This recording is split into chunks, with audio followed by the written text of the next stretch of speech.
the way I got into all of this, and it seems to me it's worth talking about because it's psychedelic.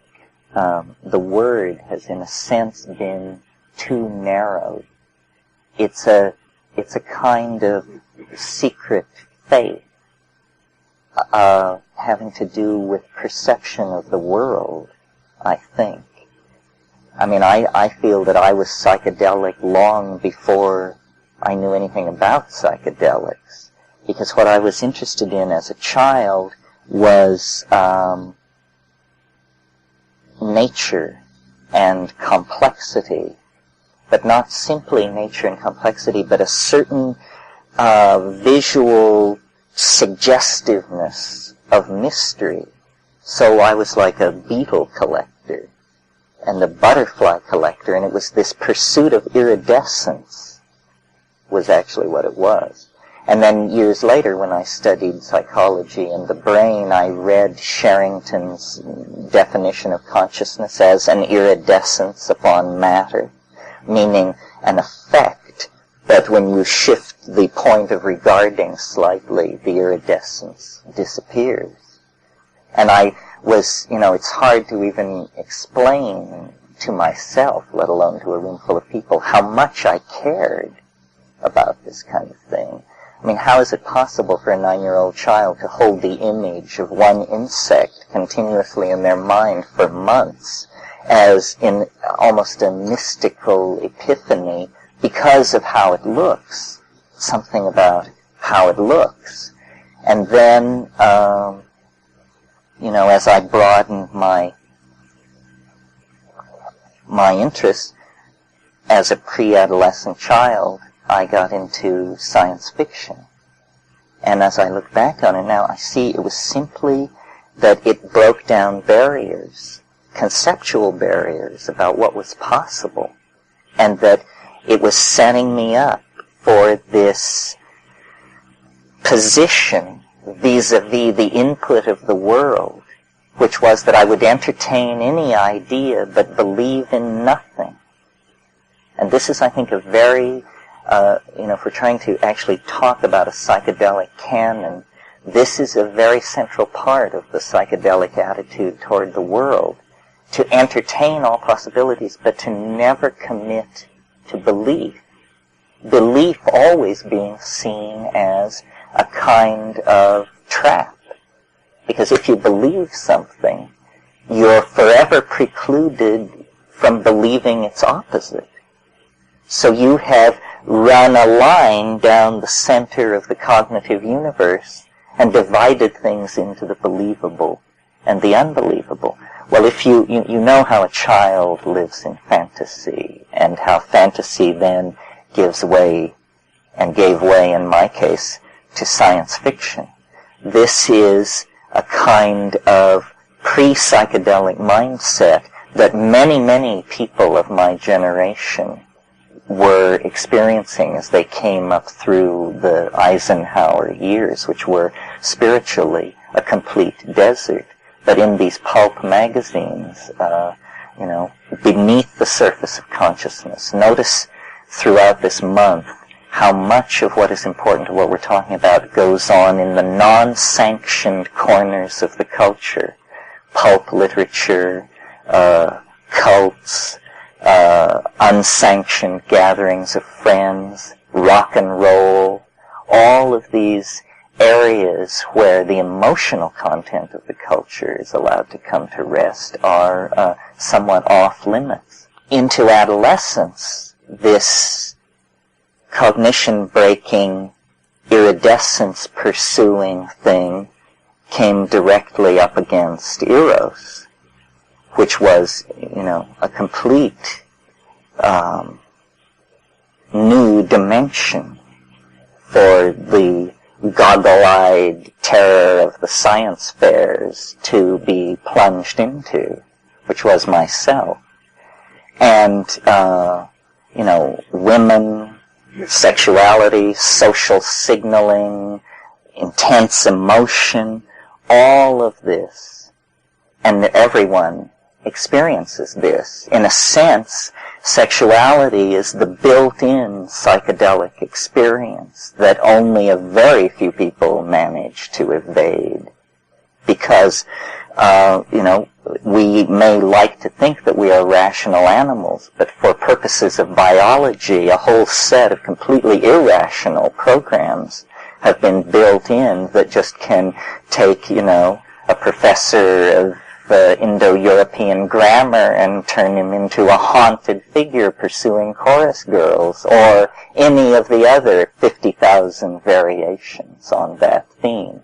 So, Eros is an ego-overwhelming, boundary-dissolving, breakthrough-creating force scripted into human life that is pretty intrinsically psychedelic. And I think that, I don't really understand how all this works at all. But when you get very deep in, especially on some of these tryptamines, you brush up against some kind of, it's hard to even put words to it, but it's erotic. It's a potential within the concept of eros that is almost too much to bear. And it almost seems to imply that what we call erotic sensibility is a kind of lower dimensional slice of some higher dimensional reality that our feelings are trying to carry us into. This is sort of an aside on that, but one of the interesting things about psychedelics, and I now speak of the compounds themselves, is, especially the plants, is they have a certain fascination with where the genes go and will pair people across great lines of improbability. In other words, it's almost as though the biological control which is exerted on this mammalian species by the mushroom is actually, at the materialistic level, a control of who has children by whom, which means the control of the evolution of gene lines. I maintain this is why the place most people feel magic in their own lives, even the most humdrum people feel magic in their lives, is in the matter of mate selection. Because, I was just down in the baths and heard a story this morning where a man said, I had a happy marriage for 7 years. It was perfect, and I run some kind of a company, and one day I got a telephone call. Someone wanted to sell me a new line of nails. And I knew when I heard the voice on the other end that my marriage was ruined and that I would follow this voice and possess this woman and so forth and so on, which he had done, for better or worse. Well, this kind of thing, where the most staid lives can be skewed off in other directions, is, in the old style of talking about it, it's an eruption of the unconscious. But where psychedelics are involved, it seems to be more a winnowing of the genes. So sex obviously has this deep, complex, multi-meaninged kind of feel about it that pretty much the rest of reality for most people doesn't, I think. The next step in my own evolution, and I feel like I am simply the fortunate beneficiary of a series of random events which were very fortuitous from my own point of view. In other words, that without having a whole lot of sense and with very little foresight, I very fortunately found myself in a lot of right places at a lot of right times. And the place I went after adolescence was political awareness and the discovery of what it meant. The goggle-eyed kid had conquered, or at least had a brush with the feminine, but then the next great item on the agenda was the community. And I was in Berkeley for the street uprising in 1968 and learned what a revolution is, not what it is from the point of view of the history books or the 11 o'clock news, but what it feels like, what it actually feels like to take and hold a place that's been denied you against the state. And what I learned from that, I think, is that one of the core elements of this psychedelic thing is freedom on the broadest scale. I mean, it truly is, and you will hear me use this phrase over and over again, boundary dissolving.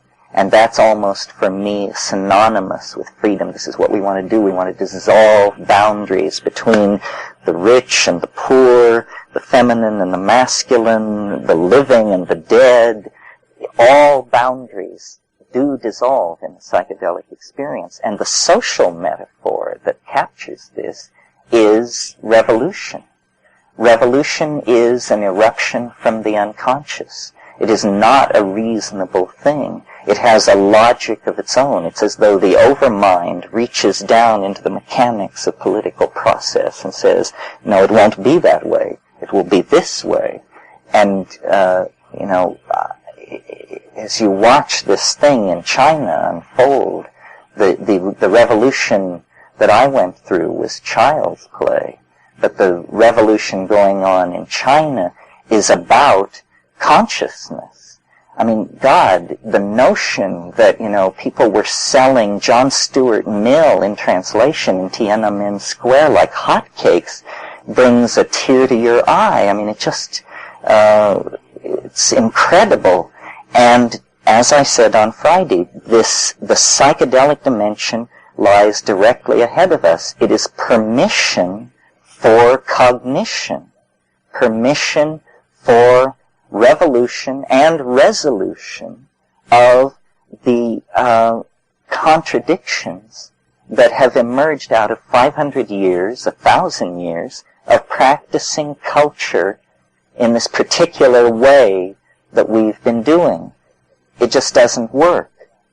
Well, Abby Hoffman said that the first duty of a revolutionary is to survive. And so my political career reached a point where I had to choose between exile and martyrdom.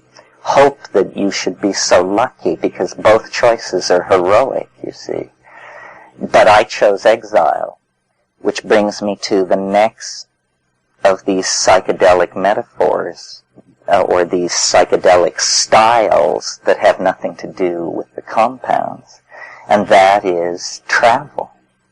Travel. Some of you are traveling, I know, because you have accents from far away. So you probably know what I mean. But the people who don't go anywhere are in danger of missing a major point about what is going on. So my traveling began very tentatively, and I went to Israel, and then I went to the Seychelles Islands, and then I went to India, and then I got in trouble, and then I couldn't come back.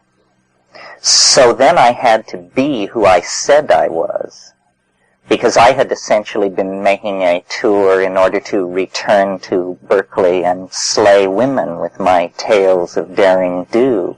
But I got caught out there halfway around and had to stay not the planned 3 months, but years and years and years. And India and Indonesia and the Amazon and Tokyo and just, a series of scenes where my life seemed, I used to say I never sleep in the same bed twice. I also came to realize then that what happened to me in 10 days was more than happened to my friends back at home in a year. Because I would see, 3 countries, 5 cities, 18 ecosystems, 5 cuisines, so forth and so on, in 2 weeks. And for them, they were living out some kind of machine-like existence.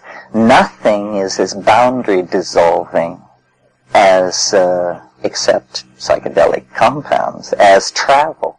Travel is really up there. I mean, go to these places. There are many, many places, and they are not to be taken at face value.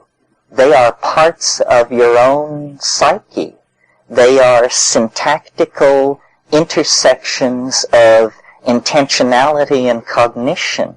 The fact that you have to fly there on KLM is only incidental, you see. Because what you come up against in these other places is cultural relativity. And the deep coming to awareness of cultural relativity is finally permission to look at who you are, not who they say you should be, Because you see that in this tribe, you're an SOB if you fail to eat your uncle at a certain critical time in the situation.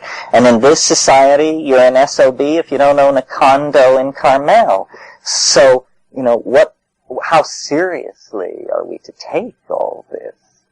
There's a great saying, an alchemist of the 15th century, Athanasius Kirchner, said, the highest mountains, the oldest books, the strangest people, there you will find the stone. And this idea that there is something to be found, first of all, this is very important for the psychedelic life. Again, I was very lucky. I read Carl Jung very early, before the Jungians really got a hold of him and ruined it. And what Jung is saying about conceiving your life as a quest is absolutely true. Psyche is some kind of semi-malleable medium. And if you set yourself up as a loser, if you image yourself as a loser, you will be a loser, and so forth. This is not big news. But what's big news is that if you set your life up as a quest, you will actually find something transcendental and unimaginable. I mean, I am living proof of this because I set my life up as a quest for a perverse reason, to prove that there was no mystery. In other words, to debunk it, to say, I will follow the ancient formulae and show that it's baloney by doing it perfectly and achieving nothing. That's the kind of guy I am. However, what I discovered was that the model of the world that we inherit, that it's three-dimensional space and very humdrum and you're caught in its laws and like that, it's just not so. I mean, I don't have all the answers, but this is where we need to put pressure, is the world is some kind of thing which can be taken apart and shown to be something else, many other things. And nobody's saying this. I mean, these physicists are just sober as can be. And all this argument that goes back and forth about this paradigm and that paradigm and whether the world is made of anti-new Masons or the world is obviously made of mind and intention. And I don't mean this in some airy-fairy, can't get a grip on it way. I mean, if the world is made of cognition and intention, then let's get a technology together that allows us to use that principle to make it the way we want it to be. My mother said to me when I was at her knee, if wishes were horses, beggars would ride. And I think, the political implication of that is beggars should ride. And therefore, turning wishes into horses is a reasonable political agenda. And the psychedelics show, the way it is to be done. It's somehow, I don't know. I don't know. My intuition is very strong that with people with sufficient intelligence and sufficient courage could at any time break through and make this somehow happen. I mean, it's a fantasy of two people having a conversation which ends with the abolition of language, basically. In other words, turn the tools upon themselves and unscrew everything and lay it out and look at it and then rebuild it the way we want to. Now, this could not even be talked about if there were not evidence that it is possible. And the evidence lies in this weird dimension, this psychedelic thing. And I would be utterly despairing of the state of this planet and ourselves if it weren't for the existence of these compounds. I think we would not have the chance of a snowball in hell, not a chance, because everything on the surface spells ruin. We are murderous monkeys. We have looted the future. We have eaten the food of our own children. This is the kind of crowd we are. And yet, there is this shining, transcendent thing that is real.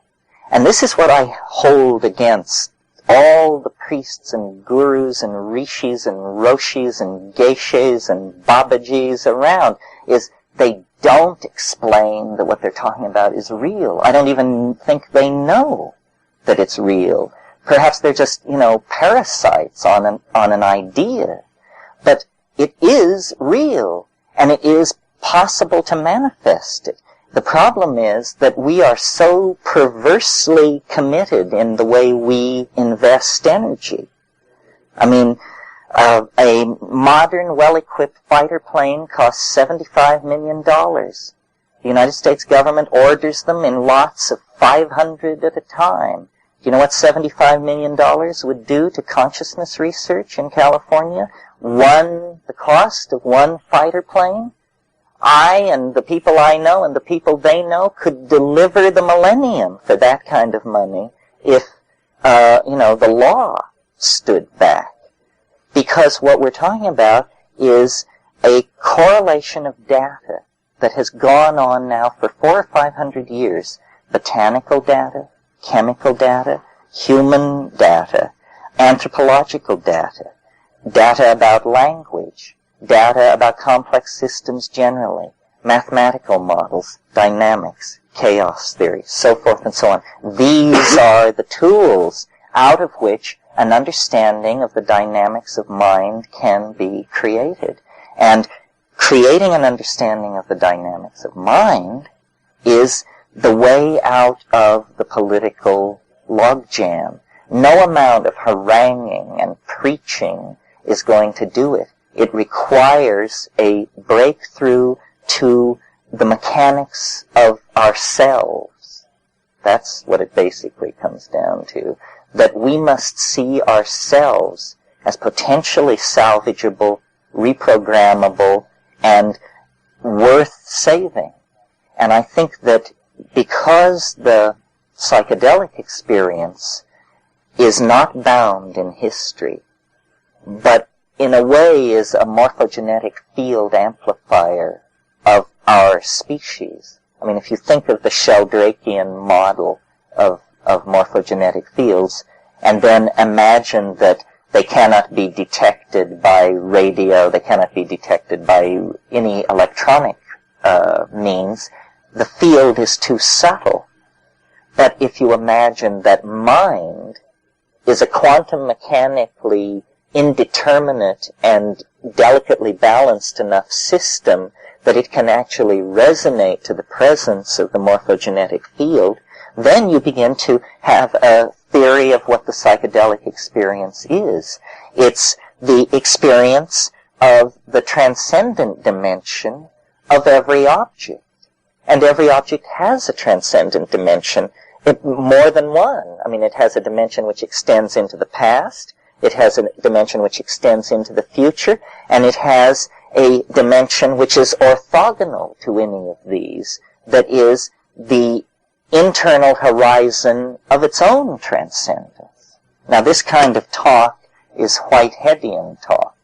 Whitehead, in the 20s and 30s, actually created a philosophy, a rigorous metaphysic, entirely capable of working in a psychedelic environment. Had he written it in Sanskrit, he probably would have had a wider audience. But he wrote in plain English. So if you're interested in a metaphysic of the psychedelic experience, where you actually take it seriously and say these things which we perceive, the dissolution of boundaries, the recombining of form, the transience of form, the transience of meaning, the coming together of actual events in a real world, and the dissolution of those events into a world of potentiality. This is all Whitehead type stuff. Some of you may know the notion of memes. A meme is the smallest unit of an idea. It's to ideas what genes are to biology. And memes compete in the same way that genes are competitive in an environment. A meme can be copied. I can tell you something and you can tell someone else. The meme has been copied. A meme can be repeated. I can say the same thing over and over again to different people who then copy it and take it away. But in the same sense as a gene is only effective if it remains faithful to its original, the meme must remain faithful to its original. And the only way we can correctly copy these memes and pass them among ourselves is through clarity of understanding. So it's always this pressure on clarity. Nothing should be ambiguous. I don't believe in it. I believe that understanding passes everywhere, and that a thing is not existentially apprehended in some sense until it is understood. And as far as what understanding is, it's simple. It's nothing more than the perception of connecting pattern. So that here is a data field. Could be a beach full of people or a great corporation or the history of England. A data field. What patterns do you perceive in it? The more patterns you perceive in it, the more you understand it. And there is no bottom to this. I mean, understanding just falls through the phenomena of the world endlessly. Essentially, it's about communication. That most of what we say and do, even though we may define ourselves as wide-ranging intellectuals, most of what we say to each other is incredibly animalistic and low-grade data exchange, because we're not used to pouring the energies of cognition into articulate speech. We just tend not to do that. But actually, it's at this stage of things the closest we can get to hardwired telepathy. Honest, straight talk that draws from as deep as it can, and a search for. Blake said this thing. Let's see if I can get it right. He said, "The truth, if it is told so that it is understood, must be believed." In other words, if you hear it and you understand it and it's so, you will automatically give allegiance to it. This is because we resonate with some kind of ground of being that is below the speakable and yet supporting it. So the idea here will be to try and communicate between ourselves to create a slightly different kind of reality than everybody else is hanging out in. Mostly, I hope, our reality will have more hope than the generic reality that's going on outside. Because I think that there's a lot of data on the table now, more information than ever before, and we can actually begin to figure out what's going on, not in terms of the first 3 milliseconds of the universe, but actually, what is going on this planet? What is human history? What is a cognizing species doing, running around by the billions on the surface of this planet, obsessed with religions and driven by vice and hatred and visionary longing? This is not what they talk about in the biology books. Still less is it what they talk about in the physical chemistry books.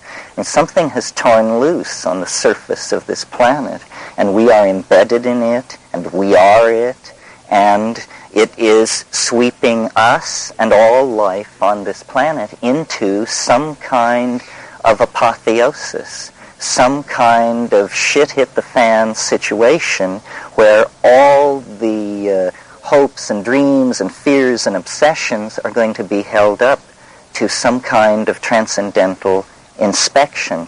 Nothing can stop this.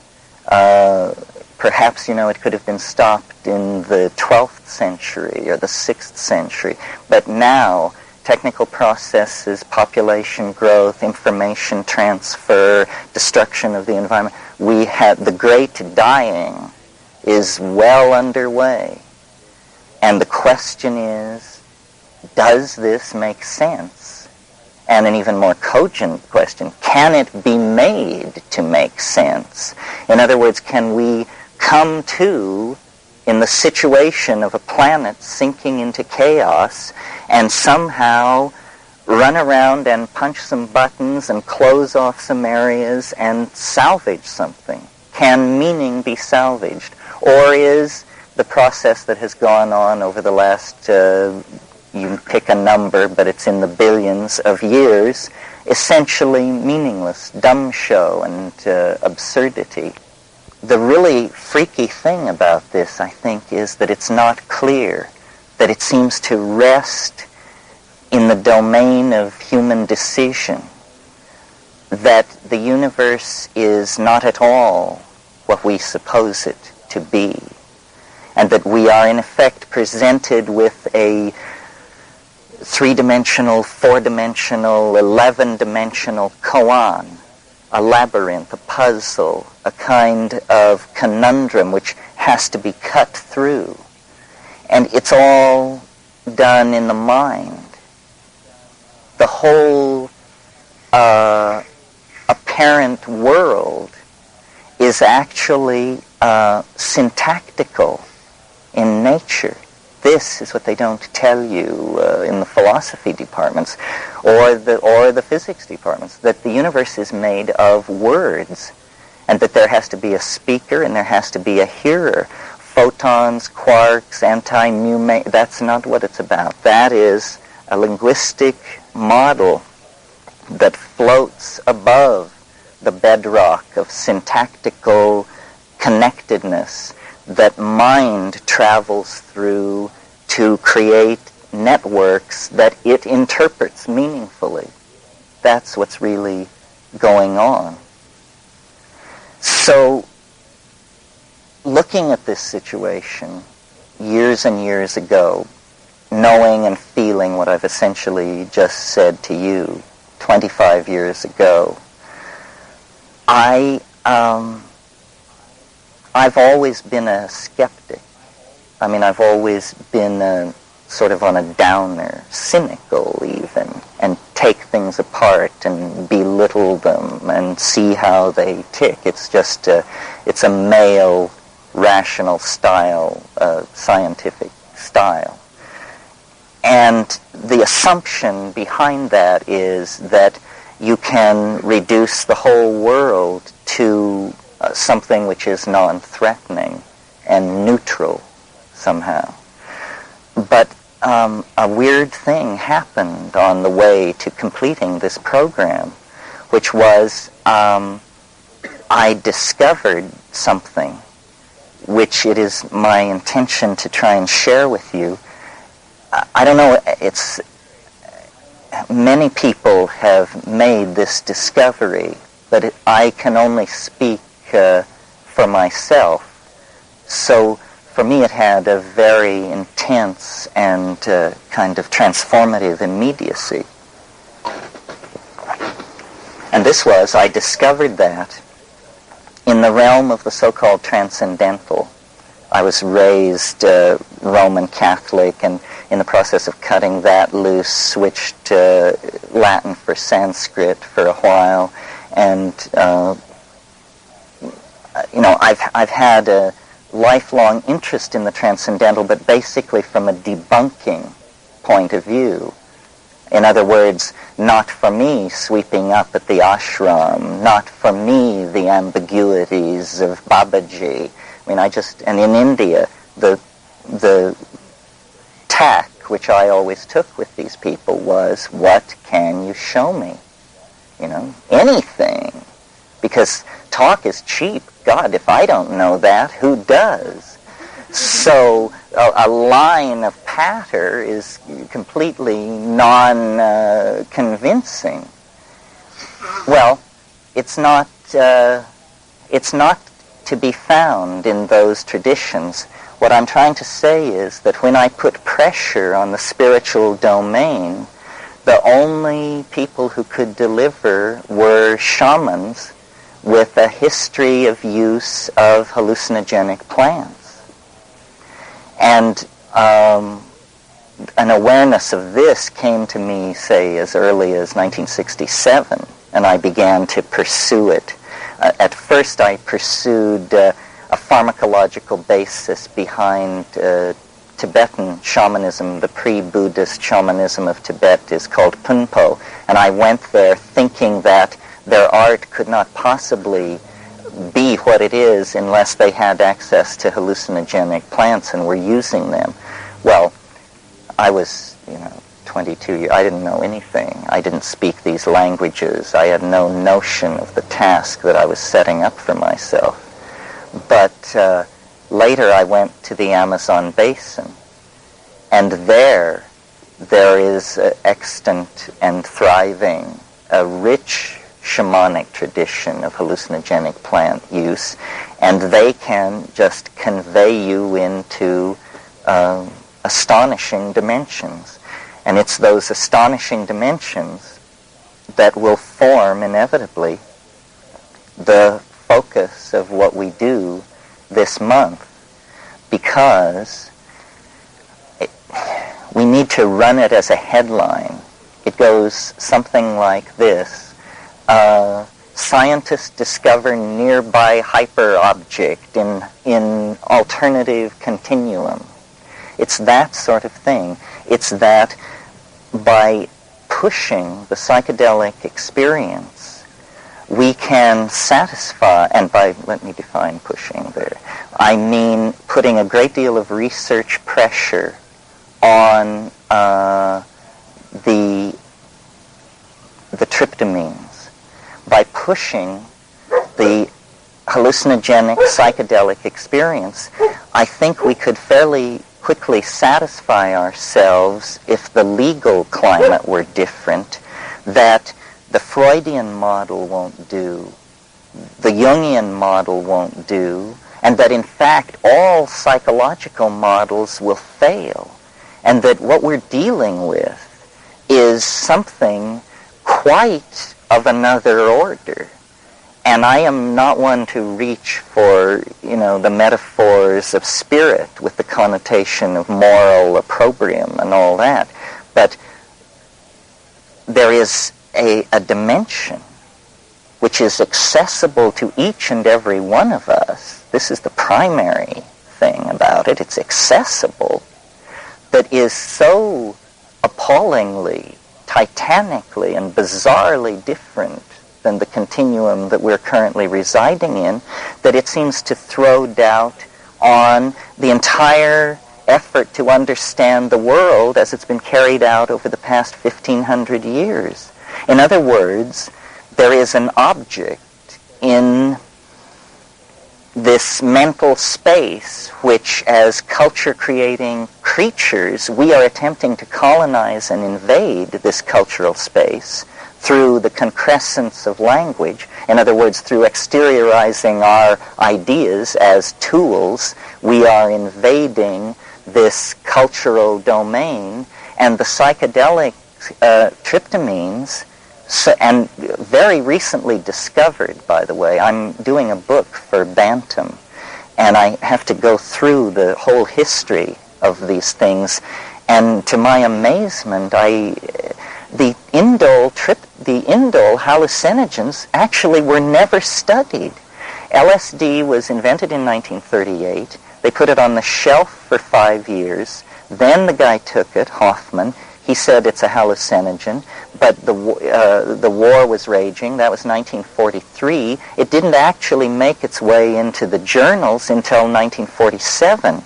Then, from 47 to roughly 65, there was a great deal of interest in LSD and research on it. Then that ended with it becoming illegal. Meantime, psilocybin, DMT, and the beta-carbolines, the number of articles and papers published on these things numbers in the dozens.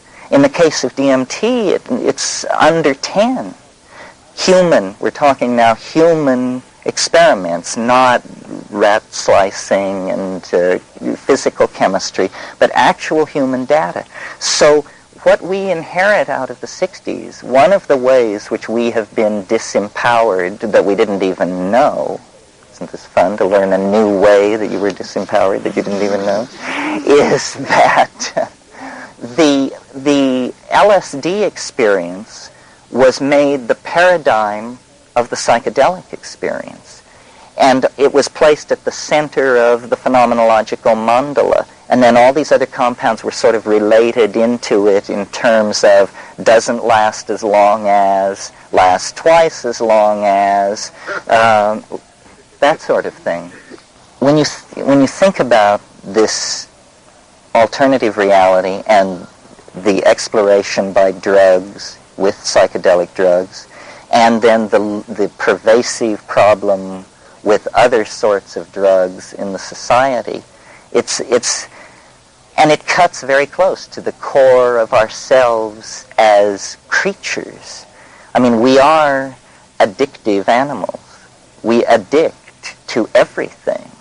We addict to each other and glorify it as our most noble outpouring of sentiment in the phenomenon of romantic love. I mean, when a pair of lovers are parted, the withdrawal symptoms are indistinguishable from heroin. I mean, vomiting, shaking, uncontrollable emotional outbursts, sleeplessness, short temper, hysteria. This is real. It is what romantic love is a pheromonal bonding, an exchange of chemical messengers which takes these two autonomous organisms and welds them into one galaxy of need and intention and understanding and expectation. Well, then you just tear that apart and people are, shook up. We addict to political ideals, all kinds. I mean, it's wonderful what's happening in Peking, but several decades ago, the same thing was happening in Berlin to a different beat.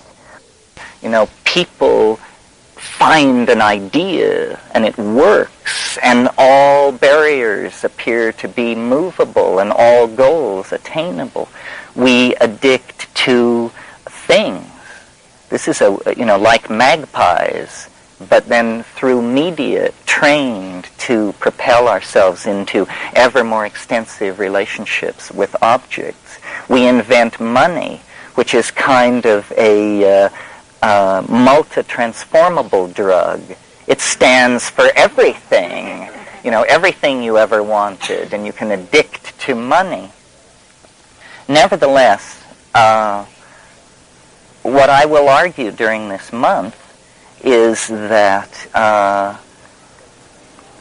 that this is not a bad thing, that we have a secret history that I will try to convince you of, and you should try to convince me that I'm wrong, and we will argue over the secret history of the human race and why it is, therefore, that we are as we are, and why it is that these psychedelics are not some peripheral issue of screwballs who can see God in a cabbage, but that, in fact, the issue of psychedelics is directly on the tracks of the onrushing locomotive of rationalist, paternalist, schlockoless society, and that it ain't going to go away, because what we're talking about here is a nude part of the human mind. What we're talking about here is something which takes its place in the great unfolding of the defining of human freedom that characterizes the entire adventure of global civilization. In other words, we've got the Pope under control. That happened in the Middle Ages.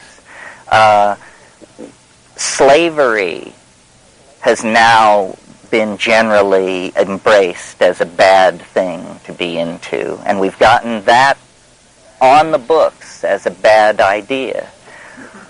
Women have been suddenly recognized to be human beings, and so forth. So this swelling bubble of aha and perception of the real nature of the universe should also include the sudden realization that governments have no business telling people what foods and spices they should prefer, that this is an absurd role for government, and that, like slavery, like the subjugation of women, the legal persecution of dietary habits has just got to take its place with the high-button shoe.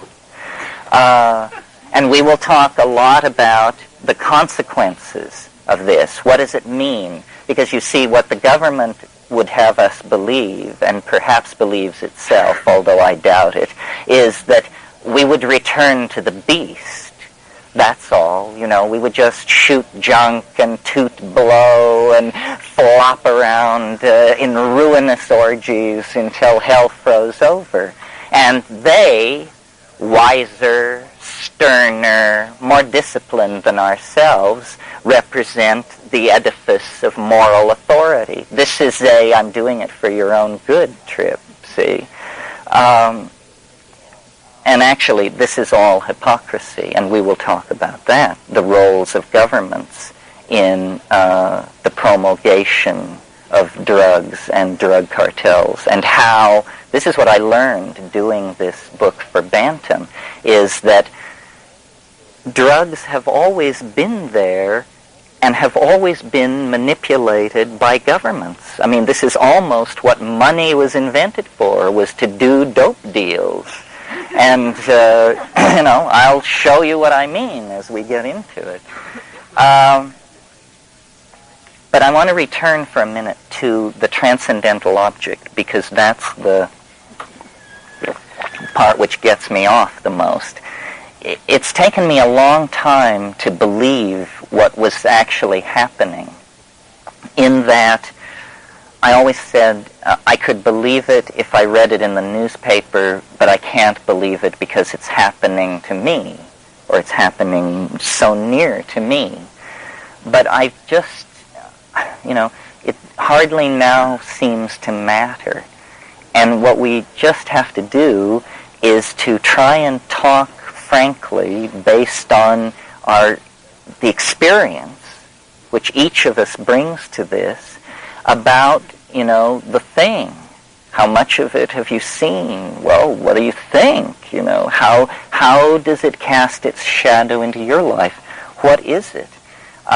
Because I talk on these subjects, I am a sort of a nexus point for information, and I gather stories, and I see that, science and rational philosophy and all that stuff is going on over here quite to its heart's content, while hundreds and hundreds, if not thousands and thousands of people, exactly like ourselves, are logging in these experiences which are, absolutely off the scale. And I just don't, there are a lot of people having problems. People abducted by UFOs, people visited by Whitley Strieber's triangle face. That's not where I'm coming from. I have nothing but scorn for all weird ideas other than my own.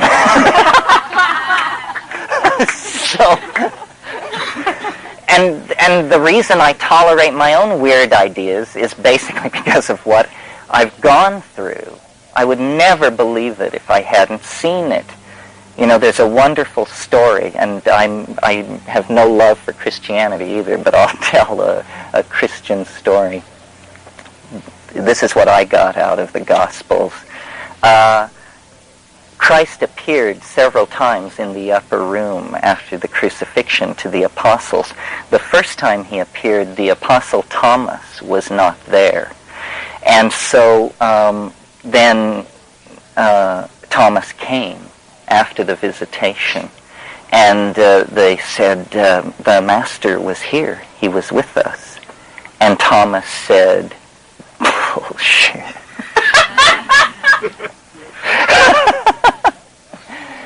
And they said, no, he was here. And he said, unless I put my hand into the wound, I will not believe it. So time passed, and Christ came again to the upper room. And Thomas was there among the other apostles. And Christ said, Thomas, come forward. Put your hand into the wound. And he did. And he did. Now, the conclusion that I draw from this story is, alone of all human beings in human history, Thomas the doubter touched the incorporeal resurrected body of Christ. Only the doubter was allowed that privilege. For everybody else, the show. And I just take that absolutely seriously. I think that God, or he, she, or it, loves the doubter and prepares treasures in paradise for the doubter that eclipse anything. And the method has worked for me. And I have seen absolutely astonishing things. I'm sure many of you have too. I have seen things where I had perfect confidence that no human being had ever laid eyes on these places before. And I'm sure you have too. Because that's how big it is in there. It is, the further in you go, the bigger it gets. We are like monkeys sitting in the presence of a flying saucer whose doorway has just been flung open. This is what we need to become conscious of. We need to dissolve the assumptions of the culture. And this is why LSD was so terrifying, because I firmly believe that one of the things psychedelics do is they dissolve cultural assumptions. It doesn't matter whether you're a member of the Politburo or a go-go dancer in Berlin or a professor of agronomy in Kansas. You will doubt your beliefs in your world if you take psychedelics. This is good. We need to dissolve our cultural conditioning and try to get down to brass tacks, because I'm convinced that reality is a tinker toy set that we can learn to take apart and put together in completely different ways. And we're going to have to pull some real rabbits out of the hat, or the planet is just going to pour over the edge into chaos. And before they were called psychedelics, they were called consciousness-expanding drugs. Well, if there's any possibility that that's true, let's put our best people on it, because consciousness is what we're dying for. We don't have enough of it. We can't feed the hungry. We can't manage a global economy. We can't hold down guerrilla warfare. We can't cure AIDS. We need to get smart. And if this stuff has anything to do with getting smart on any level, even for 1 in 1,000 of those who use it, pour it on. We can't stand around like a bunch of nitwits just watching the planet burn down around us. Now, it's very touchy, this whole thing, because it is literally and perhaps metaphorically as well illegal, forbidden territory. We're like South Pacific Islanders. We have taboos, Bring this plant into your house and you must go away to the big slammer for a while. This is a taboo. My position, which I don't suppose I should say I advocate it, because as I understand it, that's one higher level of federal crime. So here is my position, but I don't advocate it, is that, people should be able to do whatever they damn well please. That government is for the convenience of people. And in particular, in the United States, we already have in place a clause which says life, liberty, and the pursuit of happiness are inalienable rights. Inalienable. That means government cannot interfere with these rights. Well, pursuit of happiness, I don't think you have to be a shyster to believe that pursuit of happiness covers experimenting with psychedelic substances. Seems to me perfectly clear. I think that, part of what I do as I speak around, and I suppose I should say it here because I imagine some of you will end up psychotherapists or are psychotherapists, is that, without an understanding and a familiarity of the psychedelic experience, you should be sued for fraud if you're practicing psychotherapy, because the dynamics of the mind, isn't that what psychotherapy is about? Well, you know this much unless you have had a variety of psychedelic experiences. That's where the confirmation of all this theory is, and that's where you find out what you're running from. It isn't that it is a psychotomimetic, as the government researchers hoped it would turn out to be. It's simply that it plays all the changes. It pulls out the stops and it plays in the major and the minor keys, and you see it all. This is indispensable for psychotherapy. And if you look at the cure statistics on alcoholism with LSD, it's phenomenal before LSD was made illegal. Now, I understand, I don't believe these are chemical cures to drug dependency. That isn't how it works. It works like this. You take LSD, you're an alcoholic or a junkie. You take LSD, all your illusions and defenses are dissolved. You see that you're killing yourself and that you're a pathetic wretch and that you're destroying yourself and the people around you. And then you come down. And out of that experience, you existentially draw, in some cases, the power, the self-will, and the motivation to change your behavior. Well, I believe that as a culture, we could do this. And this comes perilously close to sounding like everyone should take LSD. I don't believe that. I think that it's a calling. It's a kind of a profession. It's the Well, shamanism is the best model. And I think that the rebirth of shamanic awareness is part of a much larger cultural phenomenon, which I call the archaic revival. I hate the term New Age. I think it's just, 11 o'clock news stuff. But the archaic revival is a notion of a series of integrated trends that have been going on for over 100 years that are the actual turning belly up of Victorian Christian scientific male-dominated materialist civilization.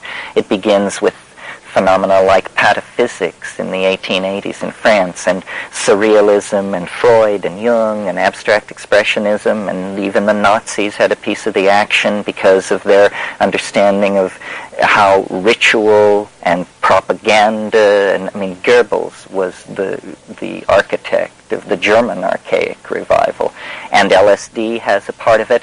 And what it is it's an intuition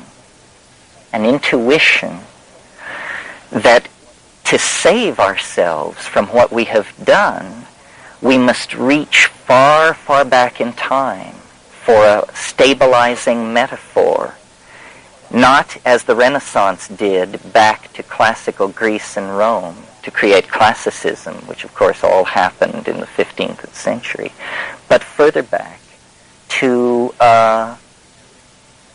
prehistory, to a time when people and nature lived in a kind of balance. I don't mean just any time in prehistory. I mean essentially the post-glacial period called the Magdalenian, about 19,000 years ago, when the glaciers began to melt and the Sahara turned green again, and the cave paintings were done at Lascaux and Altamira. Bone antler technology was invented. It was the great springtime of our people, and the last springtime of our people. And then we came down through. But in that time, in a partnership society, and this is Rian Eisler's term, and I will talk about that through the month, in a partnership society, there was no oscillation between a matriarchy and a patriarchy. There are dominator societies, and there are partnership societies. And gender has nothing to do with it. We can entirely overcome the bullshit about gender in talking about cultural forms. It's dominator versus partnership. And the partnership society that existed in those times was the quintessential expression of a symbiotic relationship. And this is a new idea that I want to get across during this month, which is our anxiety, our angst, our wandering in the wasteland is because there's something wrong with us that we don't know about. What it is this: we are symbiotic creatures. We require a relationship with a certain plant. And if we don't have this, we go slightly bananas.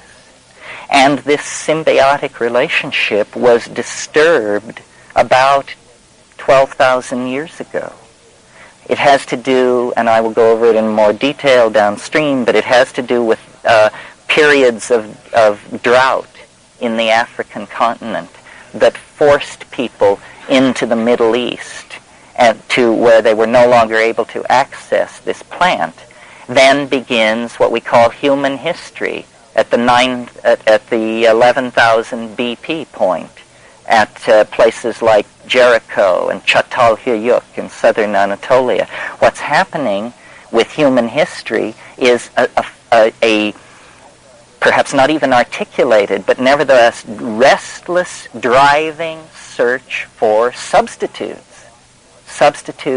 for the lost partnership ambiance, substitutes for the plant symbiote which held that in stasis. And these substitutes work their way over the millennia through the opium cults of Anatolia, the hemp cults of the Scythians, the Eleusinian mysteries, and these are the great acceptable substitutes for the mystery. You see, what religion is a contact with the tremendum, with the numinosum at the beginning of history in this context of plant hallucinogenesis, and then the fall, literally the fall, is the telescoping stages that moved us away from the original purity of this numinous image, and it ends in crack addiction.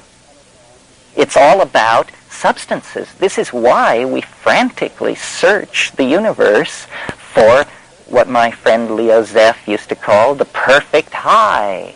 That's what we're looking for.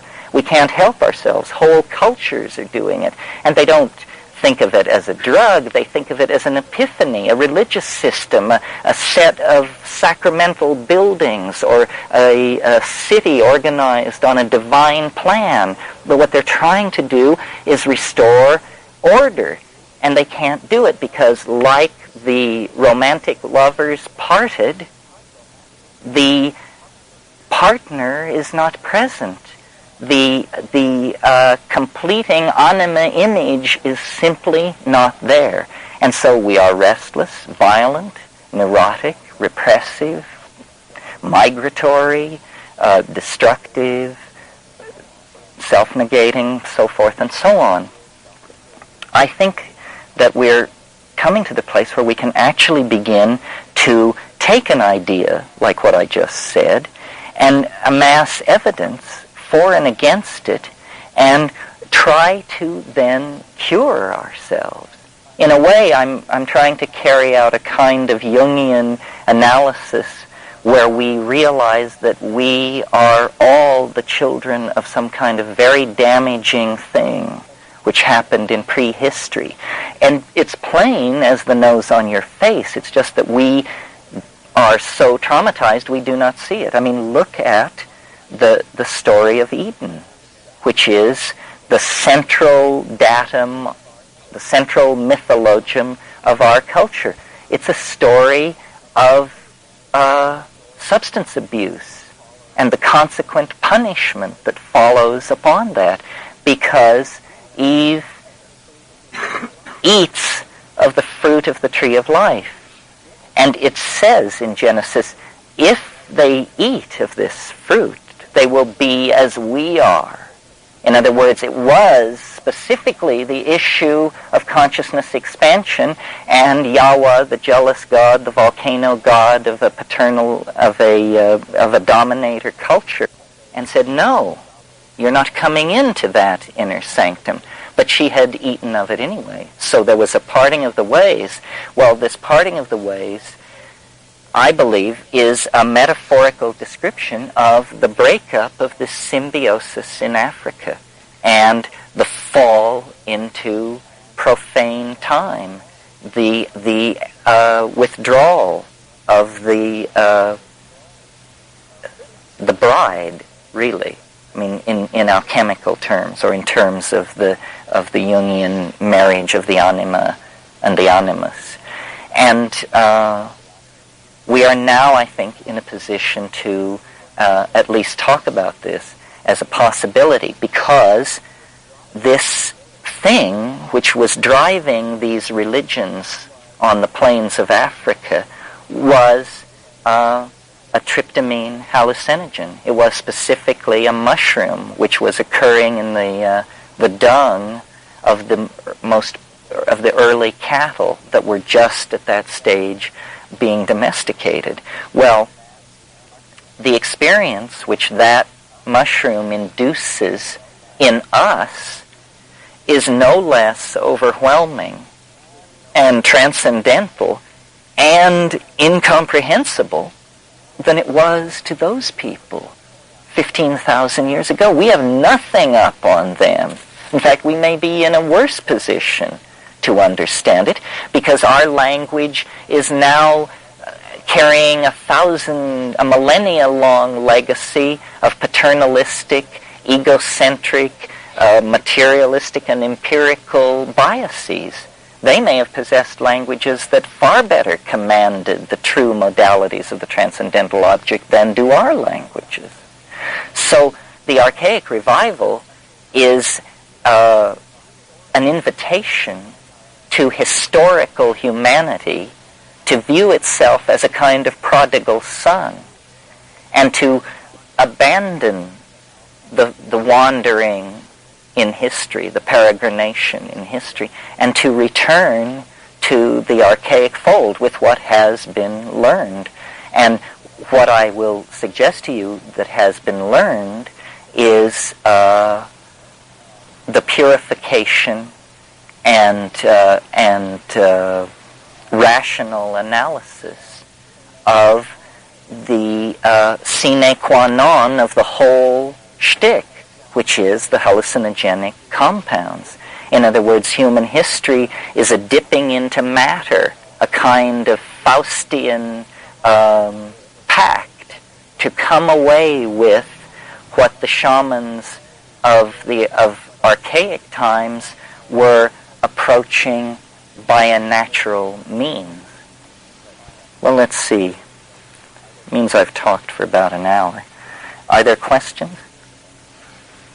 Yes, I'd like to hear you talk a little bit more about language and words. I read somewhere, I can't remember exactly where, if silence is a reality, then all words as intrusions lie. And when you said that reality is made up of words, and yet it seems to me, aren't you talking about, rather than you talking about it? Yeah. Yes, well, that's a good question. My brother said a funny thing one time. He said, has anybody noticed that as you expand the sphere of understanding, the surface area of ignorance necessarily grows larger? So there is this paradox that as we understand, there becomes more and more that we don't know. What I am interested in, and it may not be the highest value, I'm perfectly willing to agree that it perhaps isn't, is communication. So I can't do much with silence. But I do, I think, grant it primacy. What we're trying to do, but also, I have to say, and I suppose it's good to say it in the early phases, I try to be rational and analytical about what I'm dealing with, and I don't even know if I would agree that the psychedelic dimension is a spiritual dimension. In other words, all I'm willing to say at this point is it's another dimension. Trying to turn it into something which would make us better people or worse people, it doesn't seem to operate like that. William Burroughs had the notion that he said language is a virus from outer space. It's possible that language is some kind of higher order organizing principle. It only arises in the most highly organized higher mammal on the planet. And to those of you whose hearts leap to the defense of dolphins, magpies, and honeybees, good luck. But, because it ain't King Lear, that's the point. You see, it isn't Milton. It's something, but it isn't. Language has a force and a dynamic of its own. Perhaps it is a virus from outer space, inhabiting us, using us to articulate sound. I'm fascinated by the mystery of language because it's very central to understanding what psychedelics are. Why do I say that? Because, and I will refer again and again to DMT, dimethyltryptamine, as the most interesting for many reasons of these psychedelics. But today I just want to mention one aspect of it. In the trance that overwhelms you when you experience this hallucinogen, it only lasts for a few hundred seconds. And in that place, there are entities that are making sounds which visibly condense before you. In other words, language has the potential, I swear to you. In other words, this settles a question. Language has the potential to be seen rather than beheld. Well, I saw this years ago in DMT flashes, and lo and behold, a thorough inspection of Philo-Judaeus, who lived contemporary with Jesus Christ and was an Alexandrine Jew who wrote volumes of commentary on the religions of his era. Philo-Judaeus talks about what he calls the Logos. The Logos was an interiorized teaching voice which Greek ecstatics sought to contact. And Philo says, he sets up a little dialogue, and the first speaker says, what would be a more perfect Logos? A more perfect Logos than the informing teaching voice. And Philo answers, the more perfect Logos would go from being heard to being beheld without ever crossing over a noticeable moment of transition. Astonishing. I mean, I always wondered, did they know what they were talking about? What did it mean to them? What did it mean to him to write that sentence? Well, we'll never know, so here's what it means to me. It means that the program of language is an open-ended one, and that we are dynamically caught up in it, that we are language. That's what distinguishes us from those who chirp and twitter and romp in the trees, that we are language, and that language is evolving, it's changing, and that in fact what we call culture is nothing more than a kind of shock wave trailing behind the forward edge of this language-making capacity, because you can't invent it before you can say it, you can't sell it before you can describe it, you can't do anything with it until it exists as a commandable set of syntactical connections. So in one sense, and I will carry this forward over the month, what the psychedelics are for us as a species, rather than for each one of us as an individual, what they are for us as a species is an enzyme that catalyzes the language-making capacity.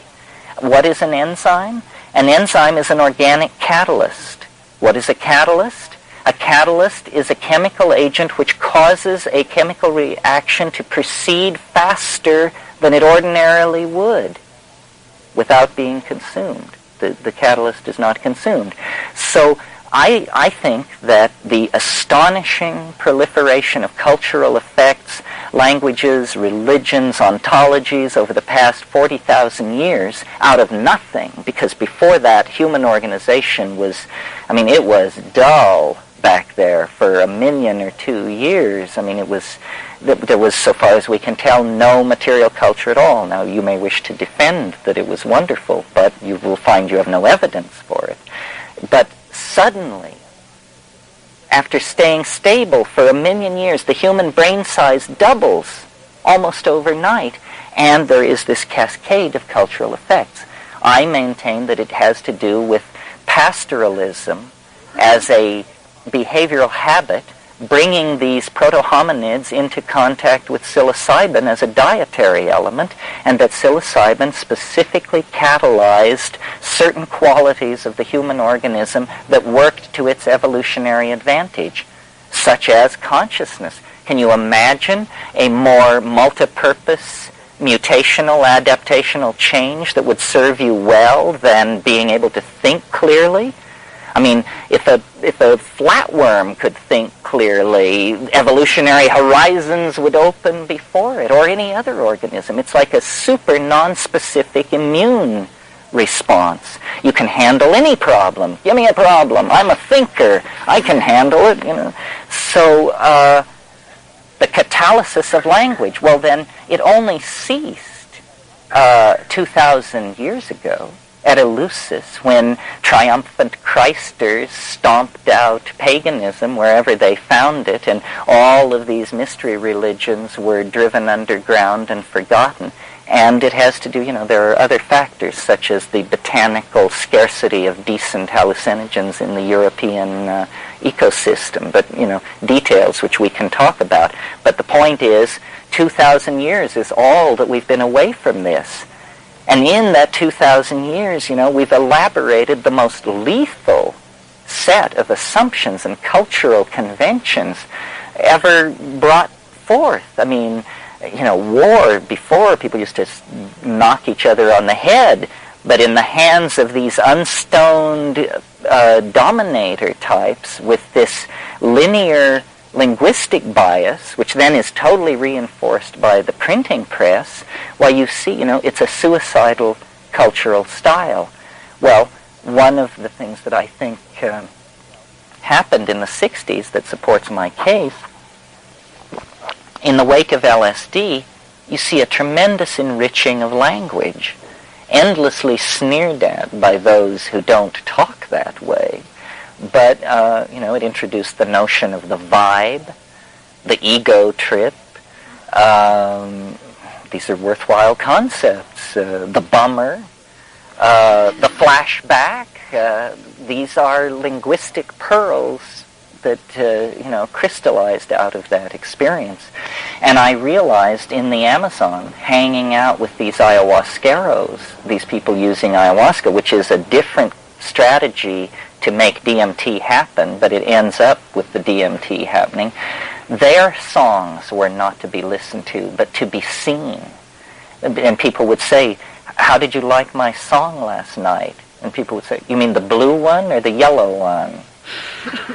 And so, you see, I believe that the psychedelics are working at the cultural level to promote language, but also it's not simply a linear enriching of language. There's also something going on biologically, that language is actually gaining in the vertical dimension in its beholdability. And this is taken very seriously in the Amazon, because these small hunter-gatherer groups, where there's big pressure on protein and there's no room for mistakes, they guide their societies by taking these drugs together in a group situation, and collectively they see, whatever this means, they see and they model what their future is going to be. It's true telepathy. You see, when you listen to my voice, if you understand what I'm saying, it's because my incoming words cause you to go to your dictionary and look them up one by one, and if your dictionary is pretty close to my dictionary, we will understand each other. But the whole act of communication depends on this assumption that the dictionaries are the same. If they're not the same, then you will not understand me. If, on the other hand, I could make you see what I mean, this is not a culturally conditioned avenue of information transfer. You don't have to learn English to look at an English woman. It's easy. You just do it. It's at the biological level. And so this is, I think, in terms of consciousness expansion, you say, well, it's good it's as a general notion, but what direction is it moving? It's moving in the direction of literally a clarifying of language into something that can be beheld. And it's an arrow toward a greater domain of existential validity that each of us can move in. We need to communicate. We need to find out who we are, each of us individually, and then we need to tell each other. The whole dominator style of unstoned culture engineering is ego. That's what happens when you don't take psychedelic drugs as a culture. ego flows in. That's what was happening on the plains of Africa. Every Saturday night, everybody was getting loaded, and boundaries were dissolving. The boundary of the assumption of the uniqueness of the individual. They were taking these things, and they were having, well, group sex, basically. These were the two things. It's clear because of the quality of psilocybin that it actually, at mid-range doses, causes arousal. You see, at very low doses, it increases visual acuity. Therefore, your hunting improves. Therefore, you and your progeny are more successful. And then at slightly higher doses, everybody's horny, and there's a lot of activity in the group and partying. At higher doses, then that turns into religion, and you're just slammed to the floor of the cave, you know. So it's this three-step thing which plays on our basic needs to drive us into a deeper and deeper relationship with this mystery. And it's such a huge idea that this is what we are, that this is so fundamental, that this isn't just some curiosity of, you know, hedonic West Coast, so forth and so on, but that it is in fact central to understanding and defining humanness, and to trying to grab some of the controls of this sinking submarine of a planet and get it back up to the surface long enough for us to all climb in a rowboat and to make our way somewhere. So thank you for being here today, all of you. I was going to just mention 3 books. I might mention more as time goes on, but these 3 are central to understanding what I'm going to be saying this month, and they're very different books. Many of you may have read this one, which is The Chalice and the Blade by Riane Eisler. And this is the book that talks about the partnership versus dominator model of society, and gets the gender tension inherent in the matriarchy-patriarchy way of framing that problem. It gets that out of the way, because it just says dominator and partnership, and she believes and offers evidence that there never was a matriarchy, that whole notion of a pendulum moving between patriarchy and matriarchy is not valid. And she and I are in agreement in that we both see something very important happening to human beings around the emergence of pastoralism, around the time when the domestication of cattle became a major concern of human beings. This great goddess religion that was worldwide in prehistory is inevitably a cattle religion. And she talks a lot about this, and she talks a lot about early cultural accomplishments. She's trained as an archaeologist. Early cultural accomplishments such as Çatalhöyük, a civilization in southern Turkey that is important for my argument too, because it was very, very early and achieved a sudden and extreme flowering of culture like nothing would rival it for several thousand years. Mary Setgast calls it a premature burst of complexity and brilliance. And Riane Eisler uses dynamic theory, borrowed from modern mathematics, borrowed from Ralph Abraham, who I'm sure many of you know, to make cultural models. And so there's been a lot of excitement about this book among feminists, but what has been sort of overlooked is that this is the first time there was ever a mathematical application of dynamics to human history. So this is a good book. She is not psychedelic. She and I did a weekend together at Ojai, where she was wonderfully generous and tolerant of my dancing around in the middle of her parade ground, because I'm saying, that the dynamic that drove this cultural transition had to do with psychedelics, and that this goddess cattle religion had to be also a mushroom religion. And later today even maybe we'll talk more about that. The second book, which I think you'd enjoy, and I don't know, maybe they have this at the bookstore. They should have this. It's called The Creative Explosion, an inquiry into the origins of art and religion.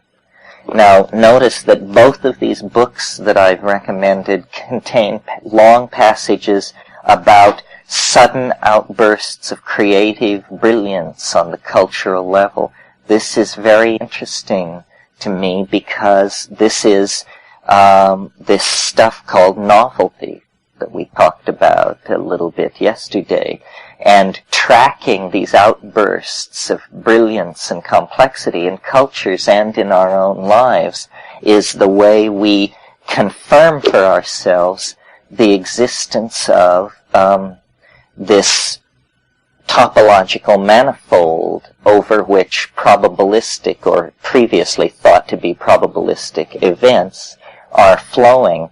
What John Pfeiffer is saying in this book is it's a study of the cave art of Spain and southern France. And what he's saying about it is that, some of these things are hundreds and hundreds of feet underground, down very narrow passages, and you have to go through all these contortions to get to them. Anyway, he's saying that this was a manipulated environment, that these were created and placed in this way to evoke very strong emotional responses from people. And certainly even today, with very high-powered flashlights and nylon ropes and all of this stuff, it's a very big deal to descend hundreds and hundreds of feet into the ground. You can imagine people who had tallow lamps. And it appears that they went into these places and made these things, and then only returned very briefly on a cyclical basis afterwards. In other words, they didn't inhabit these places. These were ceremonial places. And what he's talking about is the High Magdalenian, which is 19,000 to 17,000 years ago, when for the first time there was bone and antler technology. In other words, the Stone Age is ending, and there's a bone antler technology, and there is this tremendous outpouring of creativity, mostly vented on a depiction of these animal images of animals that were in a state of semi-domestication, or balanced upon the probability of domestication. So what we're seeing are herds of deer and cattle and primitive sheep and this sort of thing. So both of these books point to unexplained outbursts of creativity in the human past and document them very well, but without offering a causal mechanism. Now, on a more practical, partly more practical bent, and this directly addresses the psychedelic issue. If you're at all interested in psychedelic plants, this is the Bible. It occurs in several different forms. This is The Botany and Chemistry of Hallucinogens by Richard Evans Schultes and Albert Hoffman. Schultes was the Harvard botanist who basically single-handedly created the field of ethnopharmacology. And early on, Schultes understood that what native peoples were saying about disease and plants was very touched with folklore and cultural factors. But what they said about psychoactive plants, you could rely upon. And so he oriented his career toward the psychoactives, and through the 50s, the 60s, the 70s, the 80s, he and his graduate students basically shed light on a previously completely unexplored area of botany. And we now, through books like this, and you may have seen his more popular book, Plants of the Gods, these basically list and discuss the major psychoactive plants of the third planet from the sun. And if you need information, this is where you go. And there are extensive bibliographies. This is the first edition. It's now been issued in a second edition. But this is pretty indispensable.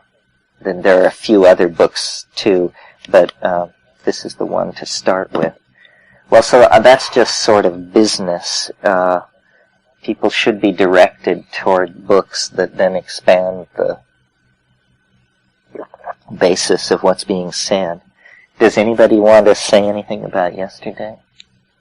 And go back over any of that?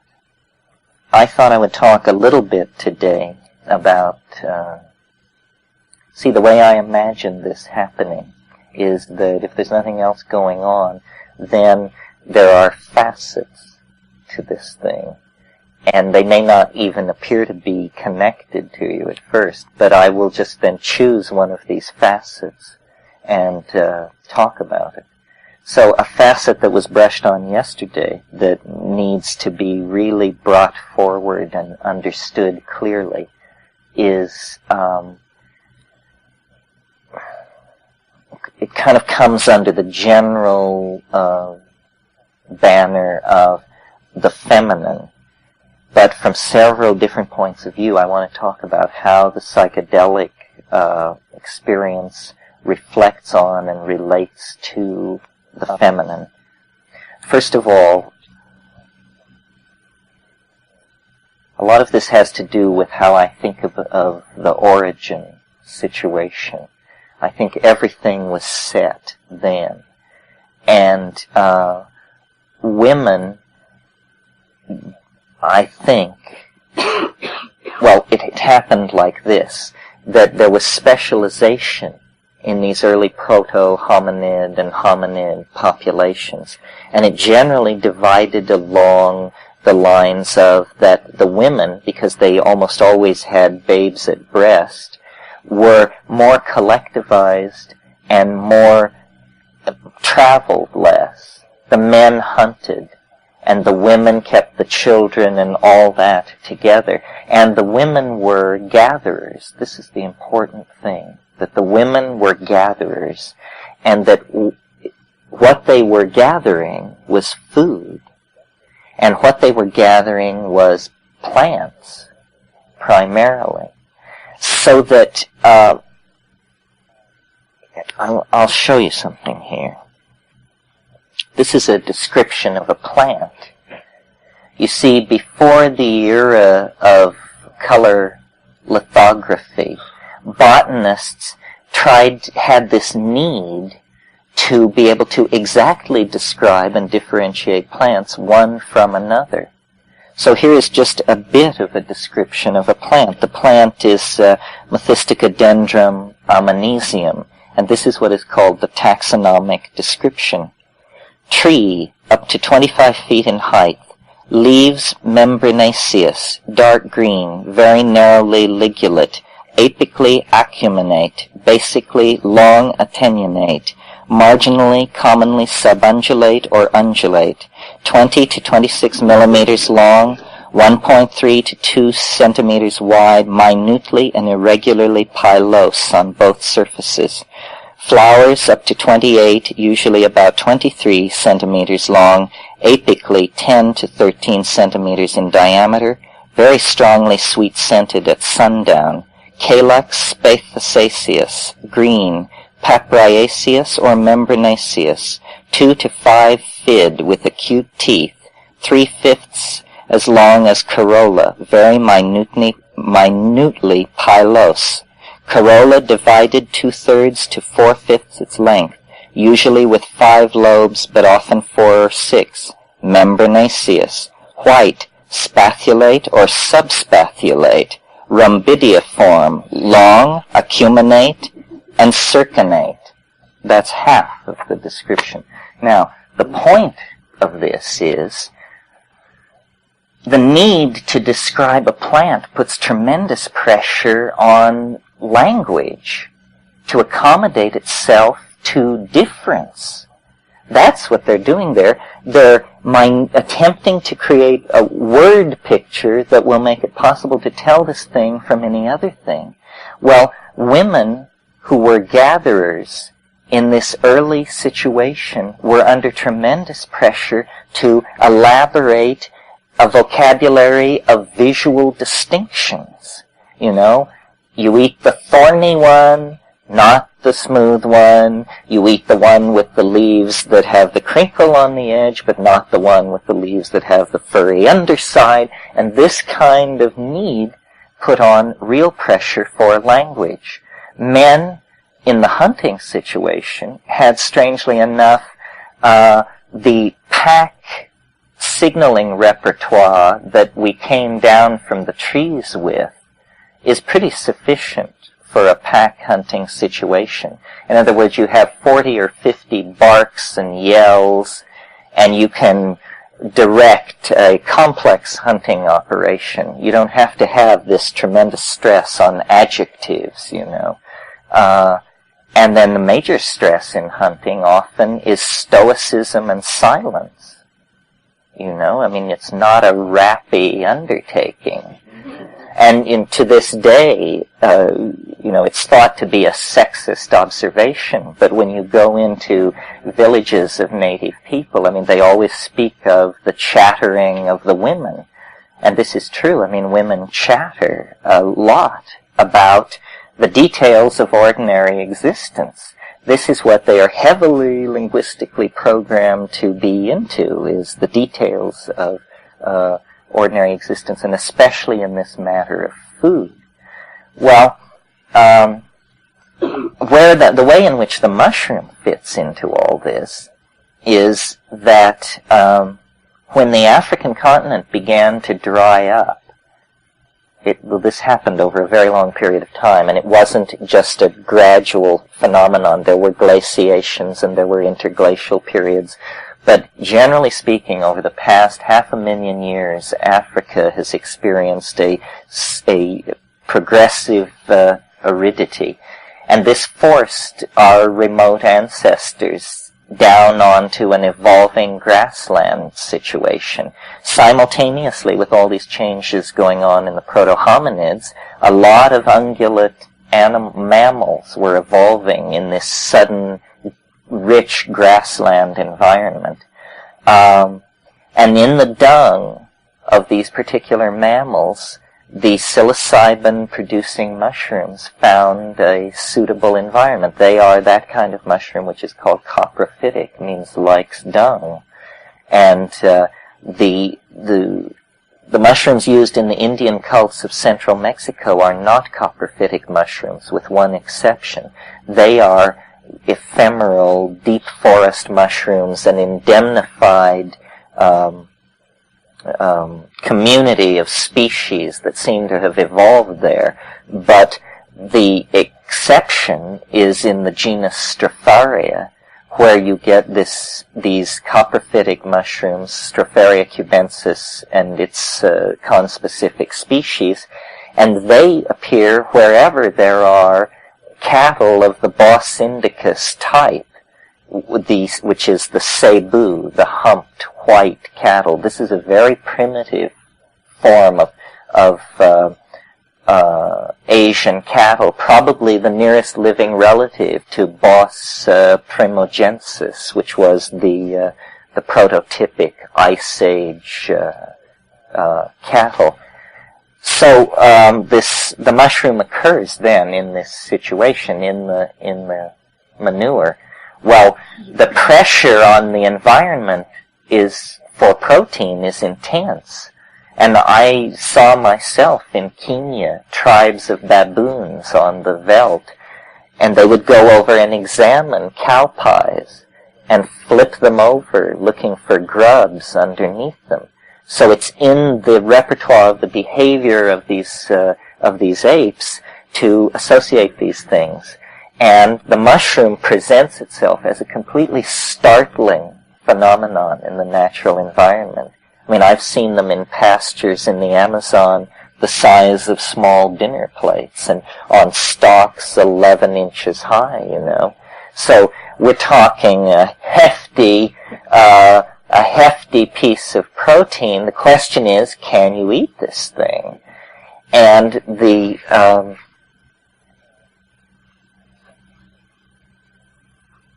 what happens, you see, when you eat a little bit of psilocybin, and this was shown by experiments by Fisher years ago, is that there's an increase in visual acuity. Very slight, but measurable. Well, this means that this gives you an evolutionary adaptation in the hunting situation. You have better eyesight than other members of your group and than you yourself had before you admitted this item into your diet.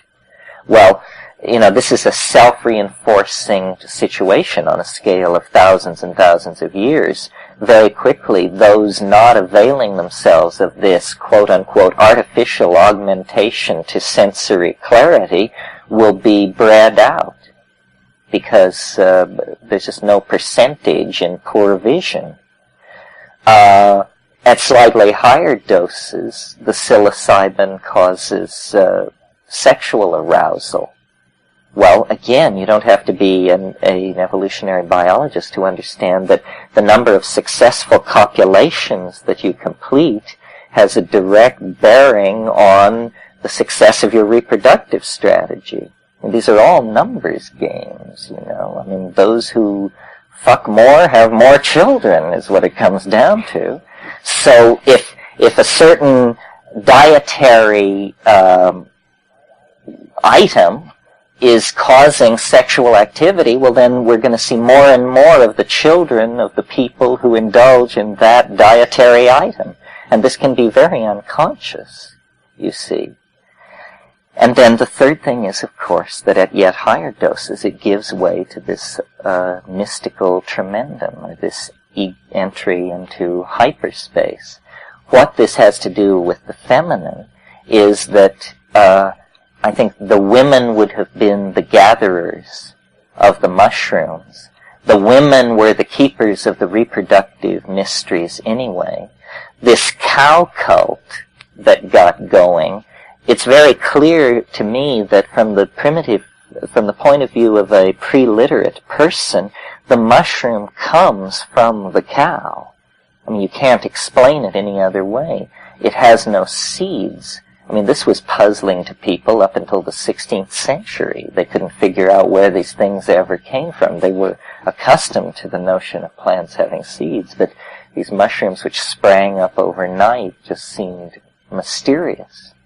So I think very early in prehistory, there was a religion which was a celebration of the feminine, a psychedelic religion, an orgiastic religion, to take account of this arousal factor in psilocybin, and that it was in this environment, over thousands and thousands of years, that humanness emerged. An environment of boundary dissolution, of where erotic connection was actually the basis of community, and where there was a constant exposure to this unlanguageable, unassimilable, mystical tremendum. And there was the psilocybin was acting then as a tremendous catalyst for language. Because remember, I think I said this, that its primary role in prehistory and in the present, possibly, is as to catalyze linguistic shifts, because linguistic shifts then give culture permission to follow and erect whatever edifices it wants. Now, throughout prehistory, this vegetable goddess is a horned goddess, a goddess of the moon, a goddess of cattle, and a goddess of plants. And what I'm suggesting in this book I'm writing, and I should try it out on you because I won't, you're my best shot, is the notion that, and I said this before, but I repeat myself, and also things make more sense sometimes when heard again, that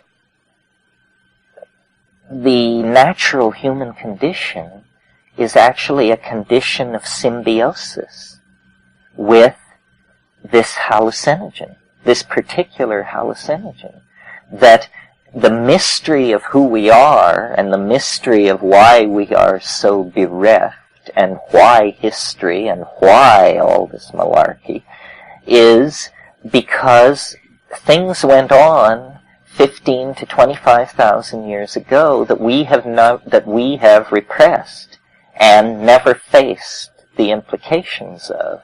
That we actually had a symbiotic relationship on the mental level with some kind of feminine overmind.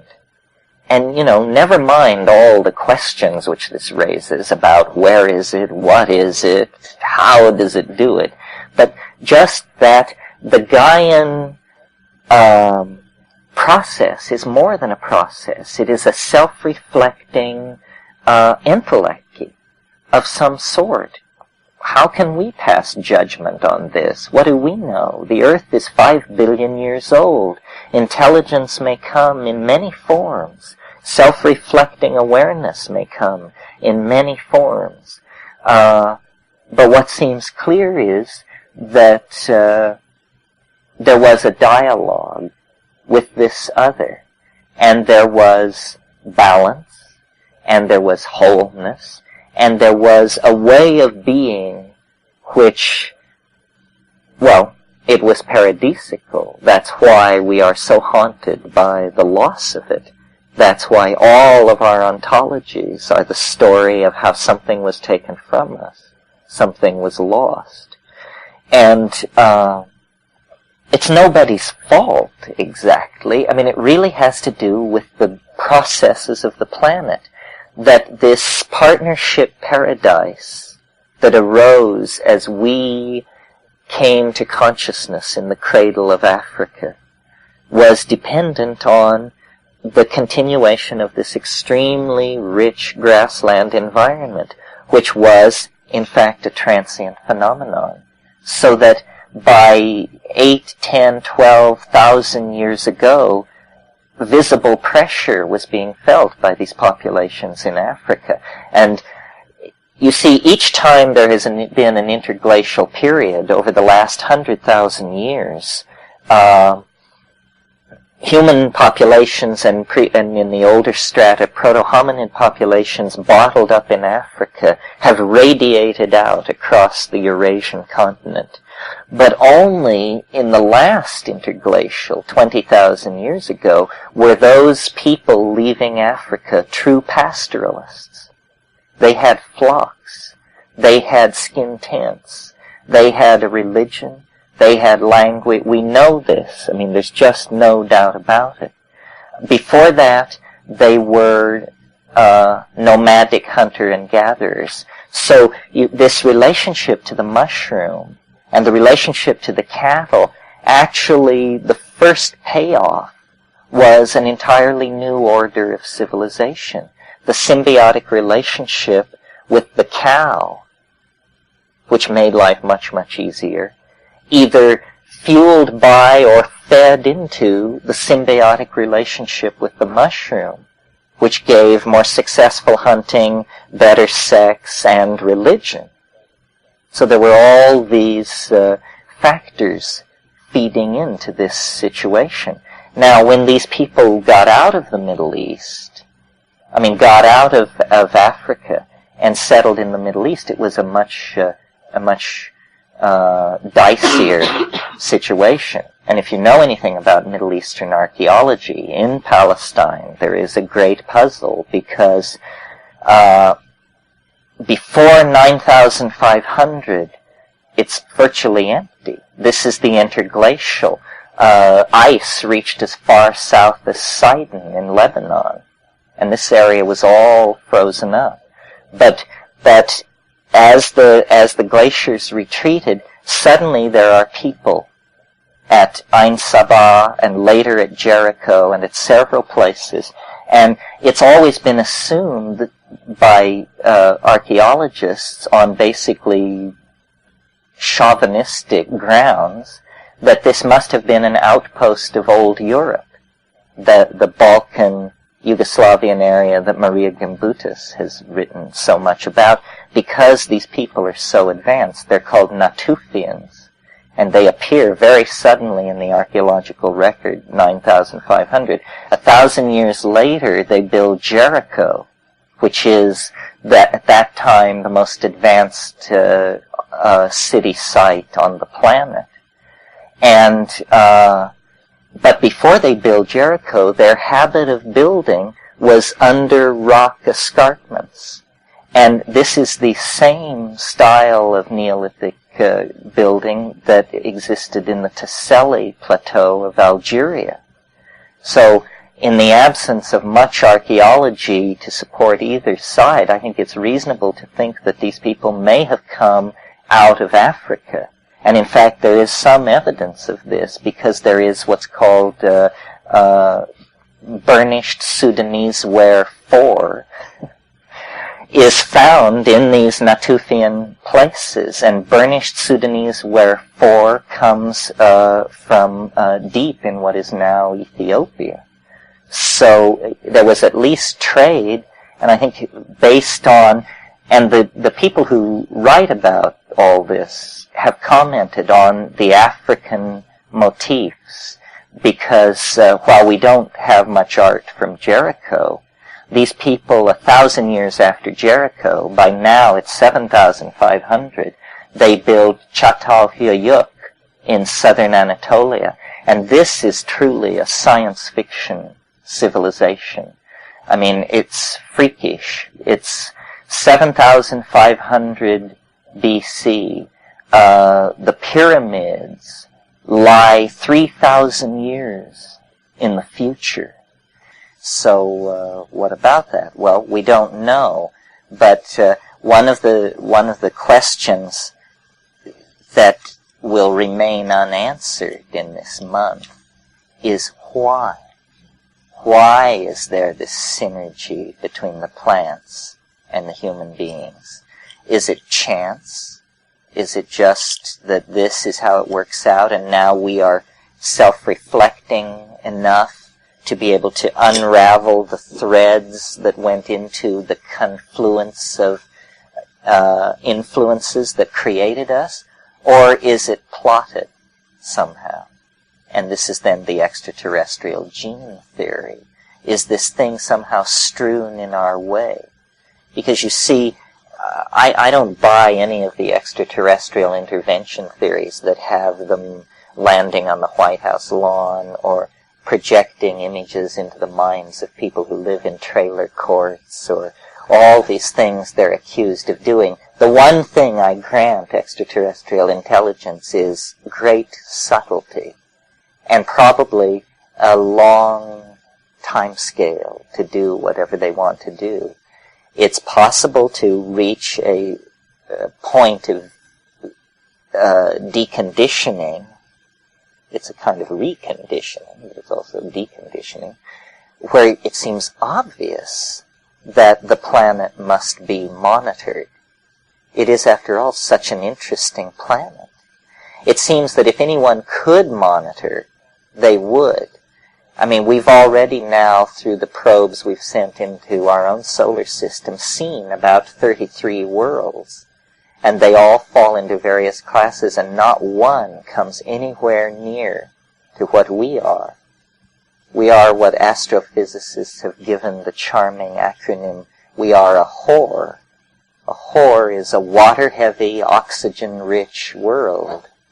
And water-heavy, oxygen-rich is rare, rare, rare, rare, rare. So it may very well be that every one of these is closely monitored.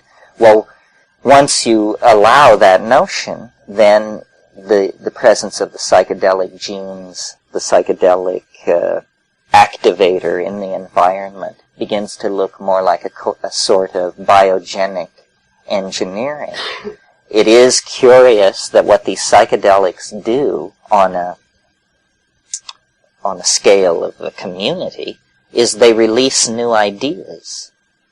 You become the bearer of new ideas, or new tools, new techniques, new ways of doing things, and that this is how culture moves forward. That culture is a phenomenon dependent on the generation of ideas, plans, notions, connections. Well, this is precisely what these compounds are doing. So, is that a coincidence, or is that part of the regulator?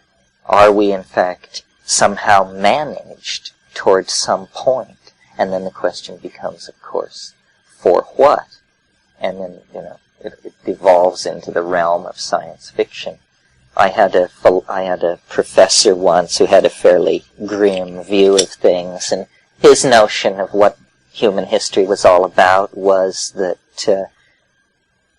it was a radioactive minerals mining project, and that when we finally had all these nuclear weapons stacked up like cordwood, somebody would come from another world and say, "Thank you very much.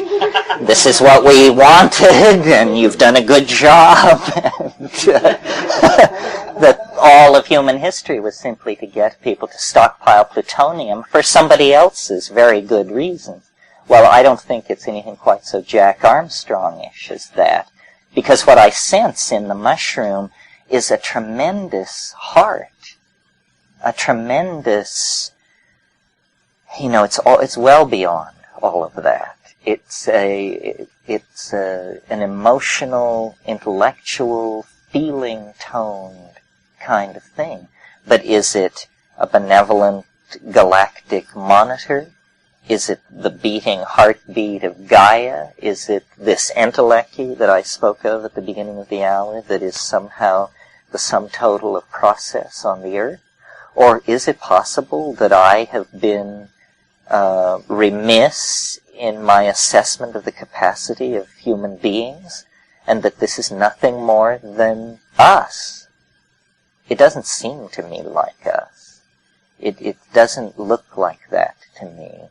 I got into this game originally as a kind of an art historian, and art historians you track motifs over centuries or decades, depending on your bailiwick, and what it really is it's the exploration of the human unconscious viewed as art. Art, you learn what people have made, can make, do make in the realm of images. Well, the thing that was most astonishing to me about these high-gain psychedelic states is how unfamiliar it is. How totally unfamiliar it is, even if you've made a study of the productions of the human mind in the visual dimension. So that to me, and again, this may be my own psychology, what is always left out of descriptions of the psychedelic state, the deep psychedelic state, is how weird it is. I mean, a hair-raising oddness that adheres to it that is, I call being in the presence of the other. The other wants to be as acceptable to us as possible. It doesn't want to frighten us. It doesn't want to appall us. But it's very hard for it to perceive what our parameters of expectation and bearability are. I mean, that's very, very clear. one of the things after years of smoking DMT and trying to form a metaphor for it, I finally realized that this place that I kept bursting into was the equivalent. It was somebody's idea of a playpen. It was somebody very weird. This was their notion of what a human being would feel most comfortable with. And so it was, rounded and enclosed, and there's a low hum, and it's white, and these language elves that come hopping out of the woodwork to transform themselves, those are the equivalent of what you hang over a baby's cradle. Bright colors, moving lights, that'll keep them busy. Wow, and it was a shock to me to realize this, because I realized it profoundly. It's true. That's what it is. It's some kind of environment designed for a human being who has just been transported across hyperspace and is going to be observed for 2 minutes and 15 seconds and then sent back. And why should it be that way? Does this really have anything to do with the spiritual life, or is this some skewed off other tack entirely? I don't know. There are suggestions, there are hints, but it by no means has the support of a broad river of tradition. For instance, the 56th fragment of Heraclitus, who's a great guy. I mean, Heraclitus was one of us. He'd be comfortable with this situation, I'm sure. The 56th fragment of Heraclitus says the Aeon is a child at play with colored balls. This saying is 2,600 years old. What is it talking about? Who knows? But then you break into this place and you see the Aeon, and it's a child, and it's playing with colored balls. And you say, my God, it's like you're not meant to know this stuff.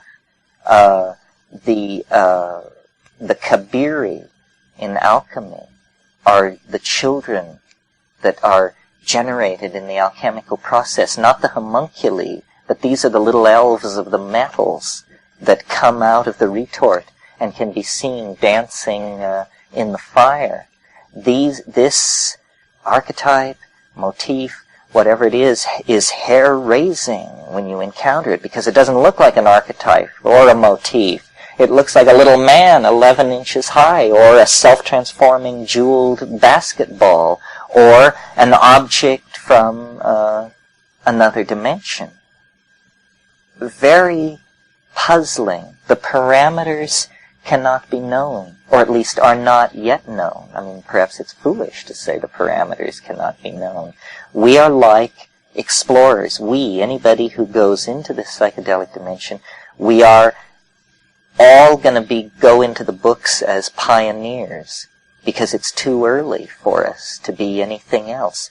There's no maps, no finished database, just anecdotes of the crazy, crazy stuff that goes on. That's why it's so important to try and share this stuff.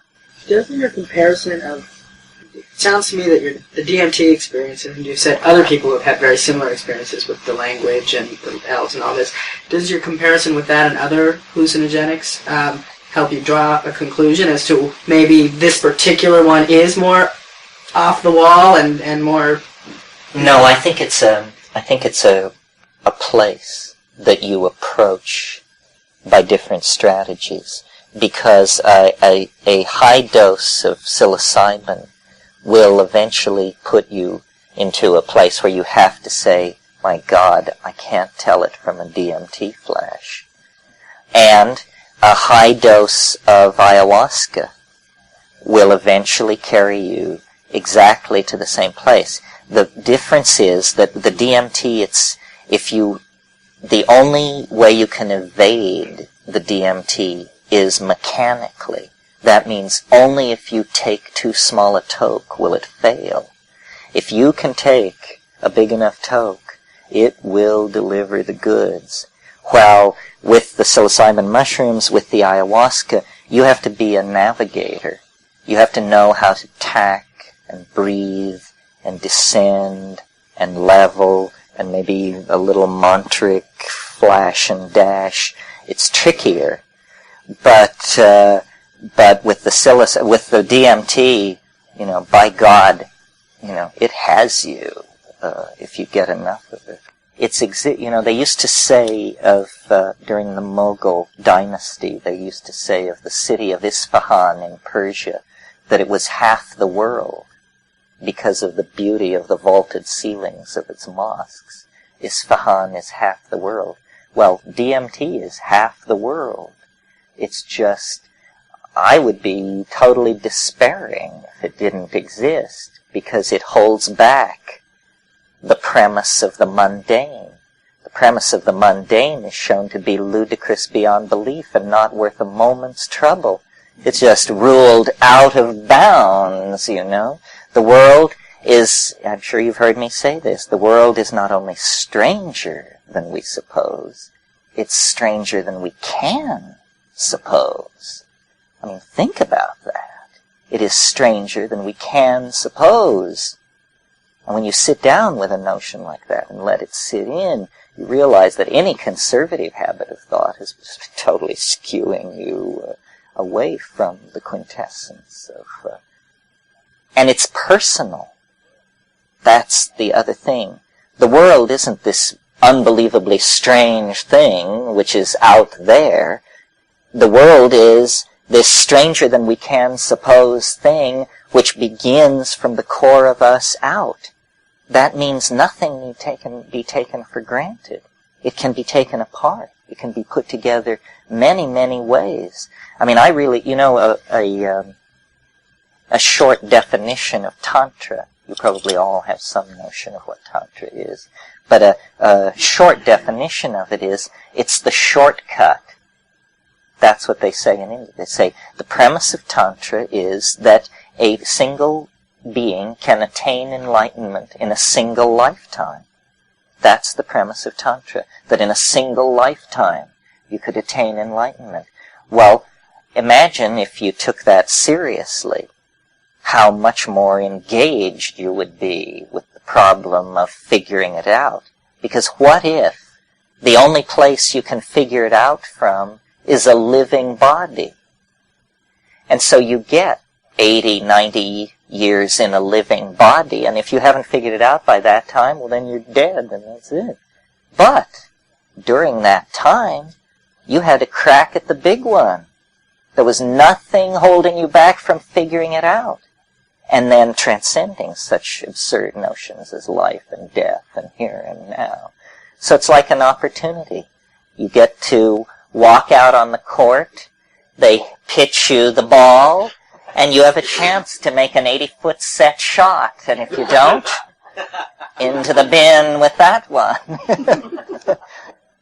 Os Janiger and I, who was a great old LSD researcher and runs the Albert Hoffman Library in L.A., when he and I first met, we were sort of testing each other, and he has a famous reputation for being irascible, and we just sort of were fiddling around. And then I mentioned DMT, and he just beamed and lit up and said, "Now that's something, my God!" And this is what everybody says when you push them. It's like they admit that it is what it is, but it never occurred to them to go further, to look into it, to see what could be done with it. And of course it's sneered at from two directions. It's called the businessman's trip, because it's so short. The old thing in the 60s was, oh, you can do it on your lunch hour. Well, what I want to know is, what business are these businessmen in? Because, and then the other thing that was said of it was, it fries your brain. Well, that's a subjective statement about what it is like to have it happen to you. It doesn't fry your brain. The fact that it reverses itself in 7 minutes shows that it is probably can compete with the world's 5 or 6 most innocuous drugs. Because that's a way of thinking about how your body handles a drug. My God, if it can return you to the baseline of consciousness in 7 minutes, then it's just immediately turning this stuff into harmless byproducts that go into the urine. It means it's safe. Well, you see, we're reaching scary conclusions here. We're reaching the conclusion that the strongest of all hallucinogens is the safest of all hallucinogens. That would carry with it a certain implication about doing these things. And yet, what is on the line when you do DMT is not your body, but your maps, your structure, your belief system. I've never seen it hit anybody quite as hard as it hit me, but I was transformed in a moment from a Marxist, skeptic, scientist. It was then, and I will say it still is now, it is pure 100% magic. It's magic. It's not a drug. It's an event. It's not something that you do. It's something which happens to you. And people come out of it saying, what happened? What happened? Saying, you did it. Say, that's what happened? I did it? You mean I just smoked? That's it? Say, yes, calm down. The trip is over. You say, trip? You must be crazy to call it a trip. It's not a trip. It's an event. It's like being struck by lightning. Have you ever had one of these things? It's a lot like an automobile accident. An automobile accident is a very interesting thing because you're going along and everything is ordinary, and then reality just begins to unpeel.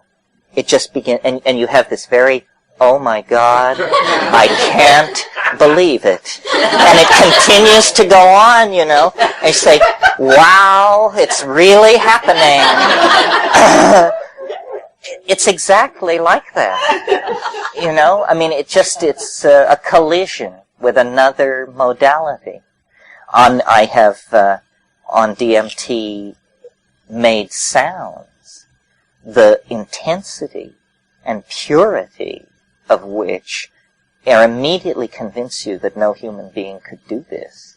I mean, it's just not the way humans do it.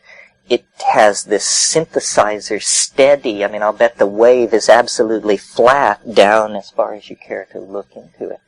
It's as though we don't know what we are. It's as though this is the control panel in the human animal. And you discover, you know, the monkey form, the third planet from the sun, all that was a mere fiction. And the reality is this other thing. And then why does it have the character that it does? For instance, both ayahuasca and mushrooms approach this place from different directions. But the DMT and the psilocybin have this unexpected science fiction-y aspect to them. This is what the art historians left out. This is what you don't get in Hildegard von Bingen. And you don't get the machines, the deep, iridescent, highly polished surfaces that are clearly made somewhere, manufactured.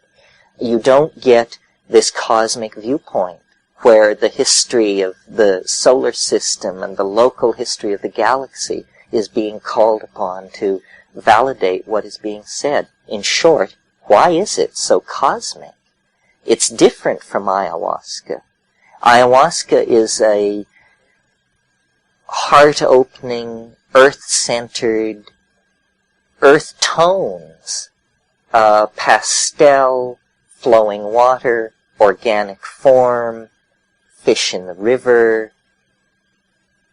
mothering, canoe, animal type thing. It's that even in Hawaii or British Columbia. It isn't the Amazon, unless the morphogenetic field is amplified without subject to the inverse square law. Well, this is really mysterious stuff, that human cultural forms should be scripted into plants. What exactly is going on here? One of the things you can do with psilocybin and ayahuasca that's very puzzling and should be studied is you can, when you get equilibrium in the state, project a motif. Let's say Art Deco. Suddenly, there will be thousands and thousands of Art Deco objects water pitchers, cigarette lighters, automobiles, hood ornaments, sculpture, grill work, and then you can just instantly, you can say Italian Baroque. And in a single moment, you're at the church at Santa Maggiore and seeing all this gold work and all this stuff. And then you can say, surprise me. So, what kind of a dialogue is this? And what kind of an entity is this? Is this part of the spiritual quest? Is this off in its own domain? The language of ayahuasca, a way in which ayahuasca and psilocybin slice it differently, is psilocybin actually speaks. There's an informing voice. It tells you. The language of ayahuasca is visual. It shows you. You become like the eye of a cinemascopic camera. And after a good ayahuasca trip, you just feel like your eyes are sticking out of your head. I mean, it's like going to Madison Avenue to buy art or something. You've looked at so many prints, and you've just looked and looked, and you've been looking and looking, because that's how it does it. And you know what I said on Friday about the more perfect logos, this thing which is visually beheld. See, what we're doing is we're mucking about in the domain of profound mystery. And I really can't help you. I don't have answers. My one answer is my little time wave, which I'm willing to share with you. But ideas in this domain are a dime a dozen. I mean, my dream was always to catch an idea, because I saw that that's what the psychedelic thing was. And some of the ideas are tiny ideas, amusing and preposterous, but utterly worthless. And then the large ideas leave you just little like that, because they go by and tear your nets to shreds, and your main concern at that point is to row for shore. But every once in a while, there comes one of manageable size that you can actually wrestle into your little boat and take back to astound everyone in the village with. And the time wave, I have the feeling that in the DMT ecstasis, that the time wave gets about a minute, about 3 seconds, because they say, look at this. You say, oh wow, that's amazing. Say, look at this. Say, my God, I've never seen anything. Say, but look at this. And each one of these are, your amazement is genuine, and your reaction is correct. You are being shown the most amazing things you've ever seen. It's simply that you cannot retain what they are. So the goal is, first of all, to be there, to know about it, to draw strength from the evidence for magic. But then the higher calling is to be a hunter, to find something, to bring it back. I mean, if that's a little too meaty a metaphor for you, well, then think of yourself as a noetic archaeologist. We want to bring back an object, a flower from hyperspace, a machine from another world. And apparently the easiest things to bring back are ideas. And so we have to pay a lot of attention, because ideas can cross the barrier. Very little else can. But if we pay sufficient attention, I think much of these ideas can be brought across, and we can bring nothing is unfair. I mean, computer graphics, voice-operated tape recorders, anything that works. I mean, we've hit the main vein of ideas out there in hyperspace, and the goal is just to fill our knapsacks as full as we can, and then get back to base with this stuff. I guess really, I mean, I'm about to wind it down now. The real point of this month, and I have to keep clearing it back and reminding myself and you, is that we've discovered something, and that we don't know what it is, and that we're like the monkeys in 2001 dancing around the monolith. But this is important. I mean, that's almost all we can say at this point. But it's very, very important. The world will never be the same once the implications of this are worked out.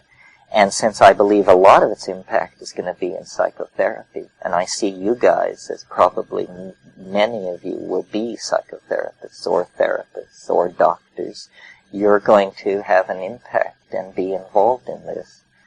But basically, we're just clearing a space for a discovery. And it's a hard discovery to announce because we don't know what we've discovered. We just know we've really discovered something. Fire must have hit with this kind of impact, and look how long it took to work out what you could do with it. Well, that's it for today. Thanks very much. So since this is a fairly small group and I'm feeling fairly confident, I'd like to talk about language today, and I will attempt to open this with a performance, which is something I rarely, like never, do. 'Twas brillig, and the slithy toves did gyre and gimble in the wabe. All mimsy were the borogoves, and the mony raths outgrabe. Beware the jabberwock, my son, the jaws that bite, the claws that catch. Beware the jub-jub bird, and shun the Firmius bandersnatch. He took his vorpal sword in hand. Long time the maxome foe he sought. So rested he by the tum-tum tree, and stood a while in thought.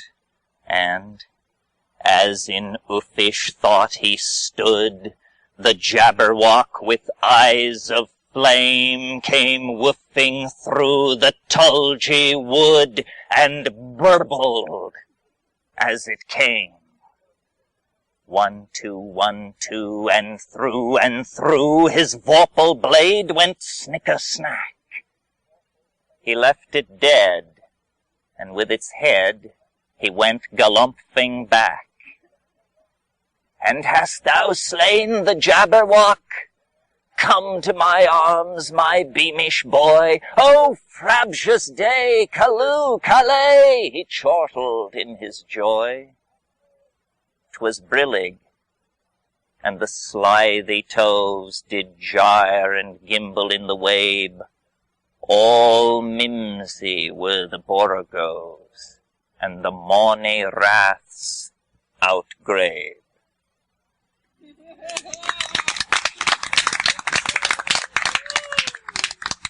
That's worth hours of the other stuff. Well, I assume most of you recognize that as Lewis Carroll's Jabberwocky, which was an example of verbal intentionality and syntax overcoming absence of ascribed meaning. This is what's happening here, that the intentionality of meaning is so great that it overcomes the absence of conventional definition.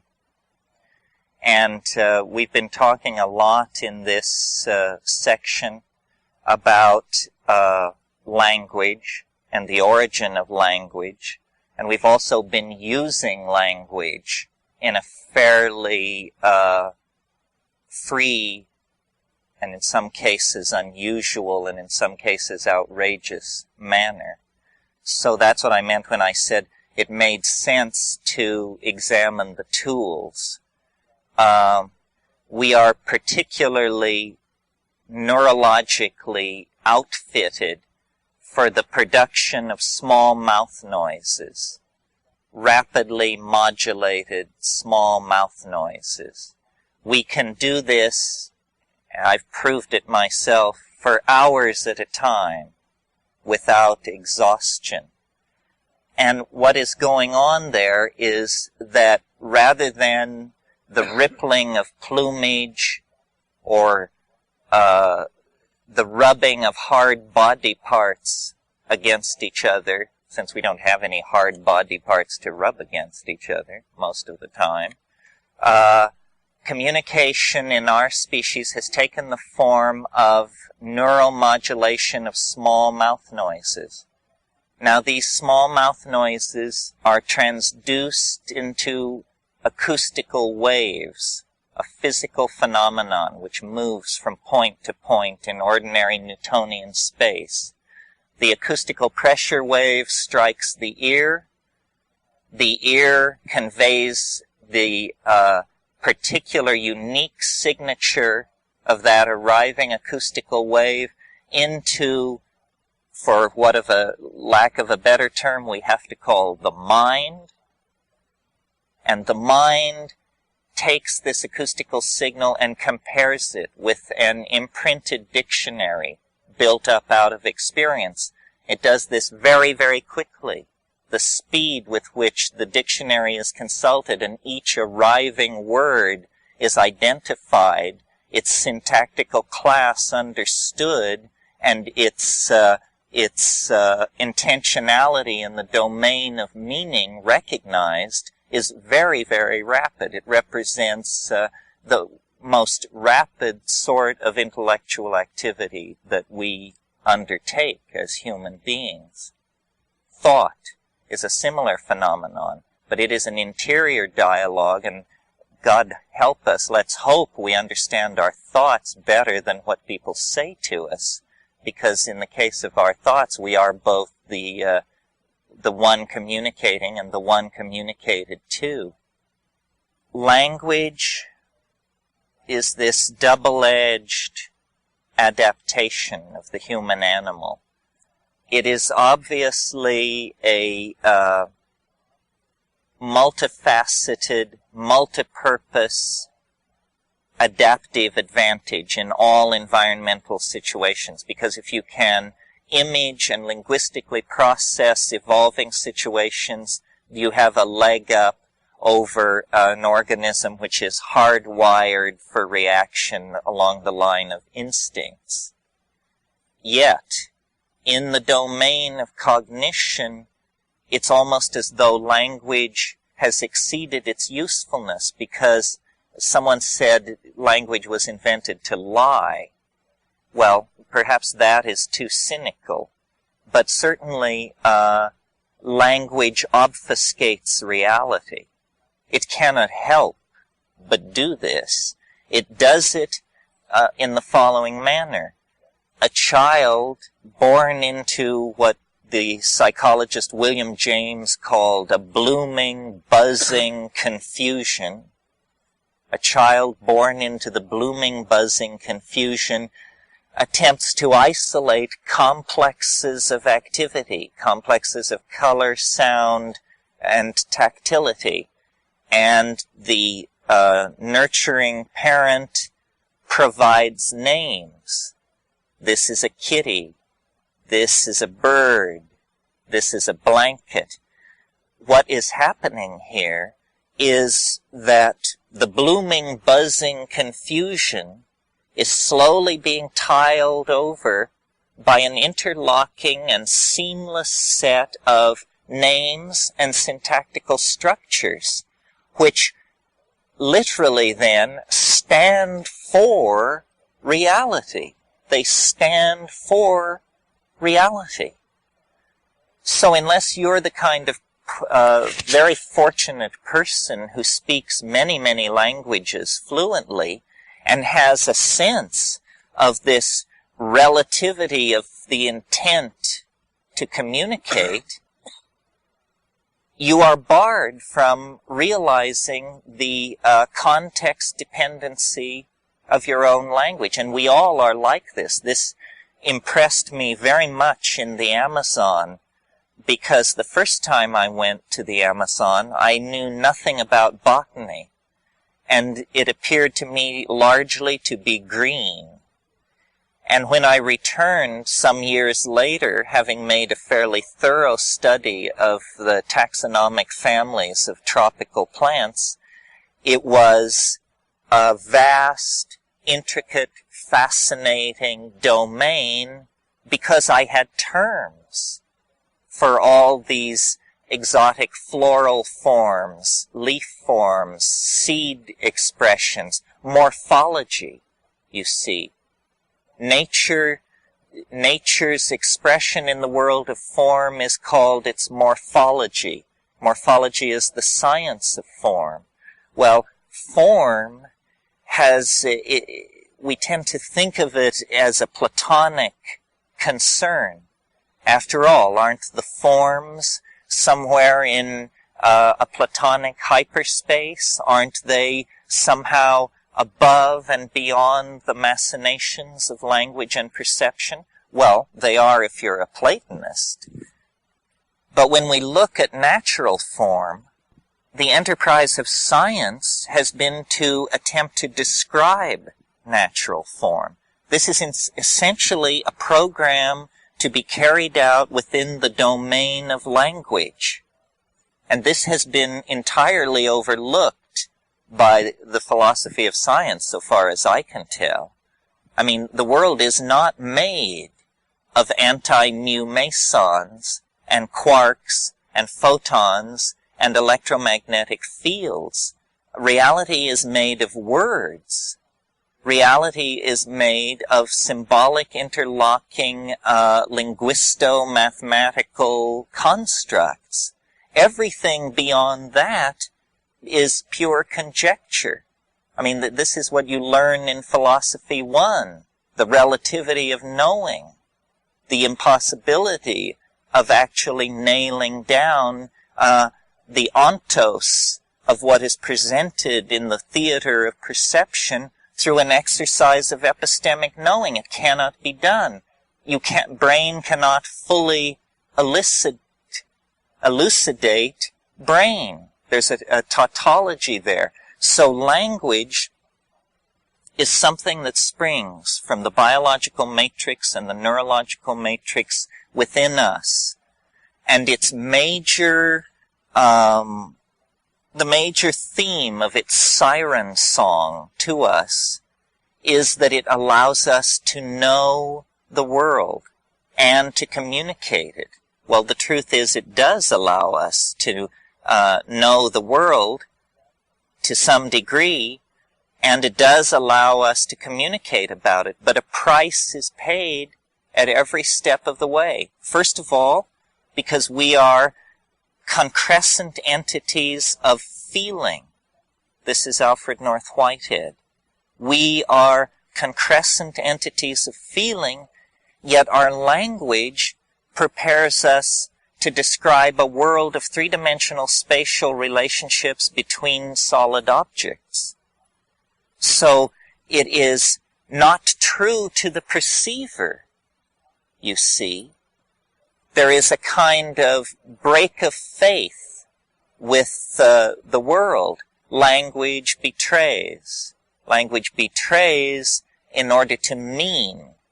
You know, Archibald MacLeish said a poem should not mean but be. And this is a reasonable statement of a poetic, but it is not a basis for a theory of communication.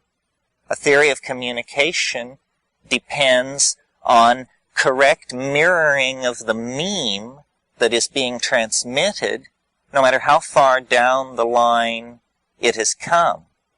Well, we talked in earlier sessions about the impact of biogenically active and psychoactive amines in diet, specifically in the diet of early hominids in Africa, suggesting that the catalysis of neurological development that has gone on over the last million years in the human species was catalyzed by what was at first a random exposure to these things, then a deepening exposure brought on by the consequent synergy of increased visual acuity. In other words, some of these biogenic amines were conferring increased visual acuity, and this was shifting the reproductive mathematics in the direction of those individuals that were allowing this psychoactive substance, I mean, let's be frank about it, into the diet. Then later we saw that sexual arousal was also a concomitant to admitting this item into the diet, and at higher doses and deeper exposures, a deepening sense of what we can call, without defining, the other. The other. I read recently an interesting paper called The Felt Presence of the Other in Unusual Environments. And it was an article about the kind of hysteria which overtakes people lost in the wilderness. The sense that they are being stalked, or followed, or observed. And in its mildest form, I'm sure we all have experienced this. It's the sense of being observed when you know you're alone in the wilderness. We seem to be, we have very strong fight or flight hard wiring in the organism. And we also, when we admitted these biogenically active amines into the diet, we set ourselves up for a kind of undefined frontier between ourselves and the other. Language took its place in that fissure and began to create the earliest images of the other. But antecedent to the image is the feeling. And that was the point that I wanted to make, that in all cases, antecedent to the image is the feeling, the felt presence of immediate reality, which is the unique province of the individual. It is not, we choose to attempt to communicate it, but it is always and forever, by the nature of the situation, ours and ours alone. Well, the idea then that that language is a double-edged adaptation that has both served us and betrayed us on different levels needs now to be looked at in the light of the fact that culture is more and more consciously becoming a project carried out in the domain of language by, for instance, propagandists, both governmental and commercial. Reality is more and more in the image. And when we talked about virtual realities and the tendency of technology to create the dream utopias of the unconscious prehistory and shamanism, you see that what is happening is we are, as a global culture, abandoning ourselves in a way to the image because nothing else can be done. There aren't enough resources, there aren't enough metals in the planet to give everyone the kind of standard of living that is enjoyed by the technocratic elites in the West.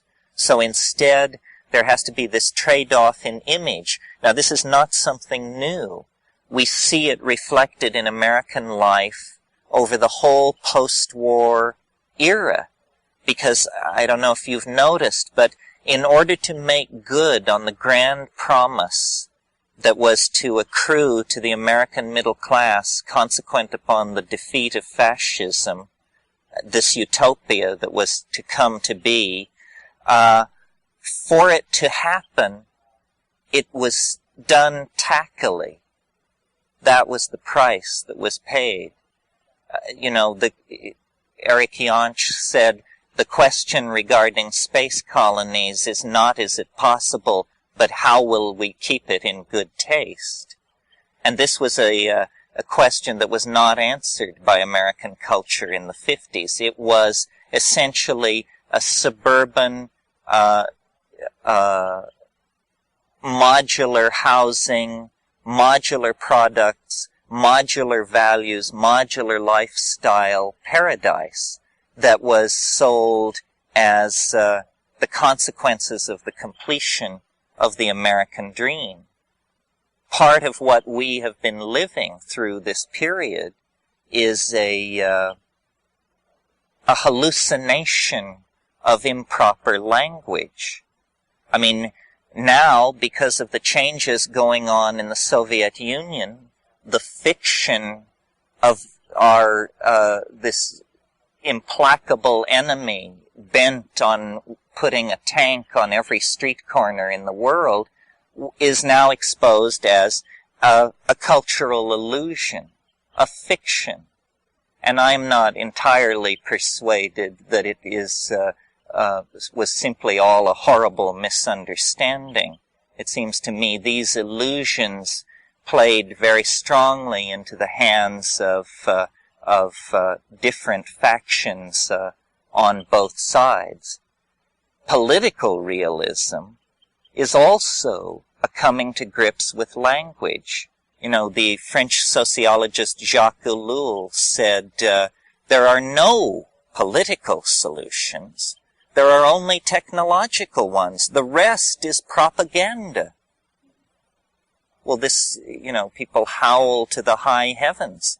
But, in fact, ideology, which is a kind of street corner form of metaphysics, ideology has been just a pervasive cancer on the Western mind ever since the burning of Eleusis. I mean, we just can't get enough of it. And, you know, we may look with horror on the funeral of the Imam, but believe me, in the history of Western civilization, there have been scenes go down that make that look like child's play. Recall to you, just as an example, the Albigensian Crusade, when, in order to stamp out a heresy, the Inquisition was turned loose in southern France, and the professional killer who was put in charge of this operation was a career man named Simon de Montfort. And his lieutenants came to him at one point in this campaign and said, we have the city surrounded. We're laying siege to, I believe it was Carcassonne. And they said, but there are 7,000 Catholics within the walls. He said, kill everybody. God will recognize his own. So, you know, the 20th century has not cornered the market on the ways in which language can distort and is used for political purposes to distort reality. A very poignant example of that I've personally had to deal with is a lot of my work in the Amazon has been in an area of the Colombian Amazon called the Lower Putumayo. And I venture very few people here this afternoon have any association to the Lower Putumayo. But in fact, British banks, with the collusion of Peruvian ruling families in the early years of this century, created a mini Holocaust in the Peruvian, it was then Peru, in the Peruvian Amazon, in the pursuit of rubber. And what this was about was going into these tribal areas and showing these people how to collect wild rubber, and then telling them, you know, you bring in this much. The first time you don't bring in this much, we remove the soles of your feet with a machete. The second time you don't bring in this much, we kill you. And 45,000 Indians were exterminated in the Colombian Putumayo. Going there years after this atrocity, I was amazed to see the lingering effects of the misuse of language. The Colombians, who were not politically associated with this, later in the 30s it was ceded to Peru, refer to it as the devil's paradise. And the idea is that savages, note this word, savages, are savage, and therefore we must be more savage. In other words, pre-literate culture is taken as an excuse for the rise of the beast in the colonizer. And this is entirely done, how this trick is done is through the misuse and abuse of language, where civilization is what is being brought to these people, even though what appears to be being brought to them is the institution of prostitution, social diseases, slavery, madness, and death. But in fact, no, that isn't it. It's civilization. It's a set of reasonable values. Well, the consequences of working out the reasonable values that were exported into the colonial world throughout the 18th and 19th century, the consequence of that is the appalling contradiction presented by modernity, where the major portion of real wealth of great nations is shoveled into a standing crop of weaponry which had better never be used, because if it is used, it spells Armageddon. If it's not used, it's simply the worst investment anybody ever dreamed up. So this kind of betrayal of language and use of scapegoats, see, that's what was happening with the United States vis-a-vis the Soviet Union. The scapegoat, the godless communist. It's what was happening in the Putumayo between the rubber barons and the Indians they were exploiting. They thought they were civilizing them. So the imaging of the world gives permission for various kinds of relationships to it, and people never question. You know, once they pledge allegiance to a given linguistic model of reality, then that absolves all necessity for further thought. This is what Goebbels understood so perfectly. You repeat and you repeat and you repeat, and then when people ask themselves in the privacy of their own mind the moral question, your answer is on the surface, waiting to be heard. Goebbels was the first person to create a system where, sitting in an office in Berlin, he could throw a switch and speak to the German people. And this McLuhan talked a lot about this, the notion of the creation of the public. What is the public? It's something that comes out of print culture. It's post-medieval. It's a phenomenon that can only exist in the presence of newspapers, essentially. That's what gave it its boost. And the public is a very different thing from the democratic notion of the people, because the public is this body of quote-unquote informed opinion.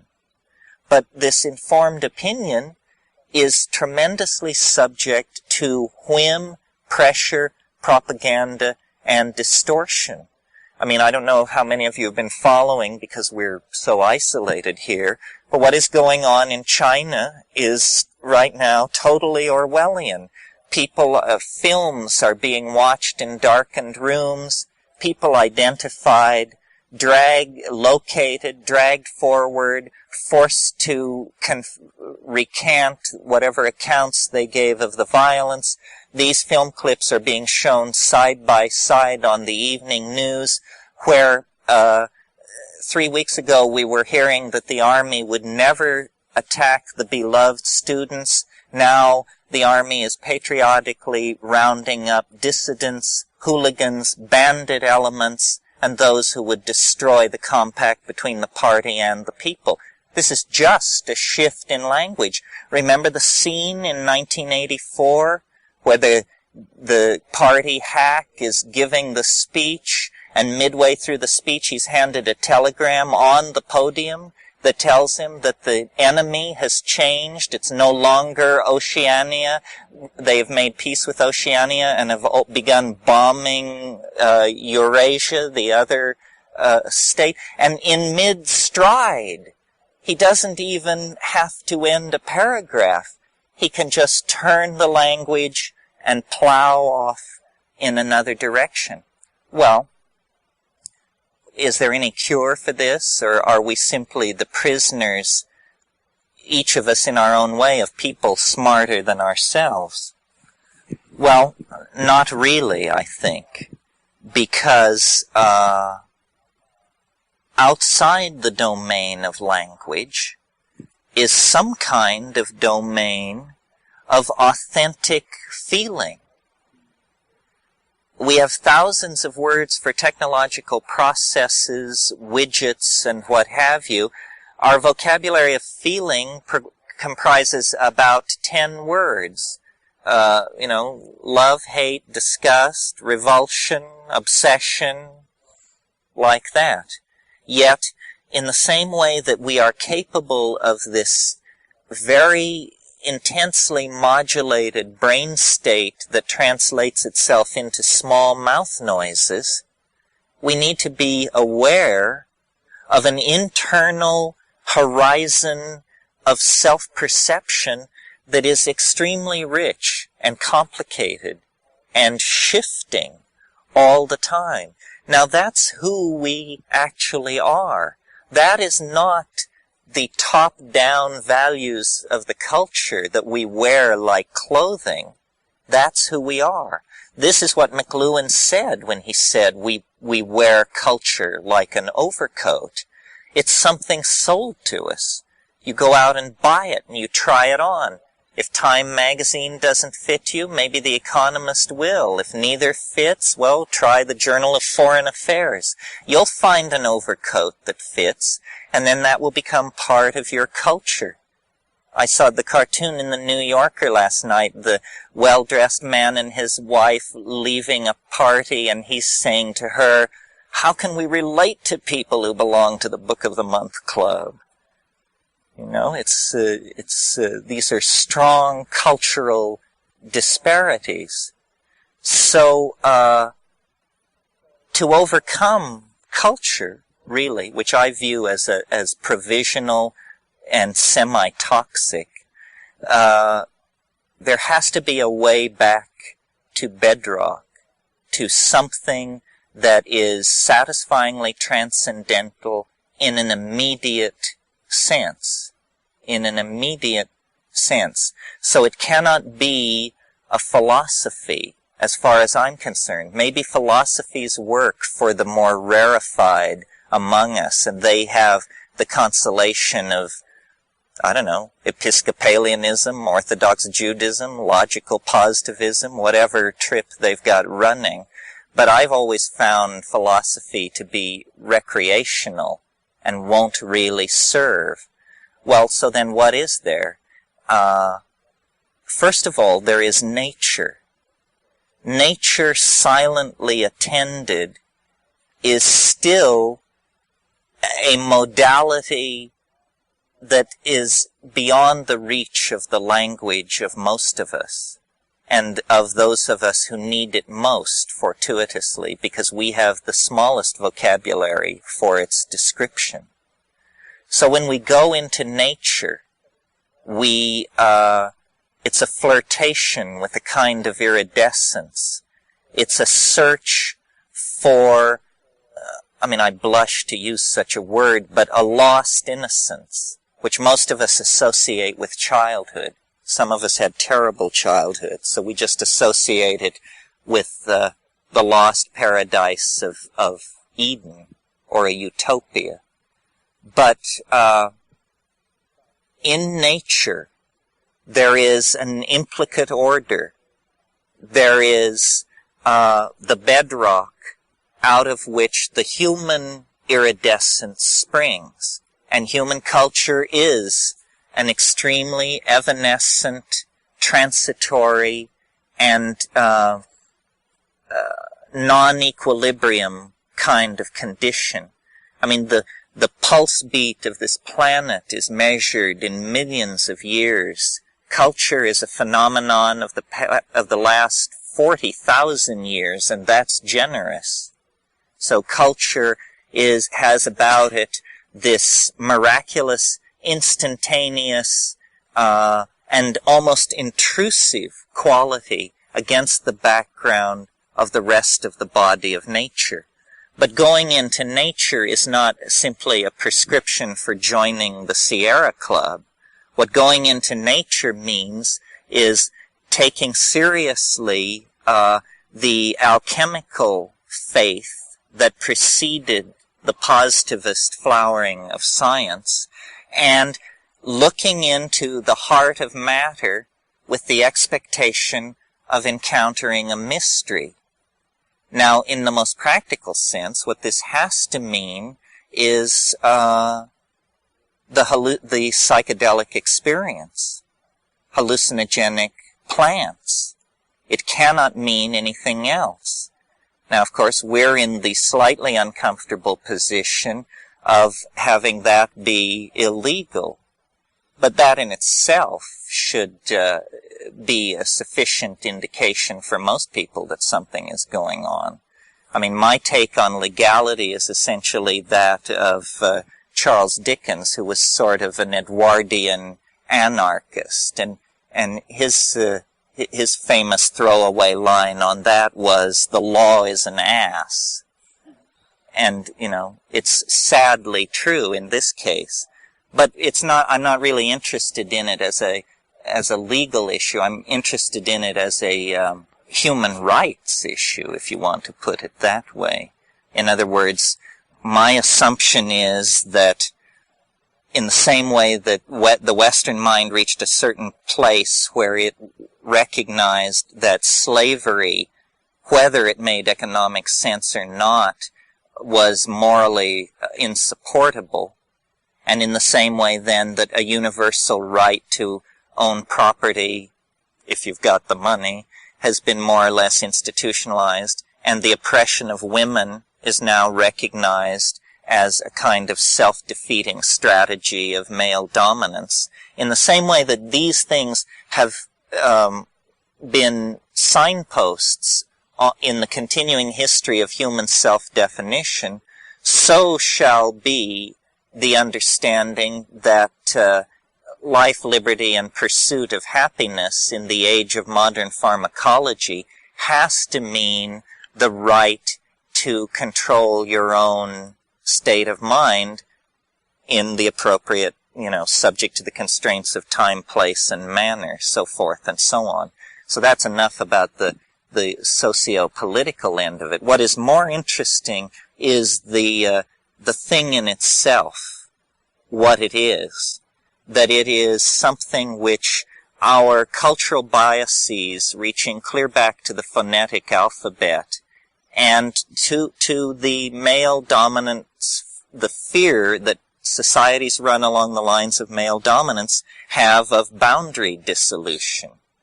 I mean, for 1,000 years in Western civilization, the only boundary dissolution that was socially sanctioned was getting plastered. And that appears to have been specifically for the purpose of getting laid. I mean, as far as research can tell us, for 1,000 years nobody got laid who wasn't stone drunk, because everyone was such a paragon of social rectitude. Well, it's truer than you think. Alcohol is clearly a medium for permission in a Calvinist milieu. Well, I could talk about this in all kinds of different ways. It's very interesting. I talked about scapegoats, and I talked about the misuse of language. I suppose since I got that deep into it, I might as well say what I'm thinking, which is that the drug issue now looms as an obvious new horror. I mean, it has all the trappings of the communist under the bed. I mean, I have not yet heard crack cocaine referred to as godless, but any day I think the connection will be made that this is a godless drug. The problem here is, again, a problem of language. We have one concept, drug. It moves from aspirin to heroin through LSD and on into television. These things can all be spoken of as drugs. So then, what this means immediately is somebody has stacked the rhetorical deck against a reasonable discussion of the matter because our vocabulary is so impoverished. I mean, are we to believe that we need the same policy for television as we need for heroin? Are we to believe that psychedelic psychotherapy is to be treated with the same hand that resolves the crack cocaine issue? So, while the government squawks education, no education is taking place. Rather, what is taking place is a poisoning of the linguistic domain in which we will then be expected to forge a solution. So, what I've tried to say on this issue, and some of you who saw this month's Mother Jones may have noticed that they put me in there, more picture than text, which tells you something about an age of symbols.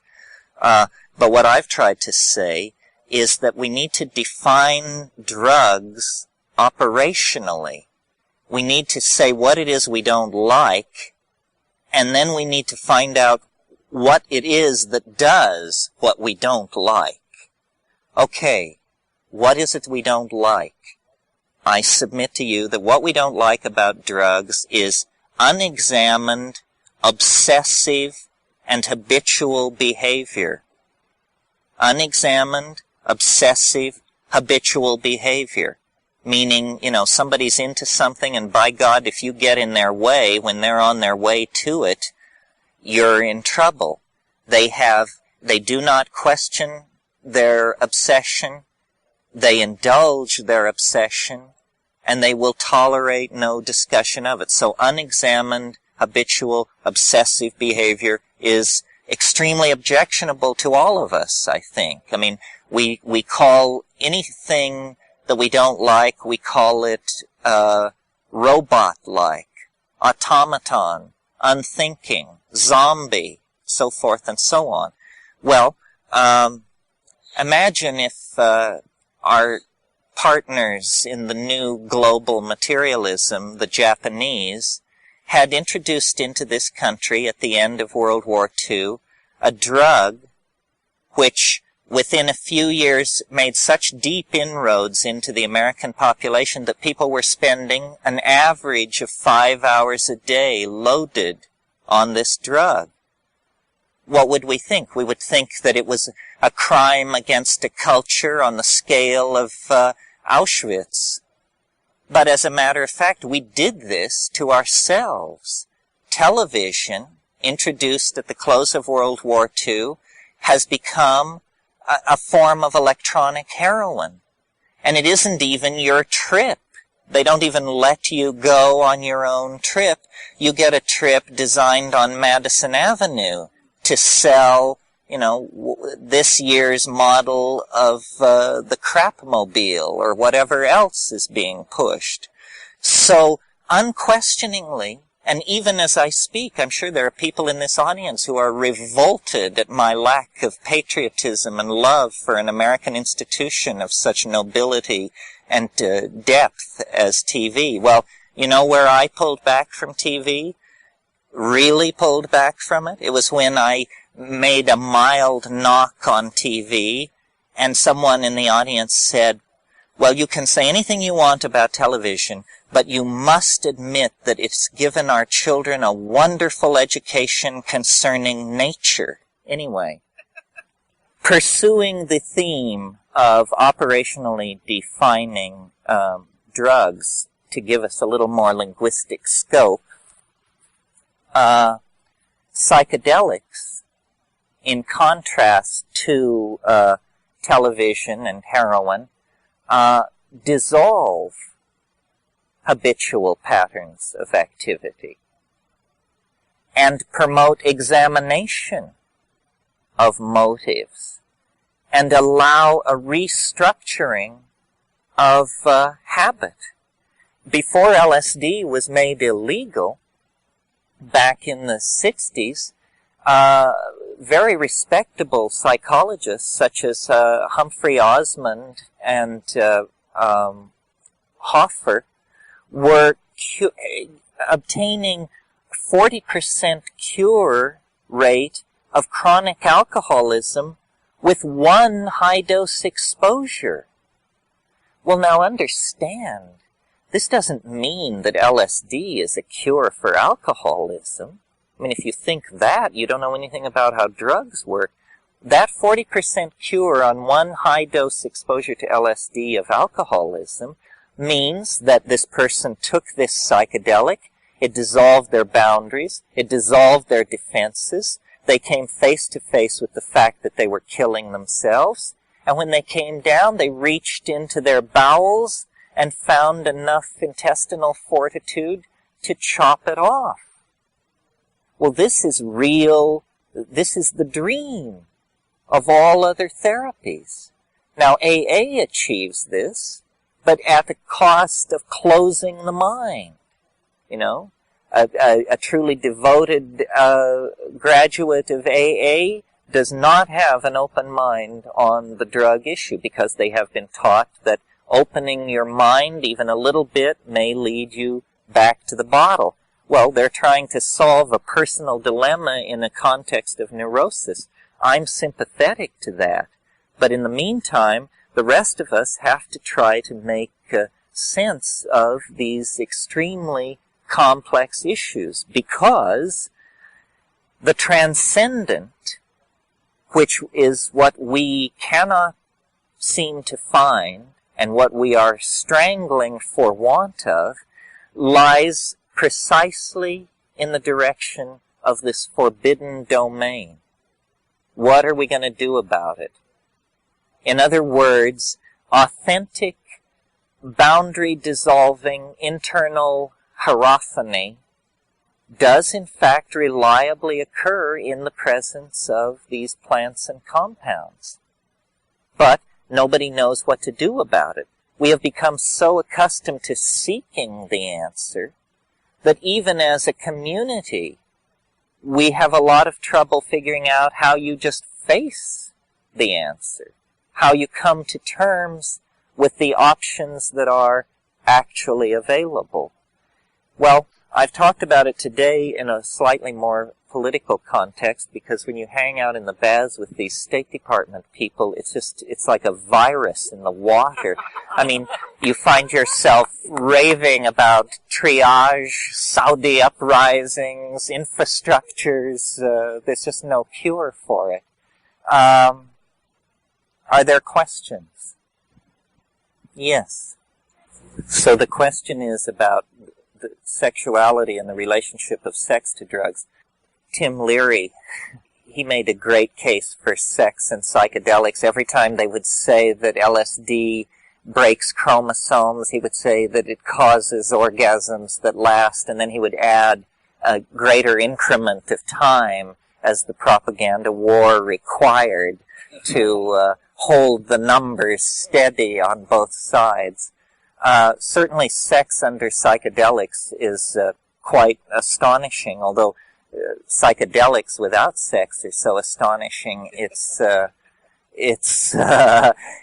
perhaps an embarrassment of riches to pile it on. The analogy between sex and psychedelics that I think is the cogent one, and is very few people go through life without ever brushing up against sexuality. I mean, you have to have a truly bizarre biography for it to never come and get you.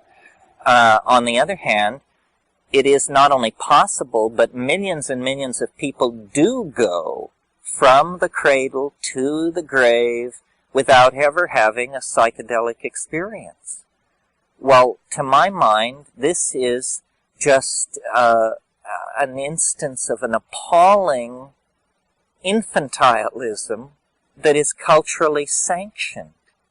I mean, the culture not only doesn't care if you never find out about this and remain forever immature, virgin, good word. The society, not only does it not care, it's specifically interested in seeing that you don't have this experience. Well, it's part of the birthright. This is what religion was for the first 1,000,000 years before it fell into the hands of men who insist on wearing dresses. You know, it was the celebration of an ecstatic reality. that could be coaxed out of a magical relationship with nature. I mean, and it's still there. The portals are still there. Your RS-232 outlet into hyperspace is still in place, even though, you know, nobody's may have plugged in your family line since Alaric burned Eleusis.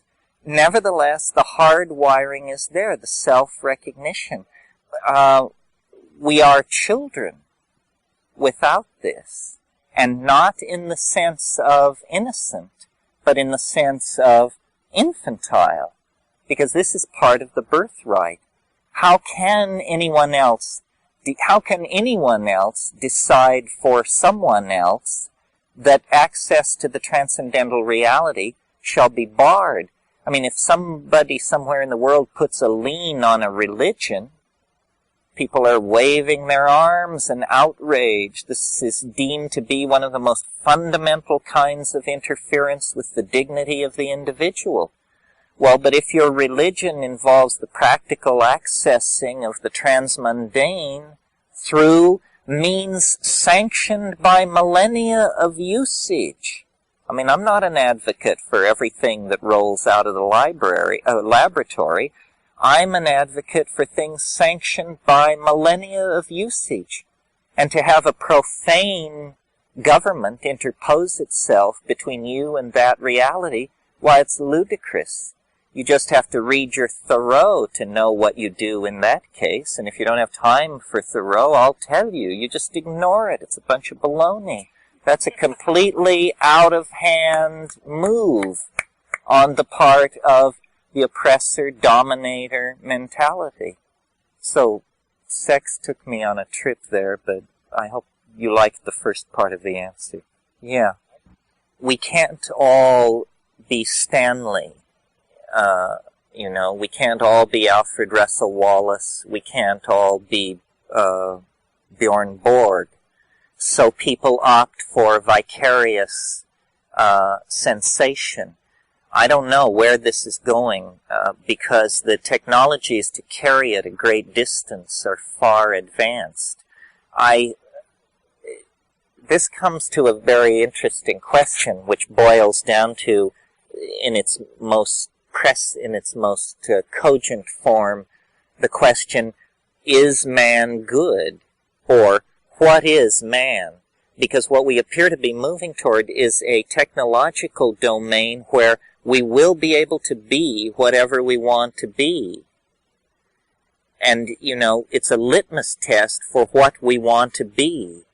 I mean, if you could be whatever you wanted to be, would you watch XXX-rated movies every waking moment? How many people would? This is the great fear that the dominators have about the drugs. Their position is, if drugs were legal, everybody would be a junkie. A cheerful view of human nature. They're saying, you want to legalize these things? Don't you understand what it would be like? Well, I, as a user of drugs, am insulted by the implication. The government has never been a major factor in the decisions I made about my program of ingestion. And I think that it's preposterous to suggest that the moral rectitude of the government stands between a dope-crazed population and the object of its fondest desires. I think it's all in language. If a gram of cocaine cost what a tube of airplane glue costs, you don't see a lot of gentlemen with neatly trimmed gray beards driving Porsches with airplane glue in their fur. It just doesn't happen because it's tacky. It's tasteless.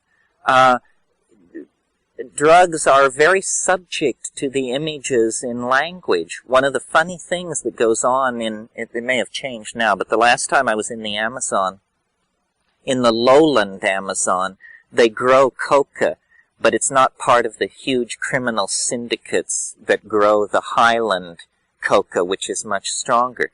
So we go up these rivers, hundreds of miles up these jungle rivers, and people are growing coca, and they invite you to chew coca with them. And the moment that there is any rapport established, they want to go on this rap about how this is not a drug. I know you think this is a drug. This is not a drug. This is a food. This is making us strong. This allows us to work. Without this, we would be nothing. Well, what he's saying is, adopt my language so that you can see this reality as we see it. And in fact, they're quite right. I mean, you can chew coca for weeks on end, and when you leave the Amazon and fly home, it's no big deal. All this, the most virulent family of addicting drugs is always presented, crack has changed it a little, but the classic virulent addicting drugs are the opiates. Well, opium was known for 3,000 years before anyone noticed that it was addicting. The earliest known account of addiction is in 1603, William Playfair. So for thousands of years, opium had been used and not been recognized as addictive. Now, you have millions of people running around thinking that if they get within several feet of it, Satan will sink his claws into them. This is all a grand silliness. And not that heroin addiction is not a problem. I don't want to imply that. But what I'm trying to say is the way we see these things, the way we image them, is what gives them their power. Does that do it for you? Other comments? Why hadn't it been seen that it was addictive? Because it was part of the culture? No, because opium really isn't terribly addictive. The only time in history that opium was turned into a social problem was in the 19th century. Yes, just to review your history for you for a moment, in the 1840s, a series of international incidents went on in the Far East that have come to be called the Opium War. Well, what was the Opium War about? The British East India Company, which was nothing more than the profit-making arm of British imperialism, the British East India Company had created a huge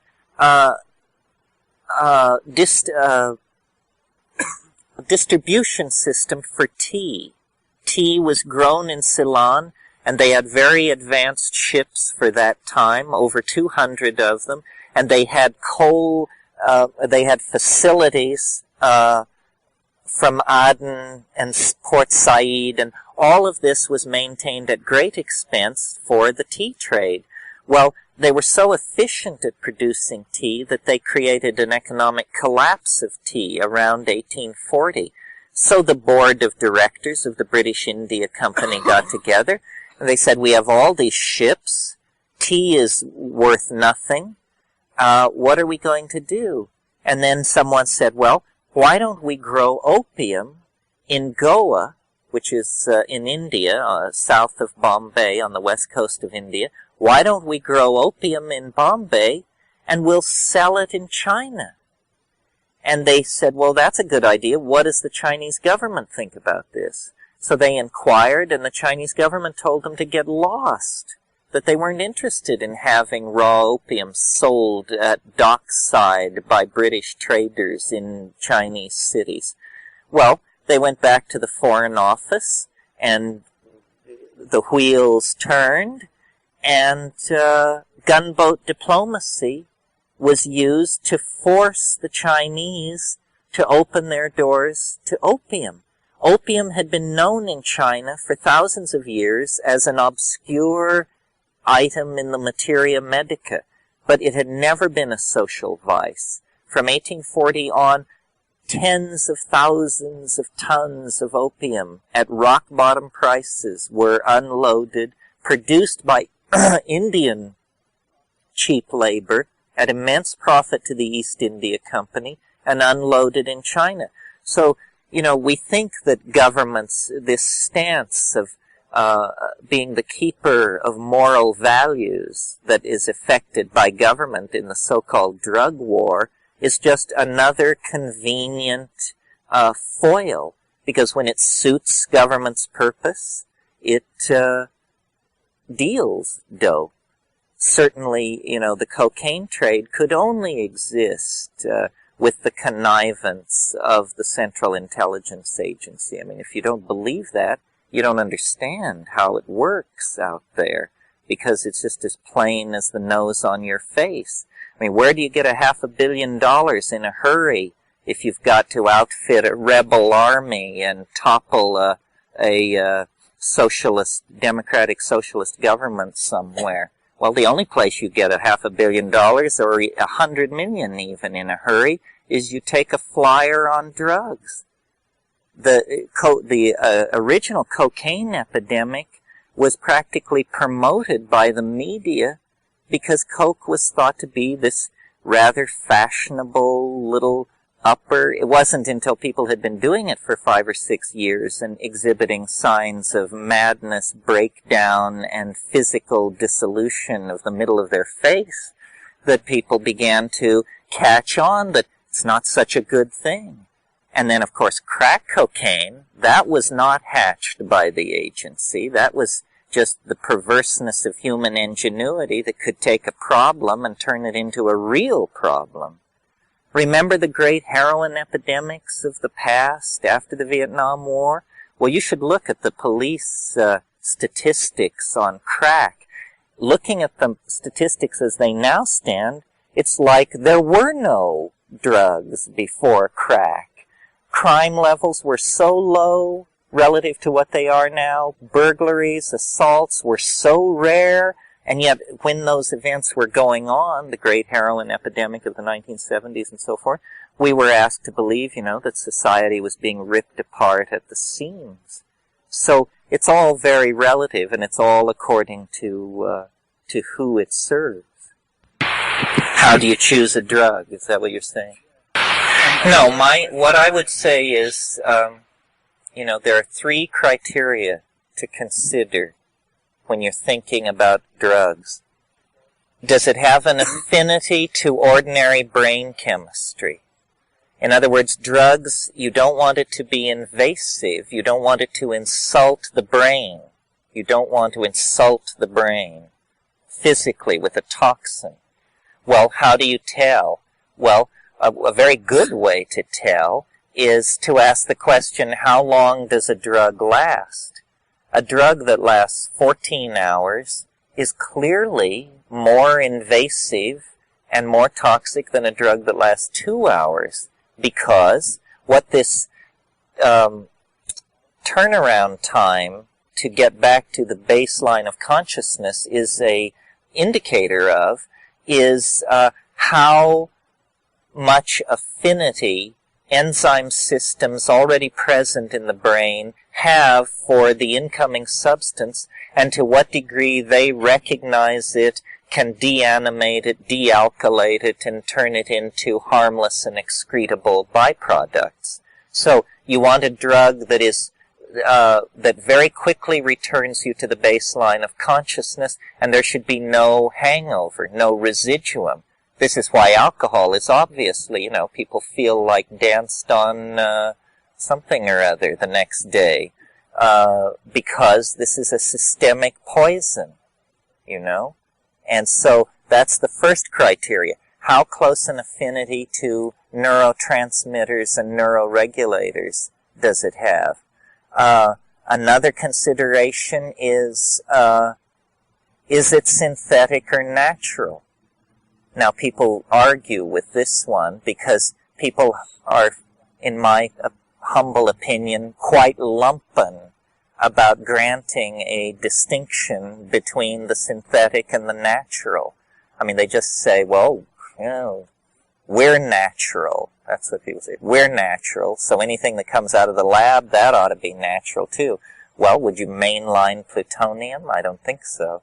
So, why I'll make the argument for natural substances on two levels. One, fairly rational, which is that a substance that occurs in plants has been use-tested in living systems for millions and millions of years. It is a constituent of organic life. The proof of that is that it is present there. So that alone argues that it has a certain affinity that places it above a synthetic. The more airy-fairy of my metaphors on this issue is that I think I really, especially in this area, give great credit to Rupert Sheldrake and his idea of the morphogenetic field. I really think that, let's contrast two drugs, a synthetic drug like ketamine, a pseudo-hallucinogen, and a indole hallucinogen, a true hallucinogen like psilocybin. Well, psilocybin has been taken for thousands and thousands of years by tens of thousands, perhaps millions of people. It has a morphogenetic field that and in a way, when you take a drug, the drug takes you. I mean, the drug is opening and you are opening, and there is a dimension of recognition about which it's rather difficult to say very much. And the third criteria in thinking about the possibility of substances as a tool for spiritual growth is, does it have a history of human usage? Does it have a long history of human usage? That's, in a way, the most important of all. No synthetic has a long history of human usage, and most things with a long history of human usage will turn out to come from a plant. So what you need is, all these people who went before, they proved that substances like psilocybin, ibogaine, harmaline, mescaline, the experience of the human community over time proves that these things do not cause birth defects, miscarriages, tumors, blindness, madness, ulcers, so forth and so on. In other words, since we are not allowed to legally investigate anything, since we are not allowed protocols for human investigation of anything, old or new, then really the only human data available is ethnographic data. Data on obscure Amazonian tribes and rituals conducted in the Mexican highlands. Well, to my mind, it isn't, I'm not an advocate of drugs. I'm an advocate of psychedelics. Drugs that are not psychedelic interest me approximately as much as I assume they interest everybody else. I mean, I sometimes do them. Certain ones I abuse, caffeine most notably. I can't abuse alcohol because I'm a migraineur.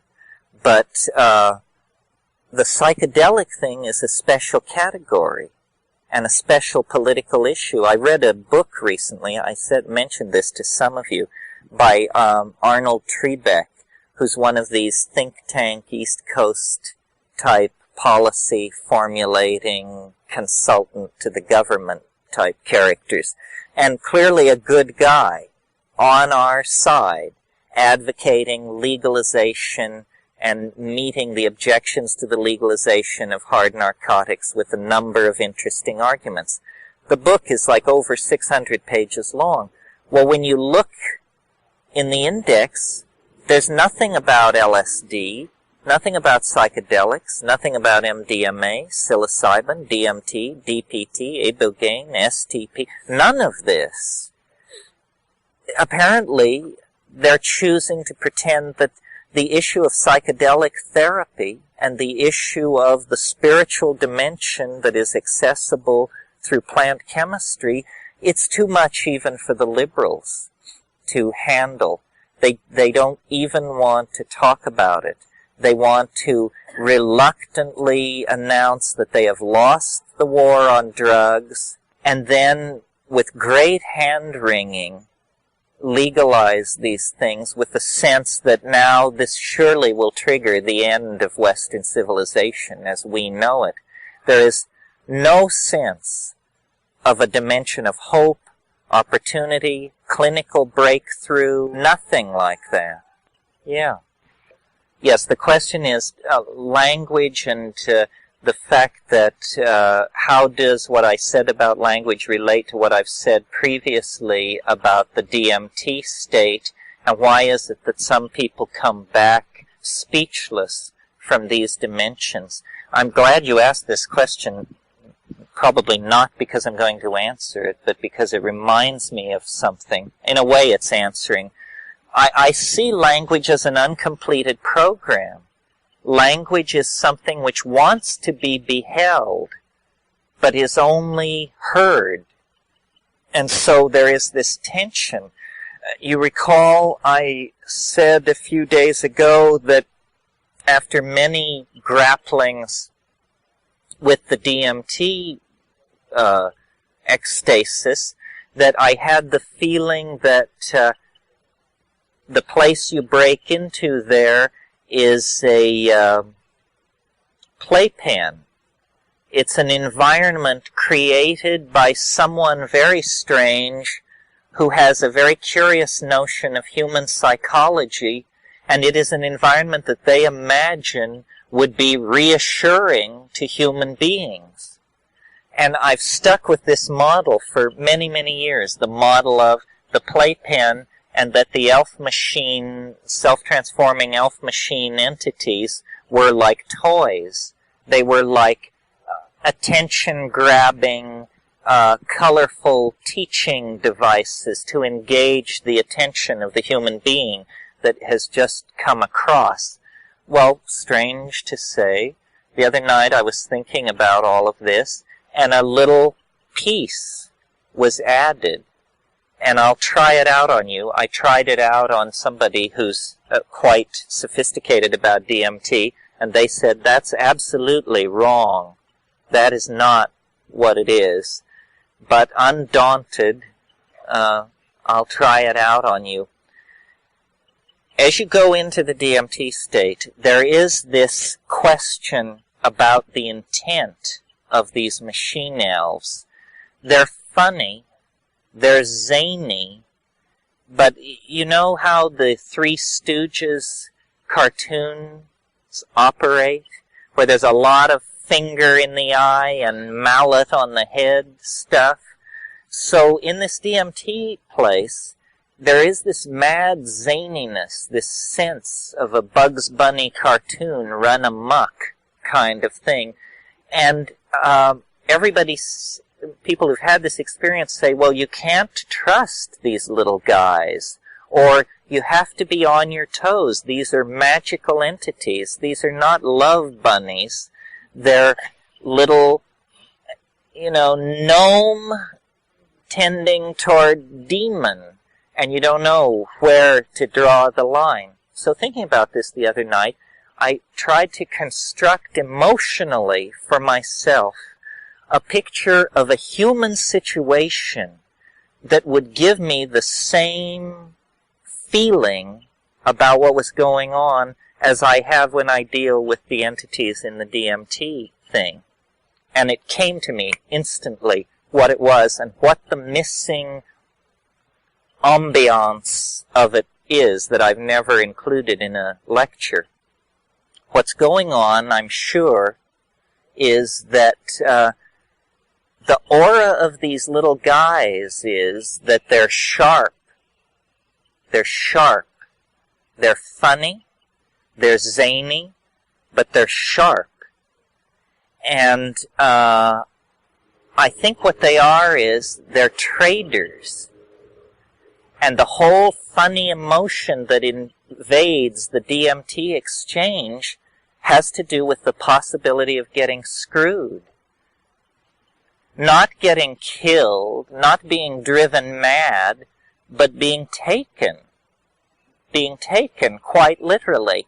And these toys, which they offer, are trade goods, in effect.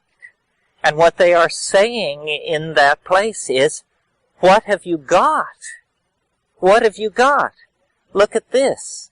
Look at this. What did you bring? What do you have to trade?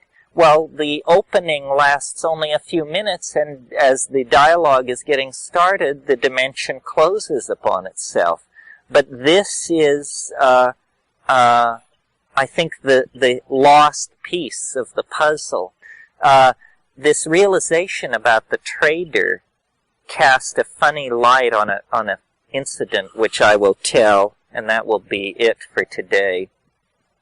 It's an example about communication from other dimensions and how it works. It's a story that I've told before, but I still get a kick out of it. I was in Los Angeles having dinner at a not terribly fancy restaurant, but a neighborhood restaurant in Malibu with a bunch of people. Among them my friend Ralph Abraham, and also among them a woman, a French movie producer.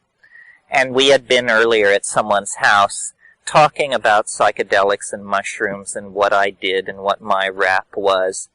And so we were seated at this big table, about 10 of us, and this woman was at my elbow, and she said, "You say that the mushroom speaks, but I do not understand this speak. What does it mean?" And I said, well, the mushroom has many personalities. Sometimes it has a very, it sort of presents itself like a pawnbroker. I said, you know that role that Rod Steiger played in the movie of that name? That irascible kind of personality is a personality of the mushroom. And she said, oh. And at that precise moment, Steiger stopped by the table to shake hands with everybody. I mean, so immediately thereafter that I was horrified that he had heard me make this reference to him. Well, so I was just, and Ralph, who was sitting across the table and saw this whole thing go on, leaned across the table and said, you see, the mushroom is showing you that it can touch you anytime, any place, in ways that you could never imagine. That's all, folks. Well, yesterday I talked for 2 hours uninterruptedly, so I'm hopeful that there will be a sufficient response to that we can have some discussion about it today. This is the time when it's psychoactive, and that was the time of their rituals. Yeah, I would bet that what he was intending to indicate by his description of it as a vine that grows close to the ground was what's called sacrostemma or ephedra. Both of these, the closest thing to what I'm talking about is this native plant called Mormon tea in California. Do any of you know it? It has a kind of odd habit of growth, long and unbranching stems. This is one of the things that is always suggested, especially in the Kashmiri Shaivite tradition, as being the soma source. Yeah. And it is a soma substitute in the reenactment of the Vedic ceremonies. Really, it's pretty unsatisfying to grapple with the soma problem, because if you're true to the evidence, it's hard to make it fit anything very well. This book I mentioned yesterday when I did the survey, called Hauma and Harmaline by Flattery, it convinced me that I had been too quick to assume that Pergamon Harmala alone couldn't be a reliable hallucinogen.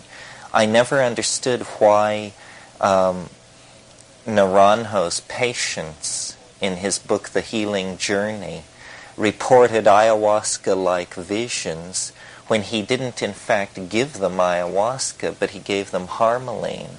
Now I understand that what I was in the dark about before was the fact that harmine is not strongly hallucinogenic, and that that's what's in Banisteriopsis caapi, activating DMT, but not contributing to the hallucinogenic activity, really. So it's entirely possible that Soma was Pergamon Harmala.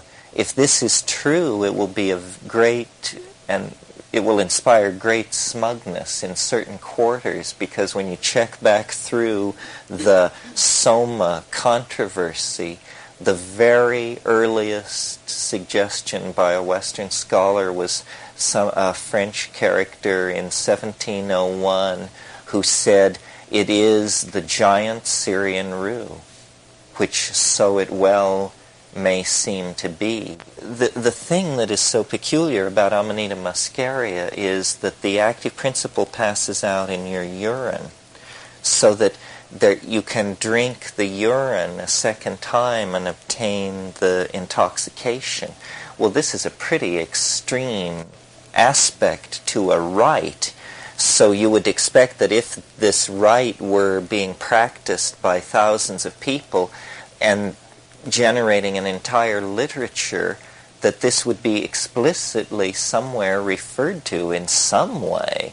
And in fact, it's impossible to torment the text of the Vedas to yield a convincing passage where urine and cattle are explicitly connected to Soma. It just isn't there.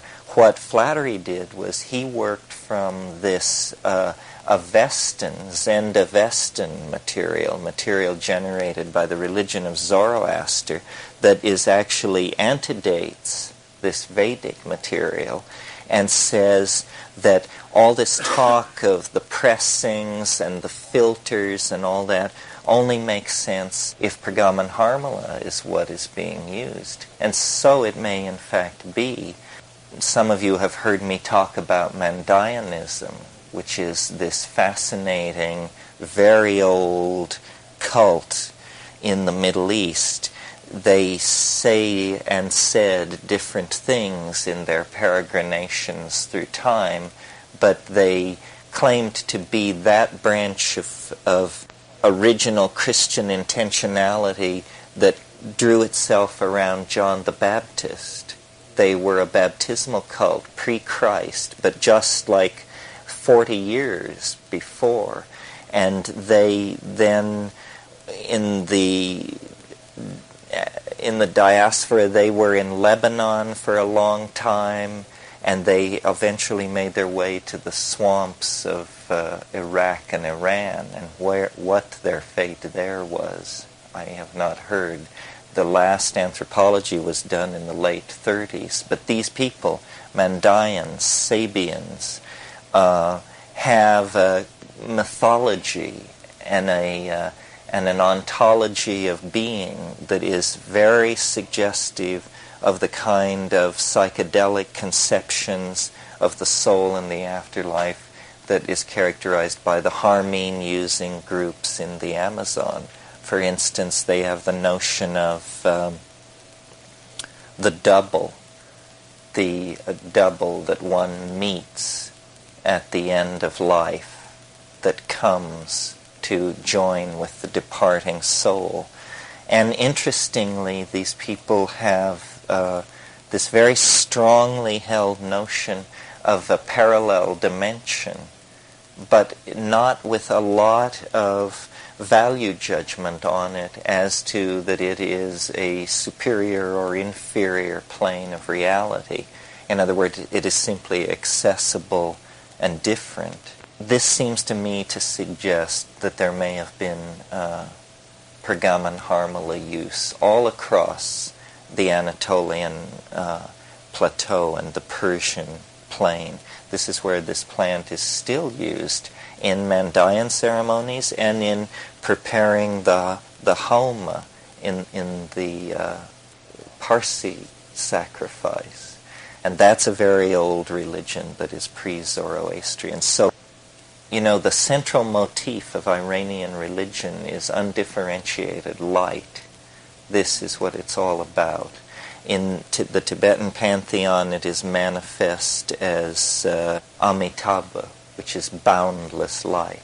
Upame, is light. Upame is boundless light. And this Iranian hypostatization of God moved out in all directions. It infected Mandaeanism, Mandaean communities in Central Asia, in Samarkand and Khotan. And it was, a major focus of the Hellenistic mystical thing, especially in certain cults. Well, that's enough about Soma. This is all unresolved now, you see, because of Flattery's book, because it was accepted that Soma was Amanita muscaria simply on the weight of Wasson's reputation and public relations skill, really. But the fact that nobody could ever get high from it just was an insurmountable barrier to the theory. So now there's this other idea going around. LSD comes after all this, and there's something quite different. Can you say anything about that at all? You mean in its modern manifestation? Well, I talked yesterday about these naturally occurring forms of ergot hallucinogens.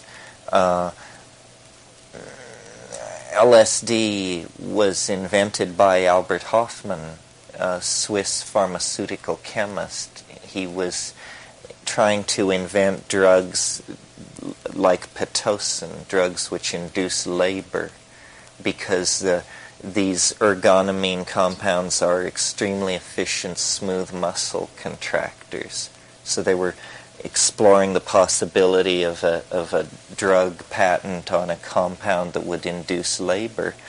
And he discovered, and I won't retell the story because I'm sure you all know it, it's enshrined in the annals of psychedelic mythology, but of the famous bicycle ride through the streets of Basel, where it slowly dawned on him that something strange was going on. But it was put away. This was in 1937. It was put away on the shelf, basically, until 1943. Then the Swiss began looking at it very quietly.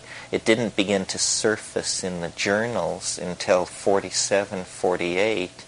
And by 1968, it was highly illegal and highly, there's a lot of pressure on it. So really, it only enjoyed 20 years as a legitimate object of scientific research. So not enough was found out about it. It was all... the astonishing thing about LSD is that it's active in such small amounts. That we talked about this yesterday, that 1 gamma is 1/millionth of a gram. And what a little bit this is when you're accustomed to measuring drugs in milligrams. 1 milligram is 1,000 gamma. Well, very few drugs are active even at the 1 milligram level. Most drugs are active at the 5 to 15, some at hundreds of milligrams. So and this spurred great hope and great imagination in terms of experimental strategies, because people said what this appears to be is it affects the mind very strongly in these tiny amounts. So it appears that this is a doorway into understanding neurochemistry. And what we have here is either a synthetic neurotransmitter, or then there was the bad guy theory, which was that this was the so-called psychotomimetic. This was the idea that this metabolism of schizophrenics would be found to differ significantly from that of normals, and that the culprit would be found to be excess production of an LSD-like compound. Well, this is a reasonable hypothesis, and money was spent on it, but it never came to much. The data did not support anybody's model of what was happening. DMT, because it is so spectacularly hallucinogenic and so rapidly returns you to the baseline of consciousness, was early looked at as the possible schizogen. But what they found was, yes, people do produce DMT in their brains normally, and they do when they are institutionalized for schizophrenia. And some schizophrenics have more than normals, some normals have more than schizophrenics. No conclusion can be drawn. There appears to be no correlation between the presence of DMT and schizophrenia. Well, while this kind of research was going on, LSD was breaking out of the laboratory and creating a social phenomenon that, for good or ill, wafts its gentle waves against this shore to this day and hour. The thing about LSD that made it unique in that situation is that because you can theoretically get so many doses from a gram, it becomes a tool, a political tool, because a single chemist can produce 10 million hits. Well, this is not some guy getting rich. This is about changing history when you're talking about 10 million consciousness-expanding experiences. 10 million? There were only 1 million students in Tiananmen Square, and one guy could make 10 million hits in a 72-hour run. And there were dozens of these guys with different ethics and different levels of sophistication and dedication. So it was like a situation where social enzymes, pheromones, signaling change in the hive structure were just overproduced. And of course there was a recidivist reaction to that.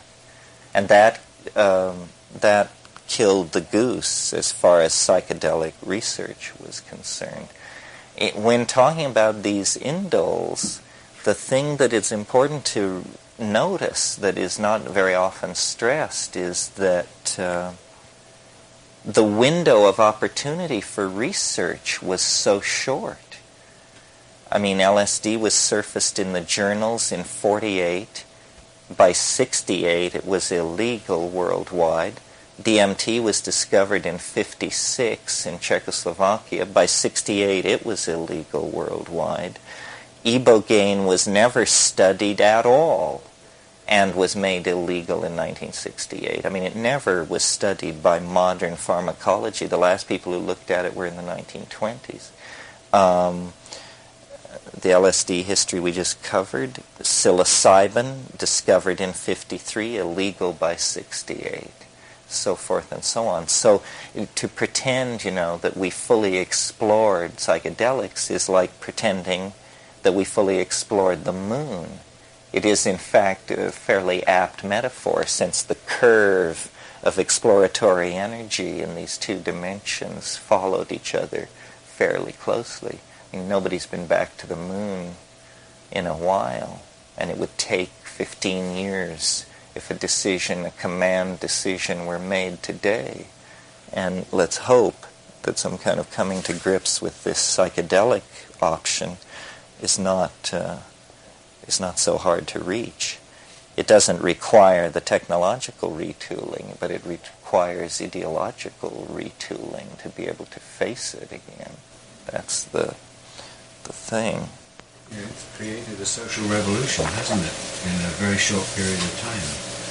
Yes, well, it was, if my notion that we should view these things as catalysts of memes, catalysts of language expansion, then though there have been shamans throughout human history using hallucinogens, there's never been a situation where hundreds of millions of people over a decade open themselves up to that.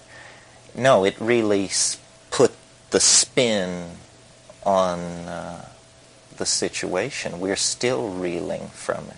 I don't know if you've been here when we've looked at any of these maps, but it clearly shows that that's when the great change came, that there was this recidivist upward moving curve of conservative tendencies that precisely mirrored the Mycenaean breakup of late Minoan culture happening through the late 1960s. That's where the cultural cascade of effects began that we are reacting to in the same way that the classical world had to react to Hellenism. So, yeah, it made a revolution. There's never been anything like it.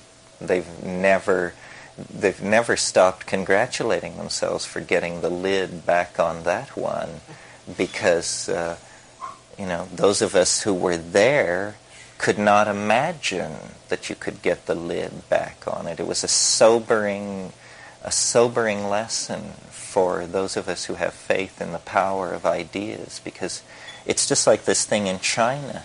Millions of people can march, and great clarity can be forged in struggle, but when they come with the machine guns, the taste for politics turns bitter, and they always do come with machine guns.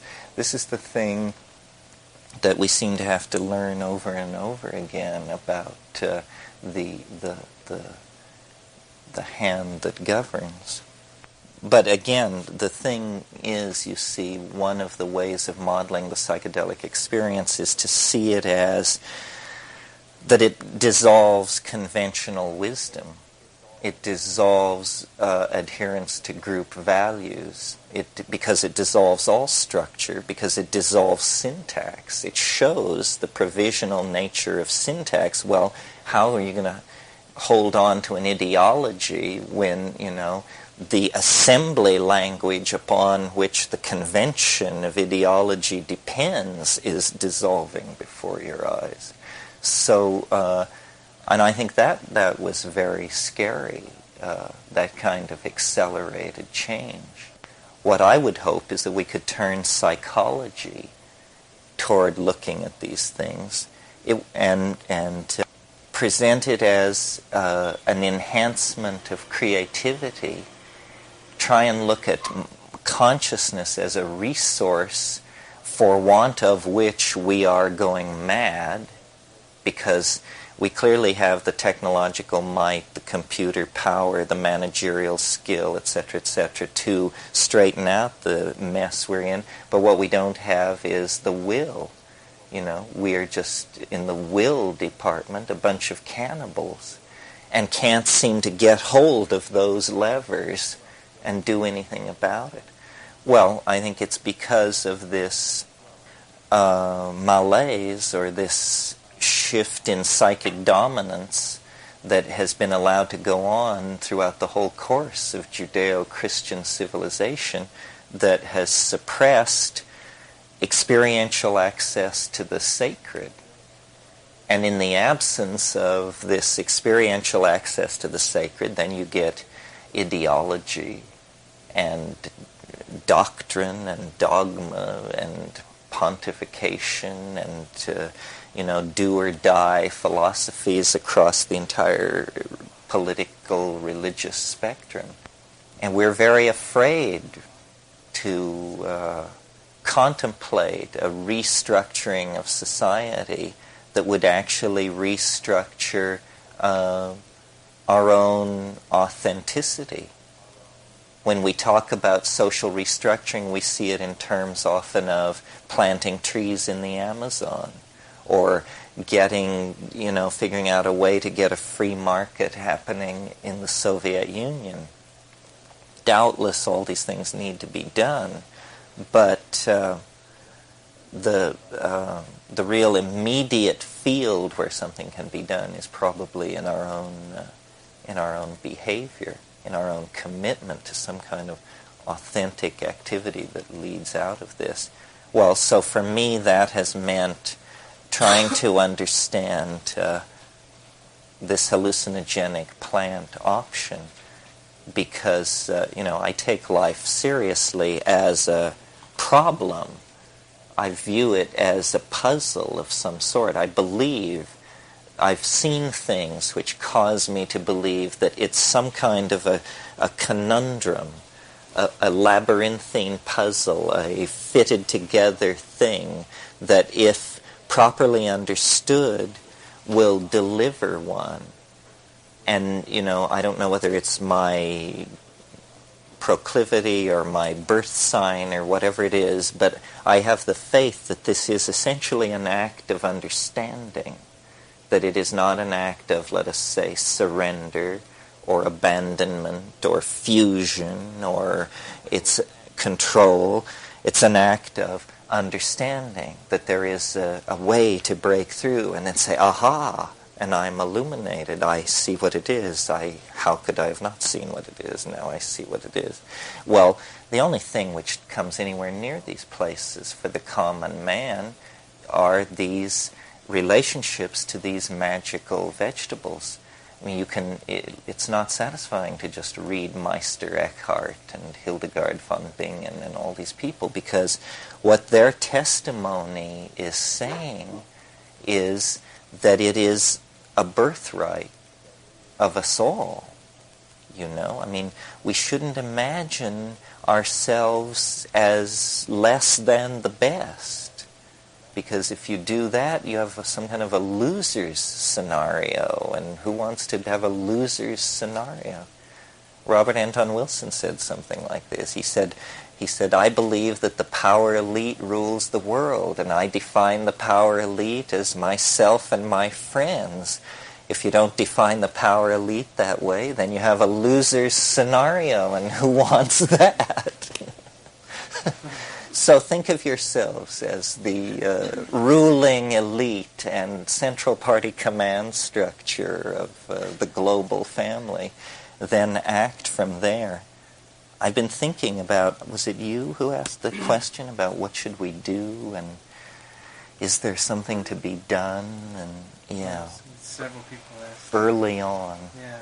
Well, I've been thinking about it because I wasn't entirely satisfied with my answer, and I'm not entirely satisfied with this answer, but here's the state of play. It seems like what the problem is it's a tension between immediacy and the desire to plan. And so I feel all these political obligations, that it doesn't seem right to say that we should just watch the Tao flower of the novelty wave carry us toward the arms of the Mother Goddess at the end of the millennium. Well, we know that's happening, but shouldn't we do something while we're waiting for that to happen? And it seems to me that maybe the answer is as simple as this slogan which somebody made up. I don't know who, some of you may know who. This slogan, think globally, act locally. And that we have a tendency to want to go on crusade because the world is in such a state. But planning is some kind of a demon in a way, because our whole problem is that we planned ourselves into this situation. So instead of feeding energy to this global image of a homeostatically regulated culture, atmosphere, industrial base, economy, so forth and so on, it seems like those large-scale control functions can be left to the collectivity, to the marriage between the unconscious and the cybernetic coral reef, and that what we really want in the domain of planning is an abandonment of ideology. that ideology is poisonous. All ideology is poisonous. And that what we are, I hope, tending toward is a kind of evaporation of culture. Evaporation of culture as a product of ideology, and its replacement with natural processes. In other words, that there is an obvious way to solve certain problems. Because it's management, energy efficient, waste efficient, so forth and so on. In other words, that pragmatism, if looked upon from the point of view of natural selection or something like that, is a fairly profound principle. So, I didn't mean for this to be so long, but what it comes out as then is where we are most effective, where we are most clear-eyed in sending energy correctly from ourselves to the world and receiving it back, is in the immediate domain. And that means in the immediate temporal domain, in the immediate financial domain, in the immediate spatial domain. And that when we aspire above that to this global control system, then it doesn't work, because it's not really our role to function like that. And by us, I mean everybody, because I was amazed to lie in the hot tubs this week and listen to various people planning the fates of millions of people, discussing, where the economic zones in the Soviet Union should be opened up, how the diplomatic crisis in China should be resolved. I mean, people who just routinely take it upon themselves to run the world for the rest of us. There's a deeper level, this is a slight turn on this, but there's a deeper level on this idea, to this idea of pragmatism, which I was thinking about, because I was thinking about yesterday's lecture and how it was a lot of information. And I wondered what other lectures might be like that would be so full of information. And then I reviewed in my mind the history of art from the point of view of realism. Realism is this funny thing where people painted on their bodies and scarified themselves and painted in styles that have been rediscovered in the 20th century. Impressionism, symbolism, abstract expressionism. We see all this in the cave paintings in Africa and in southern France and so forth and so on. But once the Greeks got their camp in order, they set off in this funny direction, which was they wanted marble to be like flesh. They did not want to symbolize the human form or evoke it or make an image of it. They wanted to find out what it was by duplicating it exactly. And they were able to do this and produced, these things, which I don't, if any of you have visited the museum at the Parthenon or the Metropolitan in New York City, you get it from this Greek stuff. I mean, I think even if you're pretty lumpen, you suddenly understand what art is about, why people pay $11 million for a piece of marble. Because what real genius is, you have to put out your hand to satisfy yourself that this is not real breathing human flesh. And these faces, have minds behind them. And when you stand and look into them, you say, so this is what the thing about Greece is all about. Now I understand that some kind of magical thing. Well, Eleusis was this central focus for the mystical intentionality of the Greek mind. This ties in with this thing that William Blake said about attend the minute particulars. Remember, we talked about that, he said this was the basis of poetry, and understanding reality was attention to the minute particulars.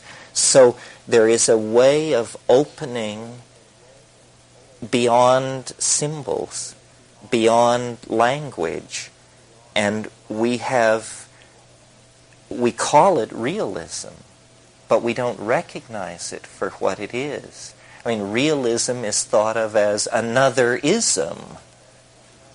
But it isn't another ism. It's an ontos of a completely different order. There are isms and there is realism.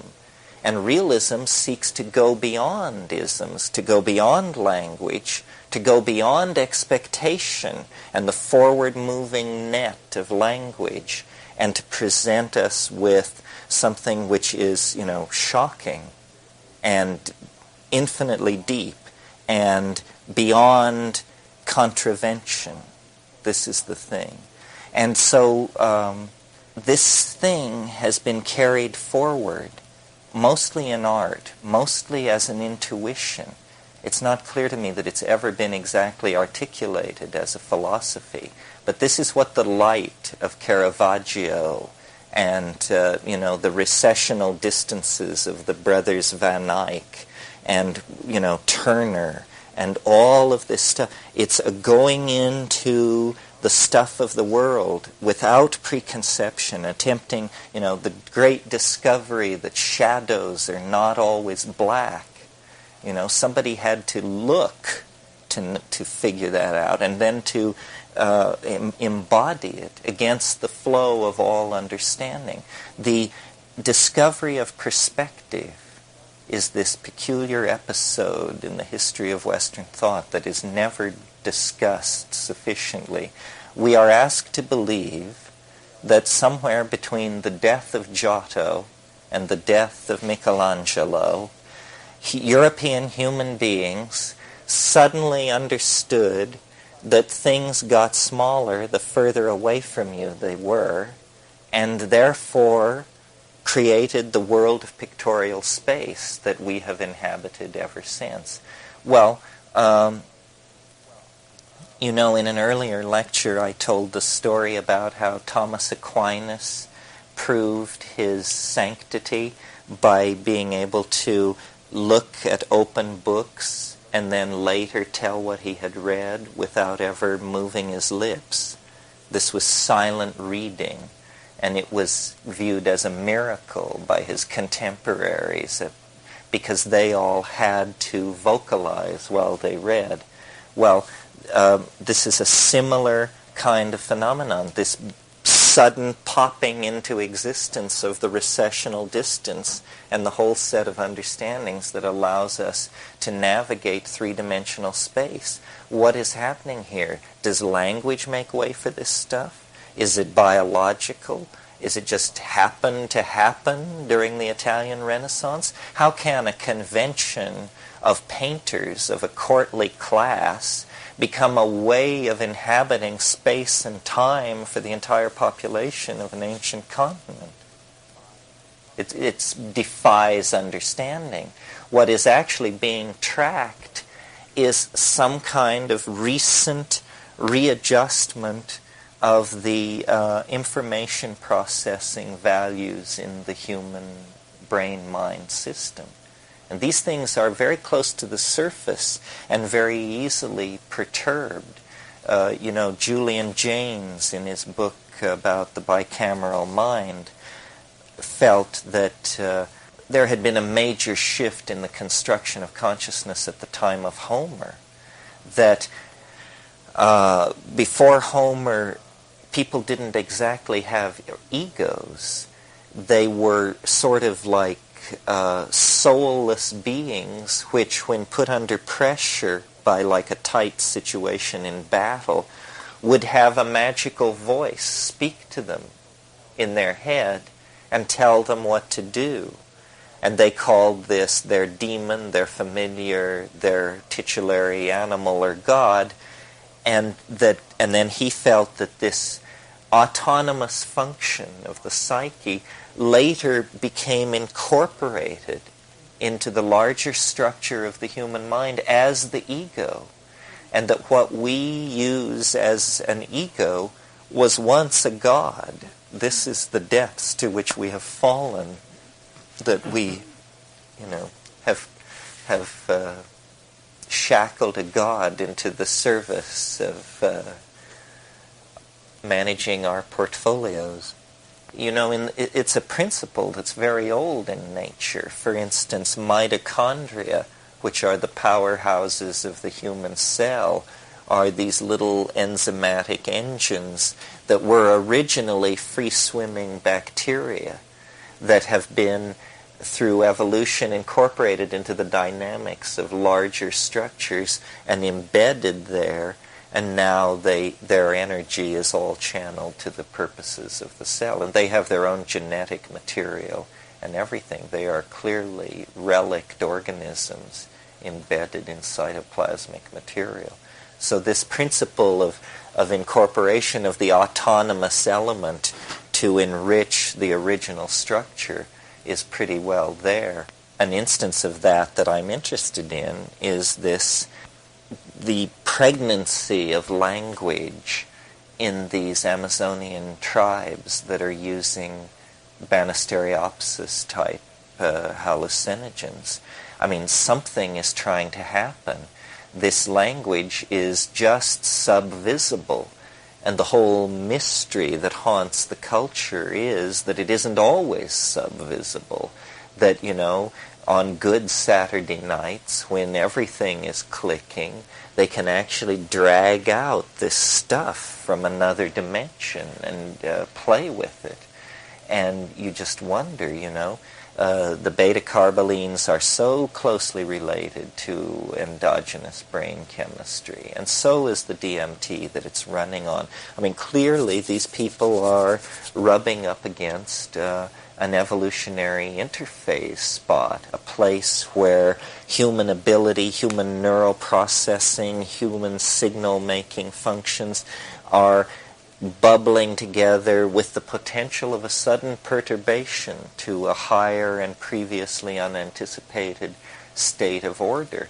And I think that it has something to do with this projective imagination through acoustical sound, that this idea has haunted the human mind, and certainly the Western mind, through the tradition of Pythagoreanism and the Orphic religions, this tradition of using sound to perform magic and transcend levels and see into the fabric of nature. And what's going on in these Amazon situations where, the conventions of modern physics mean nothing. Nobody's speaking English. Nobody knows about the periodic table or Newton or any of that. They're operating in another world. And what they're doing is, in these states of intoxication, projecting this phenomenon for which we don't even have a word. I mean, telepathy is a thin notion. Telepathy is, I think, you hear me think.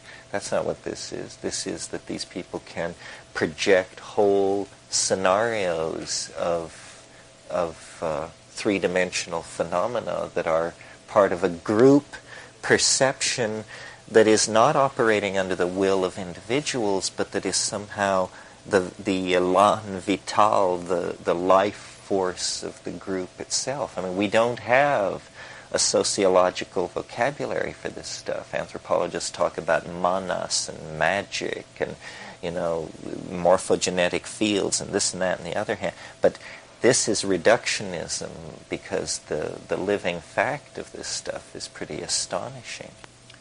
So, to change the subject, you mentioned the heretics in your talk this afternoon, that Syrian sect, was it? The Mandaeans. The Mandaeans. And we talked earlier, before coming in, also of the uses of heresy and your passion for them. I wonder if you'd link that to what we should heresy. Do. Link that to what action to take. Well, heresy is always safe if you're scripting your life for the history books. You just can't go wrong as a heretic, because they're always vindicated. The trouble is there can be some rough spots along the way. A favorite heretic of mine is Giordano Bruno, who some of you may know about, who was burned at the stake as the price of his commitment to heresy. Bruno discovered the infinity of the universe, That's what he discovered. He looked into the night sky and was the first person in Europe to say, those aren't adamantine shells of Aristotelian crystalline spheric material. Those are stars. Those are suns like our sun, and they must go on forever. It opened before him, and he was burned at the stake. The period that is so rich in heresy and has been a great inspiration for me is the Hellenistic syncretism that follows upon the classical period in Greece and the rise of Roman power, and at the same time ferment in the Jewish end of the Mediterranean to create, and all kinds of things were happening actually. There were gymnosophists coming from India teaching yoga in the 2nd century BC in Rome, and there were, Egyptian followers of Thoth and Isis, and there were Dosethians and Montanists and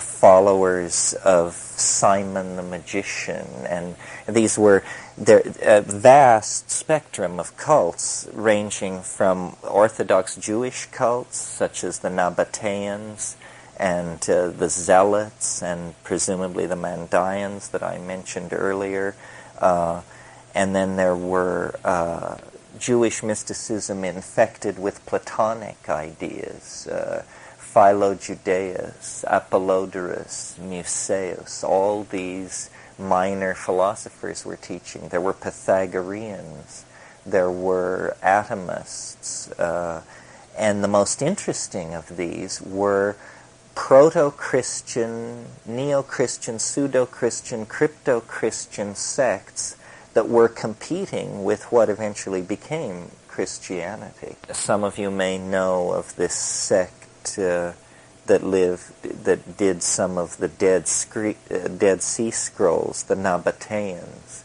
who lived outside of Jerusalem and down in the Dead Sea. These were the people that James Pike was investigating when he died in the Negev. A few years ago, well, actually over many years, was a very important manuscript find in 1948 at a place called a Greek Orthodox monastery called Chenoboskion in Upper Egypt that was on a much older site called Nag Hammadi. And out of the ground at Nag Hammadi came 43 codices that were by groups of scholars coordinated worldwide, translated through the 50s and 60s and 70s. This is now available as the Nag Hammadi Library. And it's very, very interesting stuff because this stuff went into the ground AD 270. So the later bishops, the patristic recensionists, the diddlers and fiddlers and all of that were kept away from it. Nobody had seen this stuff since AD 280. So it was very, very interesting. Of the 53 texts, 41 were unknown in any other version. Of those that were known, there was some of the late Plato. There was portions of Matthew, but what was interesting were these previously unknown texts, some of which were very close to gospel type material, a gospel according to Philip, the second known version of the Gospel of Philip, a gospel according to Thomas, the doubter, my favorite guy. But more interesting is the less pseudo-Christian material, this exegetical and mystical material that just takes off, that is proto-Hermetic. Some of it shows traces of Indian philosophies, transmigration of souls, yogic practices. Some of it reads almost like Maria Sabina's mushroom chants. There's one text called The Voice of the Thunder that has a meter and a rhythm that is precisely Maria Sabina. So Gnosticism is the general banner under which all of this stuff can be placed. Gnostics believe the central tenet of Gnosticism, and it's hard to put this across because modern Gnostics are such cheerful people, but they've forgotten their real roots. The central perception of Gnosticism, no matter how you slice it, is that we don't belong here, that we are strangers, that something terrible happened, and that accounts for why we're here, that we were destined for a much better deal, and something went terribly, terribly wrong. It takes different forms. Some Gnostic mythologies are fairly straightforward. Some are fairly Baroque. The one that I enjoy is one of the more Baroque ones. The 2nd century Gnostic bishop Valentinius had this notion that there were 36 archons. They are demons of progressively lessening power that interpose themselves between man and a true vision of God. And the last of the archons, the 36th archon, was Sophia, and the only of the archons that was female. There's a tremendous sexual ambivalence in Gnosticism, which we can talk about, which is resolved in different ways. But anyway, the 36th archon is Sophia. She looked upward toward the higher God and saw him bring forth creation, of which she was the final manifestation. And in her heart, an avarice grew, a wish to create in the same manner as the highest and hidden All-Father. And she brought forth, it's described as an abortion. She self-fertilized herself. She did not understand the requisites of creation, and she turned inward into herself, and she brought forth a monstrosity. And this monstrosity is the God of the Old Testament, Yahweh, Jehovah. And when she saw what she had done, that she had brought forth this monstrosity, she flashed through a whole bunch of emotions very quickly.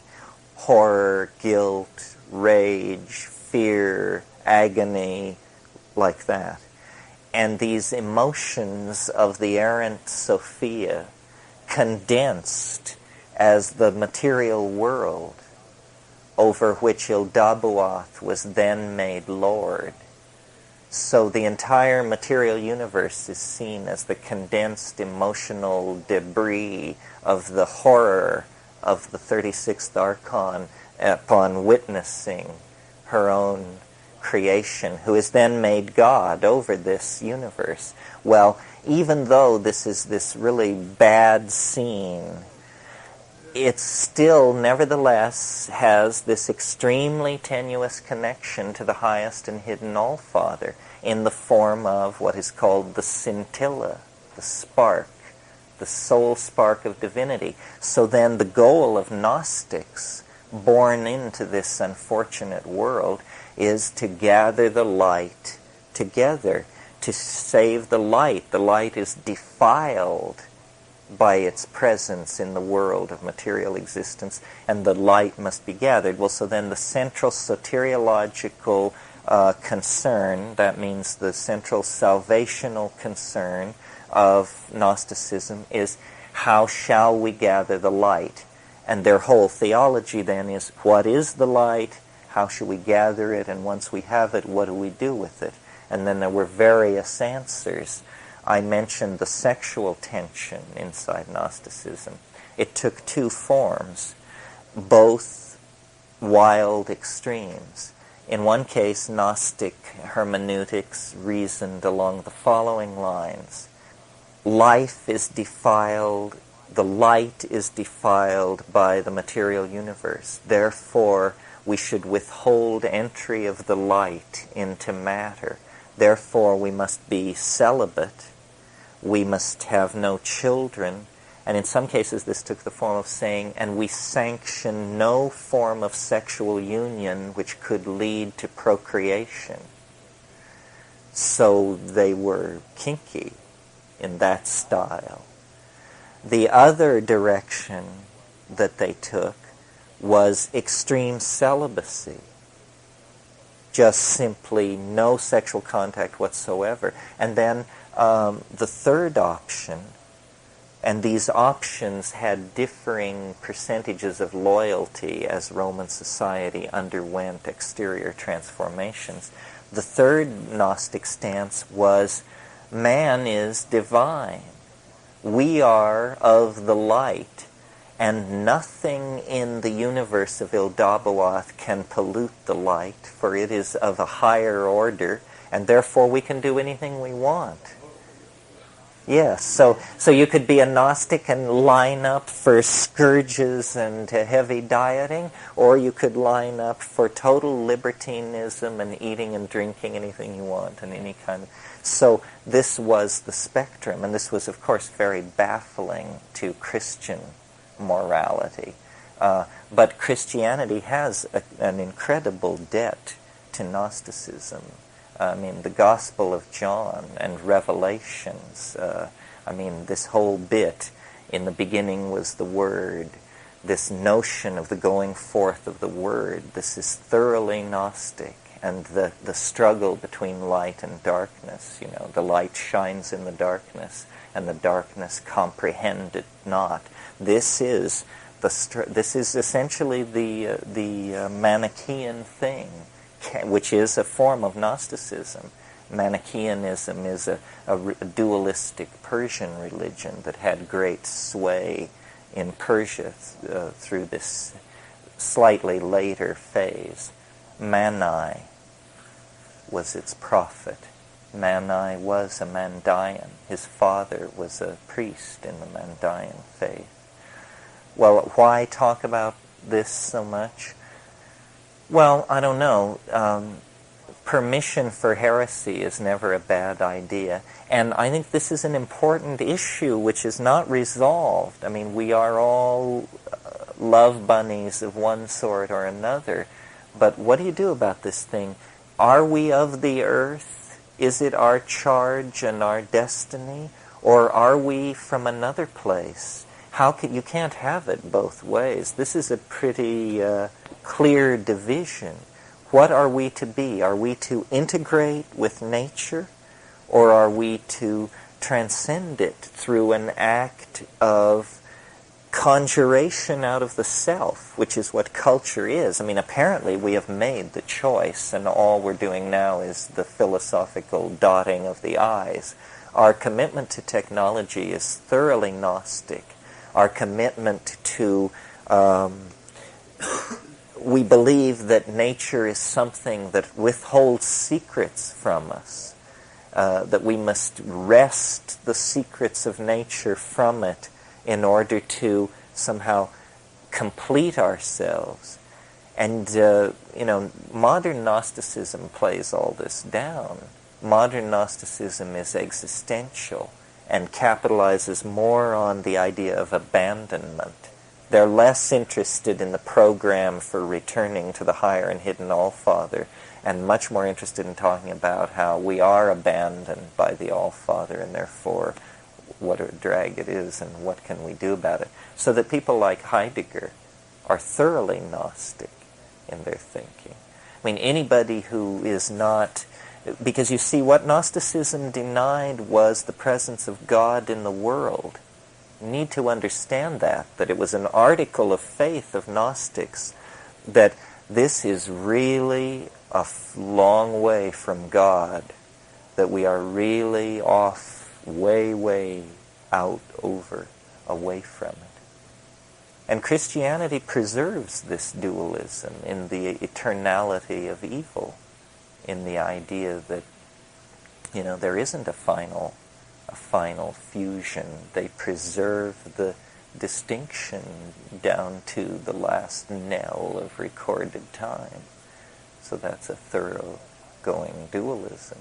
But my approach to this kind of thing is basically Jungian. I mean, that's where I got my interest in all of this material. See, I think that what we're always seeing is psyche, that we're always seeing a mirroring of the intentionality of ourselves to concretize consciousness, to put a name on it.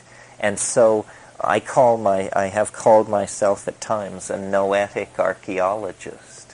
What I like to do is go and dig up, not pot shards and glass beads, but ideas. Old ideas that have been under the dirt a long, long time. And this is what I essentially did here with the I Ching.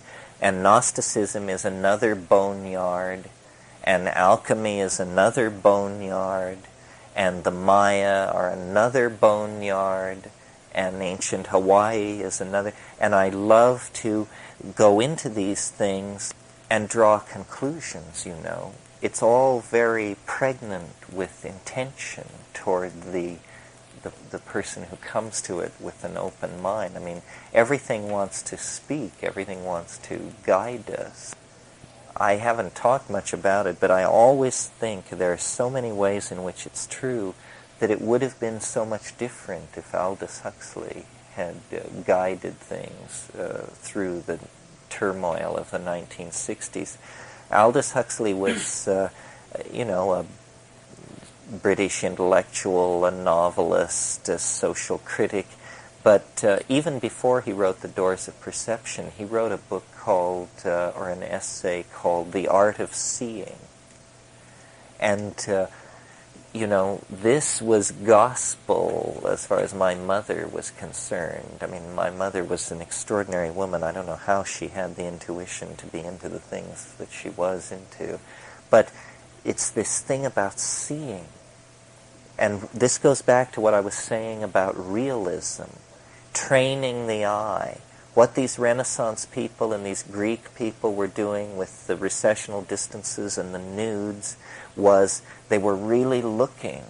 They were really seeing. They were not painting stories that they were telling in their minds, but they were actually paying attention to texture and shadow and light. And this learning to see, taught very early, is a tremendous inoculation against cultural viruses, value viruses and linguistic viruses, because, and you don't see if you grow up with television. Television is something that you look at. It's like it has this flat quality. It is undemanding. Everything has been stripped of depth before it ever reaches you, even to be offered for your perception. Well, what do you think about the more Cubist? Once Picasso brought in Cubism and changed the entire direction of art away from realism and into a different view of seeing things, from many facets, and broken down into other, in a sense, from other dimensions. Well, I'm surprised at my stirring defense of realism, because I'm much more sympathetic to my interest in art history was always 20th century art, and what I loved was the upheaval and the screw you attitude. I mean, I was thinking today as I thought about this lecture about myself as a 13-year-old kid and who were my heroes. It wasn't baseball players and it wasn't even astronauts. It was Jackson Pollock. And, that's what I wanted to be. I wanted to be a kid from Wyoming who went to New York and drank hard in bars and produced paintings that 99% of everybody hated, and that I would insist were in fact works of staggering genius. And I would triumph. And it was this whole thing. I mean, I was living in a small town in western Colorado, you have to understand. I mean, the notion of a man hurling paint at a canvas, it just outraged the inner Amish of the place where I was living. No, I think all of this stuff is very important, and that art, I didn't mean to suggest a value judgment in favor of realism over other artistic styles, because I think by the time the 20th century came around, realism had grown self-defeating. It was something which had to be pried loose and perfected. And for me, I think it's probably perfected in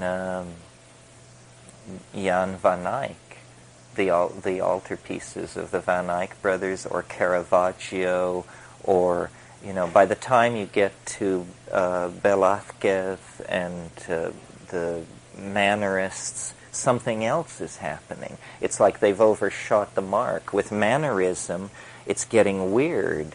It looks at first like realism, but then you realize that bizarrely morbid distortions are taking place, and that what is seeping upward into the realist canvas is the unconscious, and that these odd intimations of sadomasochism and mania and all this stuff that you're getting off of this stuff, it's not you, it is there. They're trying to make it like that.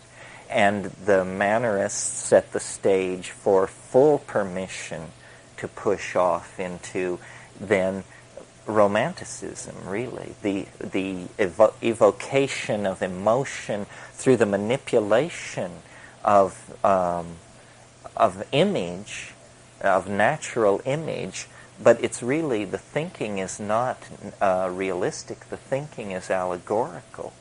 Romanticism always tends toward allegory. That's why these islands sucked at by blackened water and covered over in fallen gardens and crumbling ruins, these don't exist anywhere. This is not reportage of the natural world. These are dreamscapes of a morbid imagination.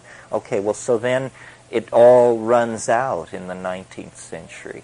I mean, for my money, 19th century art is pretty dismal. It's very much of the Academy.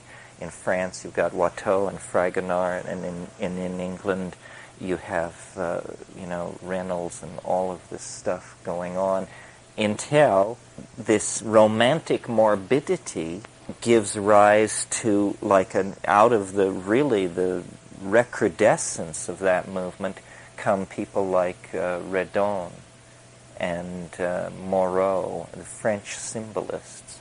This is consequent upon, interestingly enough, an interest in psychedelic drugs. These people are smoking hashish and drinking absinthe and are familiar with opium and this kind of thing. And they set the stage then for the pre-Raphaelite thing, and which I don't know whether you view that as design or art, but simultaneously Impressionism is happening. And Impressionism, strangely enough, is like art in the service of the realist ideal again, but in strange clothing. Because what they were trying to do was shed this academic, allegorical, symbolic stuff and just show light. It was an effort to do that. And it gave permission for, another thing then. So there were two simultaneous tendencies there. The Impressionists with their concern with what the eye sees and light, and then operating in the background stuff like the pataphysicians and the Dadaists later, where it was all about, again, the unconscious and bringing that in. The same tendency which had infected Mannerism then came in as surrealism in the 20th century, and because of Freud and Jung and all this stuff.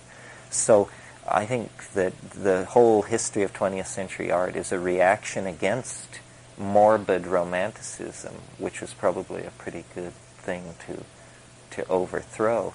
But I saw people like Pollock, or specifically Pollock, as in a sense realists, in that what they were showing us was chaos. That's sort of the evolution of an artist as you gain more and more ability, as you get past the symbols and you get into realism, but then you take the realism and you use it as you can use it as a fiction in a sense, so you can do what the Mannerists did and go into a dream state, so it becomes a language, a visual language that can describe things that our words can't. Well, Pollock made an immense intellectual journey because he started out he was born in Cody, Wyoming. This is a strike against you in the first place. And he studied art under Thomas Hart Benton, who was the absolute epitome of the American realist school. I mean, if you don't know Thomas Hart Benton, he did WPA murals of women bringing jugs of cider to men in the fields at noontime. In other words, glorification of the American working class in a style almost reminiscent of the Mexican mural style of Diego Rivera. Pollock came out of that, he used a screwdriver, was his major instrument, and he stood back or stood over his canvases on stepladders and whipped paint across them and built up these layered things that were just amazing. And what they were the abstract expressionist equivalent of an atomic explosion. This is what the 50s was all about. So realism came to mean looking into many strange parts of reality. At what point does the dream get integrated to where it's us? At the point where we control it like we control our voice in our head? Well, we have this admiration for the Australian style of relating to the dream time. But if we continue to develop our technology the way we do, we have our own dream time. It's watching television, and it's probably going to deepen. I mean, I think that our appetite for sensation and entertainment is driving that industry to develop itself almost more rapidly than any other. And because it's all mythic, what's on television. Television is not reality. Television is the cultural myth about reality. This is where the archetypes in the American unconscious are to be met, tough cops and jiggle blondes and all these people that are in our cultural mass programming are running around in there. Oh, it's terrible. It's just that we have such a tacky set of images. It could be epical. Imagine if we were 19th century Germans. Television would be like Wagner. You just did it. I wanted you to switch and do a similar kind of historic analysis that you did for Gnosticism and for art and music as well. Overview and shifts. Well, I don't claim to know a lot about music. What did Wagner represent for you? Well, Wagner comes late. Late. What I would say about I think music is very important. We said in here on a different day that architecture was frozen music, and therefore music must be unfrozen architecture. And what did you mean? What could you say about that?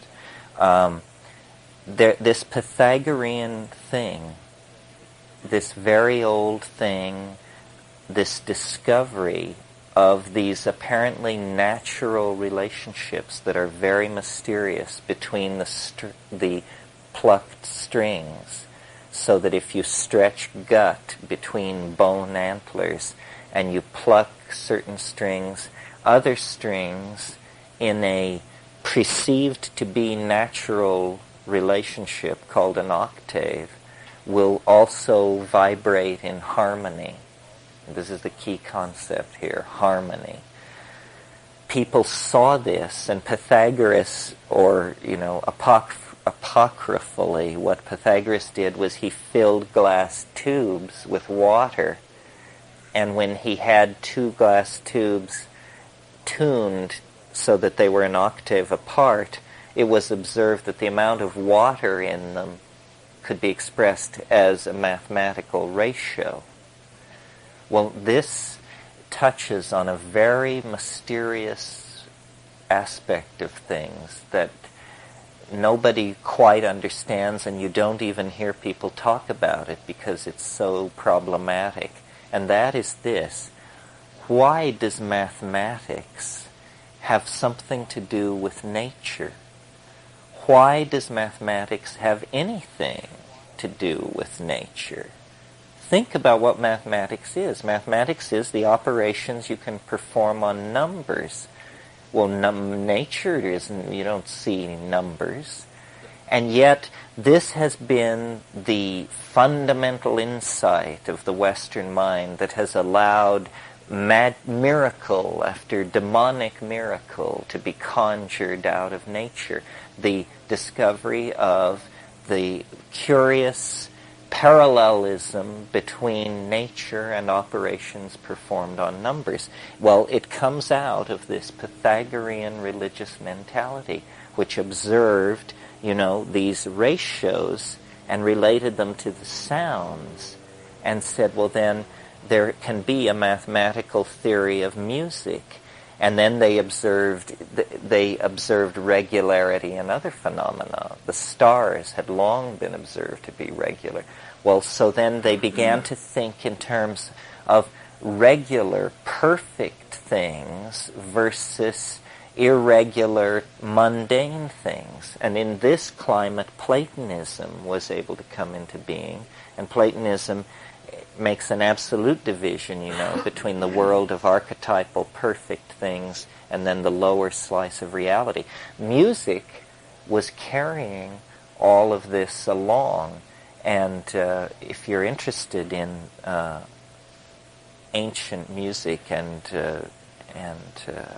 its impact on ancient philosophy, these books by MacLean, The Myth of Invariance, is one of them. It's a study of mathematics in Plato and the Rig Veda, and it's all musical mathematics.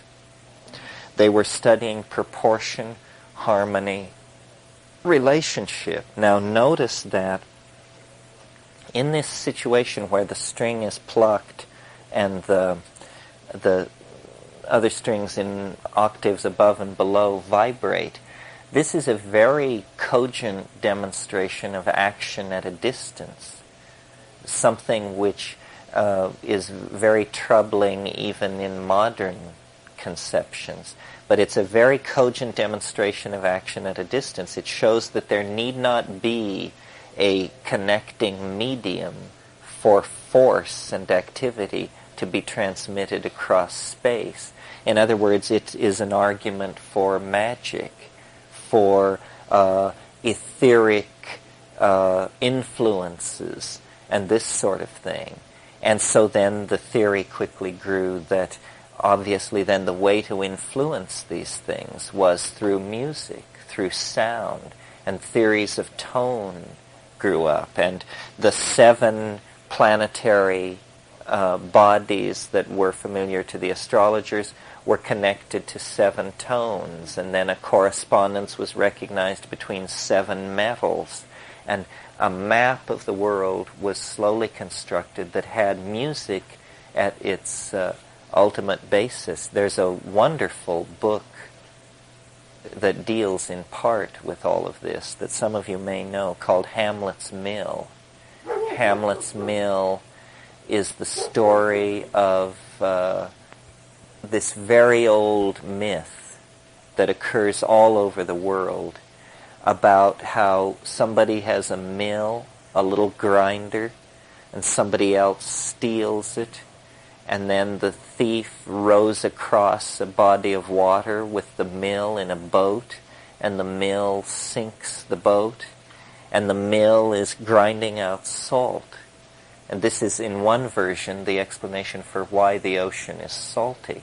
It's because off the coast of Norway, in that place called the Maelstrom, that is the mill, and down at the bottom it is grinding out salt. And Giorgio de Santayana, who wrote this book, Hamlet's Mill, with Hilda von Dechend, talked about it as a myth of a movement of the stellar machinery, that stars which were near the pole moved beneath the surface of the sea, and the mill was lost, and a whole world age was thrown into confusion. And a lot of the discussion of this hinges on looking at Rigvedic and Platonic musical theory. These ayahuasca songs in the Amazon are visually intended. They are to be seen, not to be heard. I mean, the people criticize them that way, they critique them that way. Voice is primarily a vehicle imagined to affect color vision. And, if we could see what we meant, the ambiguity would leave our intention to communicate with each other. This would be a kind of telepathy, the seeing of meaning. Well, when you think about what meaning is, there's no reason why it should be processed through hearing. It's not particular, it has nothing particularly to do with hearing. Meaning is a much fuller and richer signal than hearing. Why shouldn't it be conveyed visually? When I look at this room, I'm not listening to it, I'm looking at it, and the meaning of what is going on comes to me through my eyes. This is how the meaning of the world presents itself. We don't listen to the world, but we listen to speech for its meaning. And this closes us toward many things and pushes us in a certain direction. We don't have any medium that we can physically produce, other than our electronic medium, that we can easily produce a visual image to share. Print. When we read. But you mean conversationally and instantaneously, right? like you can with speech. Well, yeah, this is where you have to take drugs to push the argument further, because what you have to hypothesize is that it might be possible to generate an acoustical hologram with your voice or something like that. In other words, when you take ayahuasca with these people in the jungle and you see the songs, the reason you see the songs is because you're loaded. Well, how loaded do you have to be to see the songs would be a good question for researchers to ask. Maybe you don't have to be overtly stoned at all. Maybe you could have a sub-threshold amount of harmine in your system, and when they started singing, lo and behold, here it would appear. Is it not possible, theoretically possible at any rate, that once this has happened in your system, whatever this has gone through physiologically and whatever other way, that the path is there, that there would be a way to learn that thing, that you could do it on Thursday morning? On the natch. Isn't that what your brother was trying to do with the sounds in the Amazon? See, there is something going on here, because in the pineal gland, harmine is produced. And DMT is produced in the brain too. So the chemical prerequisites for the brain state are there.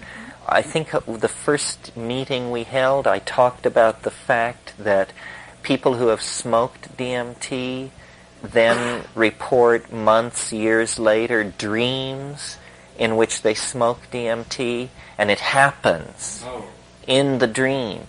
Okay, this is a major piece of evidence. This means it can happen, that it's not chemically exogenous. But then the question is, how the hell do you get to the same place as you are in a dream when someone passes you the glass pipe?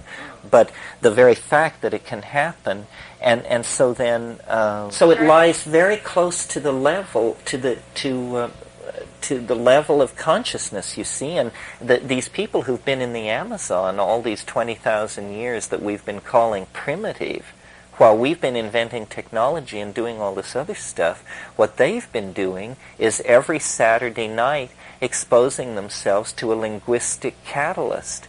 Well, so we think, well, maybe they have a really far-out language. No, they don't have a really far-out language. They have an entirely ontically transformed linguistic ability that we don't even have a suspicion of, that is learnable. And I don't know, because they put so much stress on this diet, it's very clear that they are diddling towards something. They have a goal that they're trying to maximize. There is something there that they want to get. And when you meet many ayahuasqueros and take it with many of these guys, the guys who make the good stuff are all alike. They have this weird aura.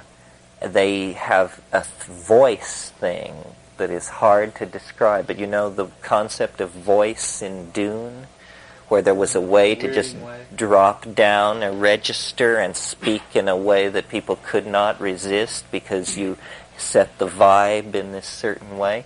These ayahuasqueros have this. And they have...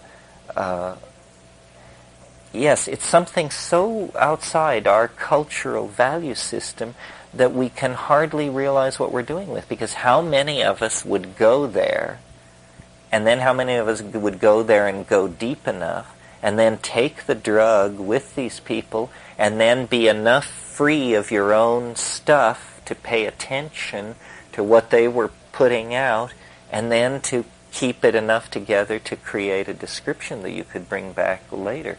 So, you know, it's just, the world is not empty of the new and the novel, these frontiers. This is how I ended the lecture yesterday. There are just frontiers and frontiers and frontiers in chemistry and anthropology and ethnography, and some of it we're actually talking about, you know, the transformation of the human form, and not through technology, but in a cleaner, biologically, a way which celebrates natural process and celebrates the vitality of the minded portion of the planet.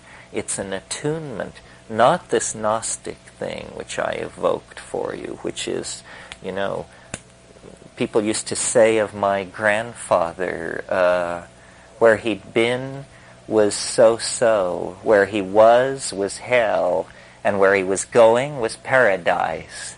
And he lived his whole life that way. Well, that's a Gnostic attitude, you know. Paradise is just ahead. I think that paradise is a frontier of language, of intentional communication. The reason for looking at all these things, for looking at the hallucinogens and the alchemy and the mythology and all this, is because these are the materials present at hand for an assault on the citadel of true being.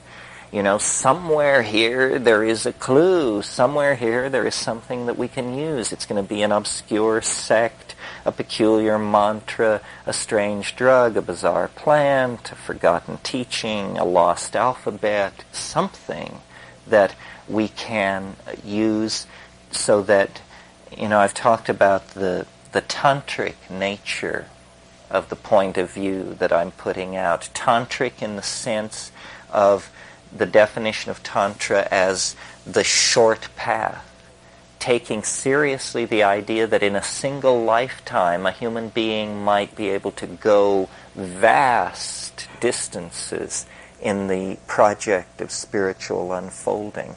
That, you know, we are not given or fated to simply incrementally advance ourselves. It is some kind of a lottery. I mean, there are big winners, and I'm just very convinced that the way you enhance your position in the probability of all of this is through cognition. It will be an act of understanding. The final act of liberation will be an act of understanding. Okay, well that's it for today, folks. Okay, well, welcome to Epistemology 101. This is our 19th meeting There'll be a midterm in 2 weeks, and your paper's due by the end of the month. And then what we're trying to get at here, partially, is communication. That the world is made of the intention to communicate. There is information, we understand that, but behind the information there is something much more mysterious, that is the intention of the information to be understood, the way in which everything is massaging everything else with information, so that when you look into the heart of nature in this boundary-dissolved state, whether you achieve it by yoga or shamanism or however, then the intentionality to be understood is there. We talked yesterday about this conundrum of, do we belong to this world? Is it ours? Or are we passing through? And is this a kind of something which holds us back? Well, the strong argument, I think, which bears on what you're saying, that we are of this world, is that it communicates to us. It is intelligible. It's only when you existentialize your existence through living in cities or something like that, that nature becomes silent on the question of the transcendental. You know, Jean-Paul Sartre, when he formulated his philosophy in the 50s, said nature is mute. Therefore, man can only look within himself for any kind of structure or imperative to being.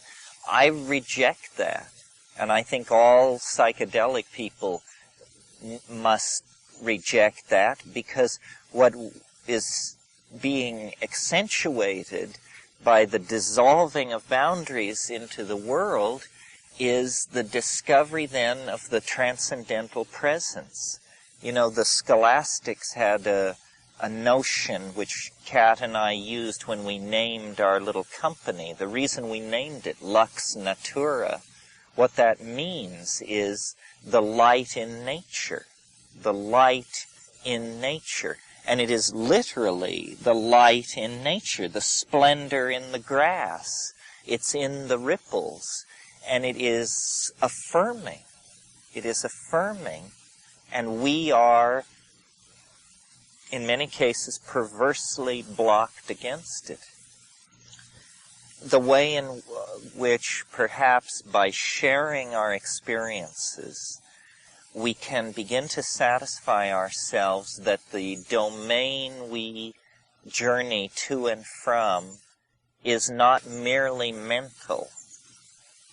And the way in which we confirm for ourselves that it is not merely mental is in the observation of disturbances in this world that we call coincidental or synchronistic or something like that. Now, this is elusive, anecdotal kind of stuff, but nevertheless there's enough of it that I think there is something there. What do I mean? What am I talking about? Well, as an example, I have lived 42 years. Only twice in my life have packages of matches burst into flame in my pocket. In each case, it was about 4 or 5 minutes before I turned somebody on to DMT. Well, now, yes, an interesting coincidence. Totally non sequitur sort of thing, but twice in my life, packages of matches have burst into flames in my pockets. Other things, many people who experiment with mushrooms report it's almost achieved anecdotal status now, the scurryings and rustlings on the periphery. And when you do mushrooms fairly frequently, you get with this to the point where you just say, oh, that's the rats in the walls, the scratcher from hyperspace, whatever it is.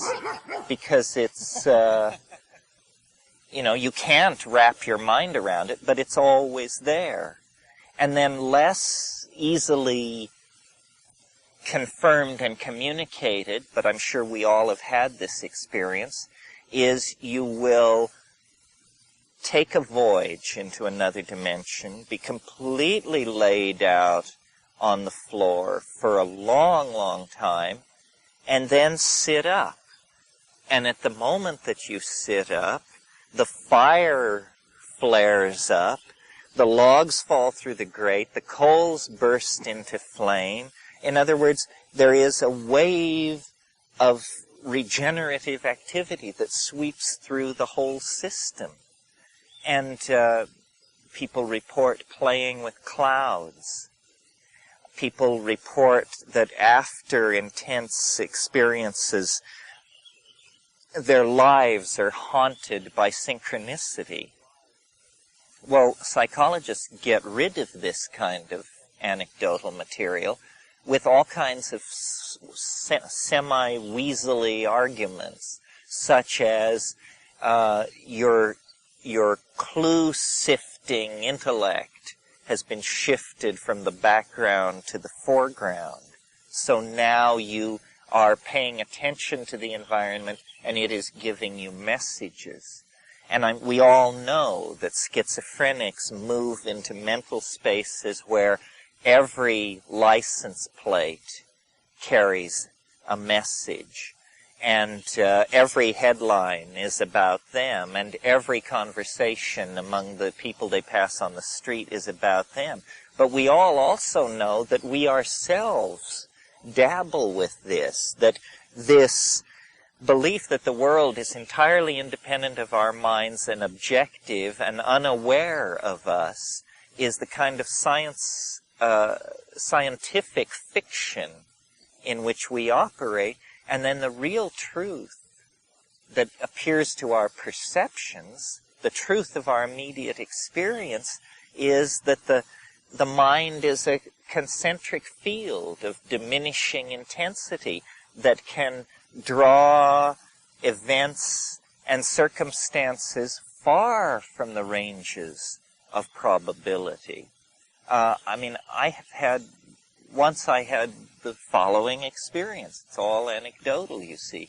I was in a dry wash in the Negev desert, and there was absolutely no food, and I was a poor traveling hippie, a hashashin, and a cave dweller, and a ne'er-do-well, and it was like 120 degrees outside my cave. And I was sitting in front of my cave, smoking hash. And out through the shimmering heat, I could see this dot of a person. And as I watched them making their way through the rocks and the scrub, I began to have a fantasy about this person. That they had food. That they didn't simply have food, that they had oysters Rockefeller packed in ice, that they had Russian caviar, that they had Belgian chocolate, that they had all of this stuff. And, I hadn't had a bath in 3 weeks. There was barely any water in this place. And this speck made its way toward me, getting larger and larger. And finally, it turned into this guy I barely knew, a fellow lost soul. This was in southern Israel 25 years ago. And he came up to me and he said, I have oysters packed in ice. I have Belgian chocolate. And he had gotten a job dishwashing that morning at the King David Hotel, and had just quit in disgust halfway through the day and had raided this super fancy 4-star hotel and just had a backpack full of this stuff. And I didn't even bother to tell him. I mean, what am I going to say, you know? I mean, sure, of course. So these kinds of things, and they're very private, you see. Nothing happens there except that a guy quits his job and rips off a hotel, except that it is coincident with an internal state, a private musing of somebody else, and when the two things come together, the coincidence of it is absolutely excruciating. Kat had an experience. She's not here to tell it, but she went to Mexico when she was 19 and traveled all over Mexico and took LSD at a certain temple. And on the LSD trip in this place, she realized that she had been conceived there. And when she confronted her parents with it, it was so. It was so that she had been conceived there. Now, of course, you can say, well, in growing up, this must have been a story told around the dinner table, and then under LSD, the child brings it out. But sometimes these things just peels reality apart. The purest proof that I've ever had that goes against the clue-finding, integrative, unconscious thing, and really the time wave that we've spent so much time looking at, is in a sense a net to trail through life. It's a coincidental engine. It causes there to be more coincidences in your life. And in fact, a way to let coincidence in your life is to let numbers into your life. The schizophrenic who looks at the license plates passing on the freeway is simply the lowest grade worshiper of numbers. But when you really let numbers into your existence, coincidence runs rampant. We have talked here a little bit about the most astonishing coincidence of all, which is that mathematics describes nature. That's a coincidence as far as I can tell. Why should it? No philosopher that I have ever read, no mathematician, has ever been able to make cogent sense that the abstract operations of the human mind should somehow map over the core dynamics of nature. It's like a coincidence. When I was working with the time wave, the most perfect example of anticipation or disruption of ordinary flows of probability was, I had this idea when I was working out the time wave. Before the 2012 date was chosen and settled on, way back in the early 70s, I discovered an odd coincidence, which went like this. It's embedded in a whole bunch of coincidences, but it goes like this. From the date of my mother's death till the time when I met the woman who went with me to La Chorrera, 64 days passed. From the time I met that woman till the actual experiment at La Chorrera, 64 days passed. From thence forward, 3 times 64 days later was my 23rd birthday. And looking at all these coincidences, I propagated forward into time, not 64-day increments, but 384-day increments. And I discovered something really interesting, which was when you went from my 23rd birthday, 384 days forward, no particular big deal. But when you went 384 days forward again, it landed on the winter solstice of 1973. And I thought that this was mildly interesting. And so then I looked in a naval observatory almanac, and I discovered that there was a total eclipse of the sun on this solstice, which I thought was pretty weird, and that this total eclipse of the sun would sweep across the Amazon, would only be visible from the Amazon basin, would be approaching totality as it swept across La Chorrera, and it would, in fact, achieve totality over the city of Belém in Brazil. Well, now, Belém is a Portuguese word which means Bethlehem. And I began to feel led. I began to feel as though I were being fed clues.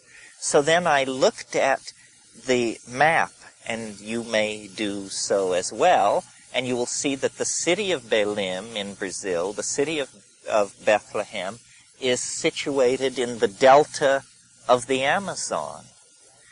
Well, I'm Joyce scholar and river freak enough to know that all rivers are female, and if you're too dense to know that, certainly the Amazon River is female, because it is named the Amazon.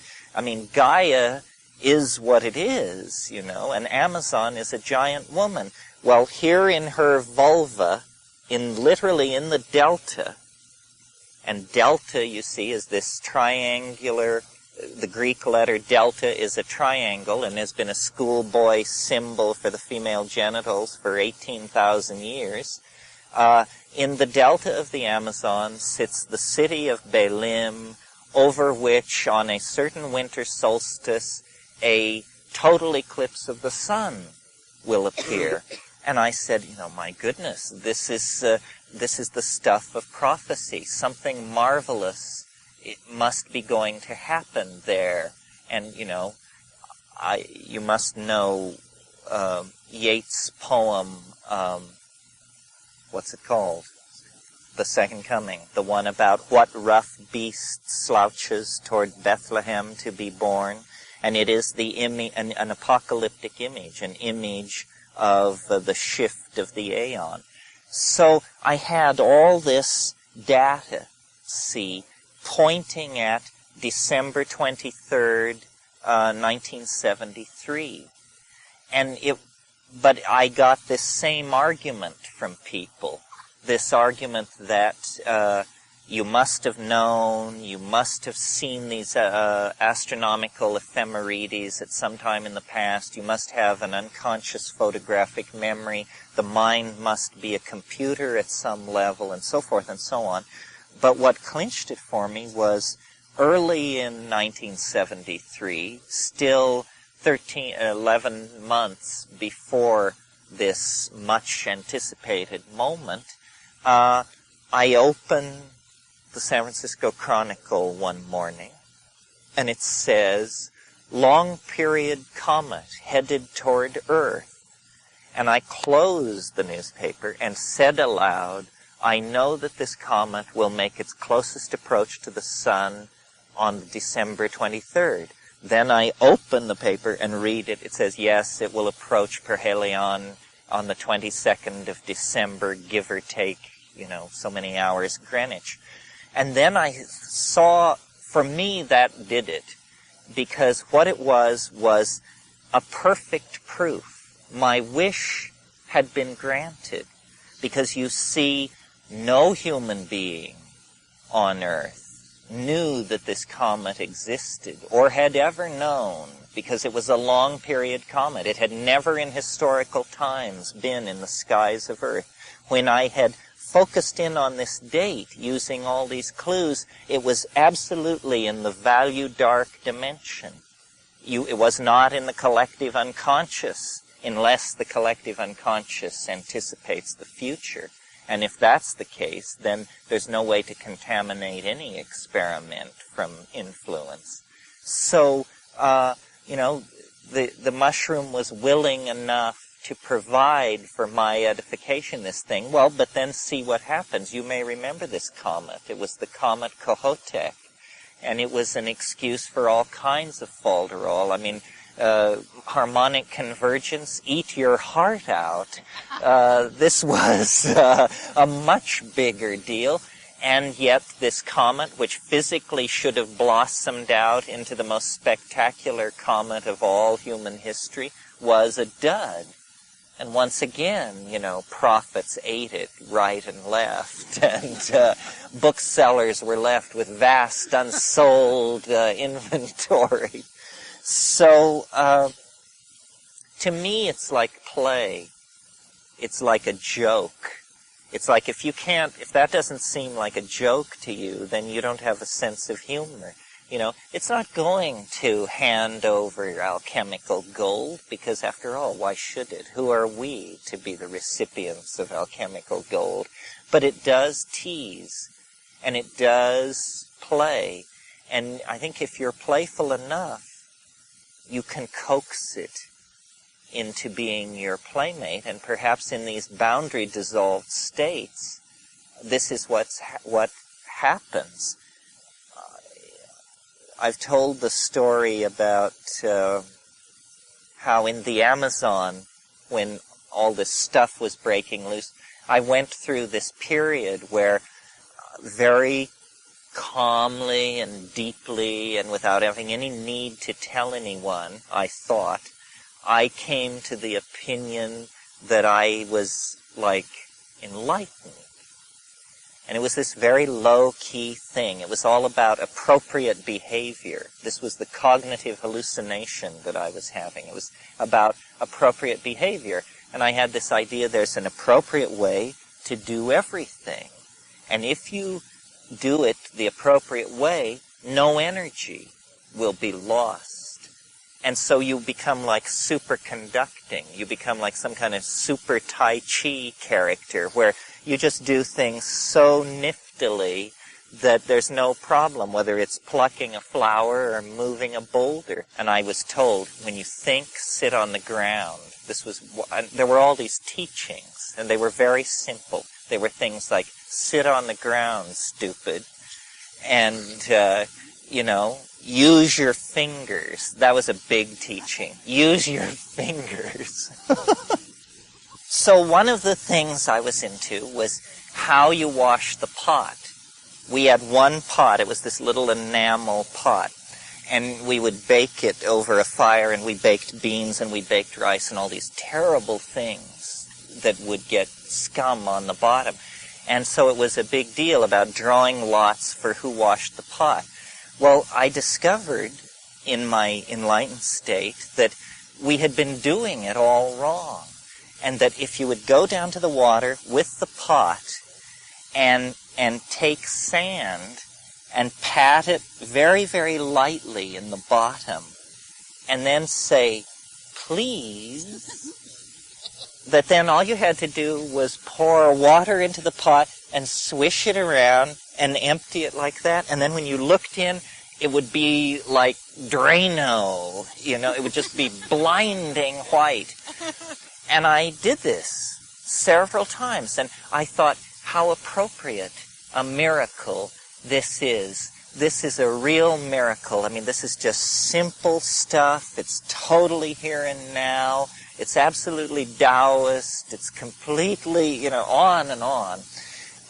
So then I had a critic in our crowd. And so I thought that I would enlighten the critic by a wordless demonstration of my obvious command of the howling Tao. So I invited the critic to accompany me to the river. And I said, and now notice that I pick up the sand, I pat it into the bottom, I'm not agitating it, I look into the sky and I say, please. and then I put water in it, and I swish it around. Voila! They said, is something supposed to happen? And I look, and the crud adheres. And then this person says, I pity you. And I would pity you more, but you alarm me.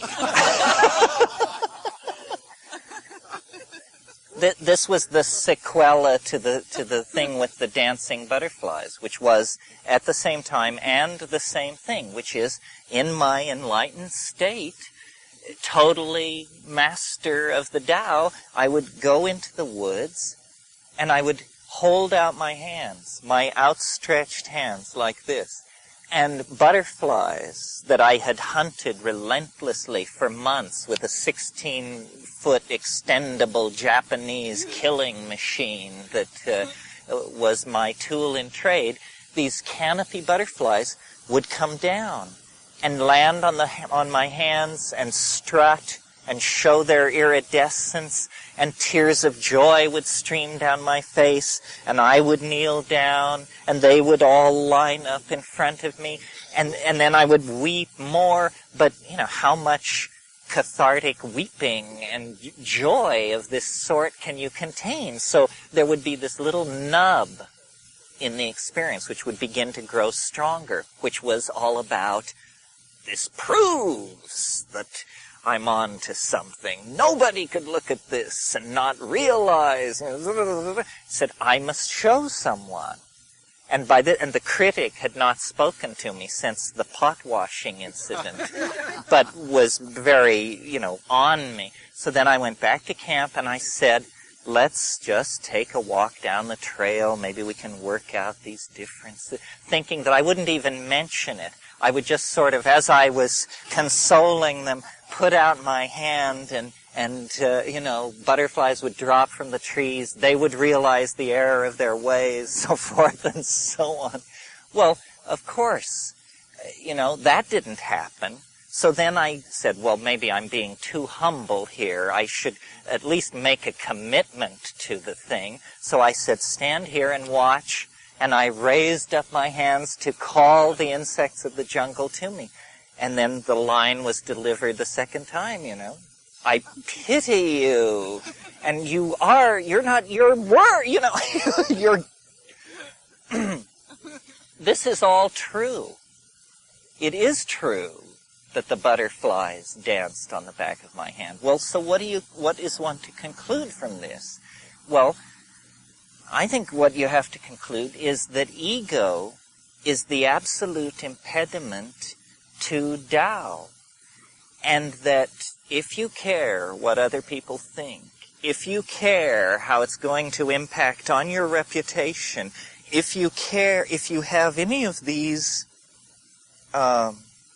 lesser concerns, this power, this radiance, this dimension of authenticity can't approach you, And we all have it. And I'm sure I have it more than most people. And yet even I am able to let down into these places where the world works magic, And I think women and intuitive men and people who aren't quite as analytical as I may be are able to do it much more. And that is the real proof. You can talk about be here now till you're blue in the face, But the real proof is when nature responds like that. Appropriate behavior. Well, no, I don't mean caring about others. I mean that if you are... I guess the sin is pride. The sin is pride. If it thrills you that you're enlightened, or if you're glad you beat out your competition, or if you want to display your accomplishment, then it's ruined, It can only be, it has to be held so very lightly, so very lightly. It cannot be shared, in a sense. Forget sharing it, because we're not pure enough to share it. it's amazing that we're pure enough to occasionally embody it, you know. I've told you the story about sitting on the beach. It always happens when you're alone, because then you get no credit. You see, it's no credit to you, and you shouldn't get any credit. But sitting on a beach, I can't even remember the substance, but something like this, or maybe something like this, I'm not sure. But sitting on a beach, meditating, holding my hands like this, and in the middle of the meditation, I become aware of something like a bug, or something is on my hand, and it's like tickling me. And so I ignore it, and then, you know, and then I come back to it, and then it feels fairly substantial. Maybe I should check this out. So then finally I open my eyes, and I look down, and there's a crab. And the crab is cleaning my fingernails.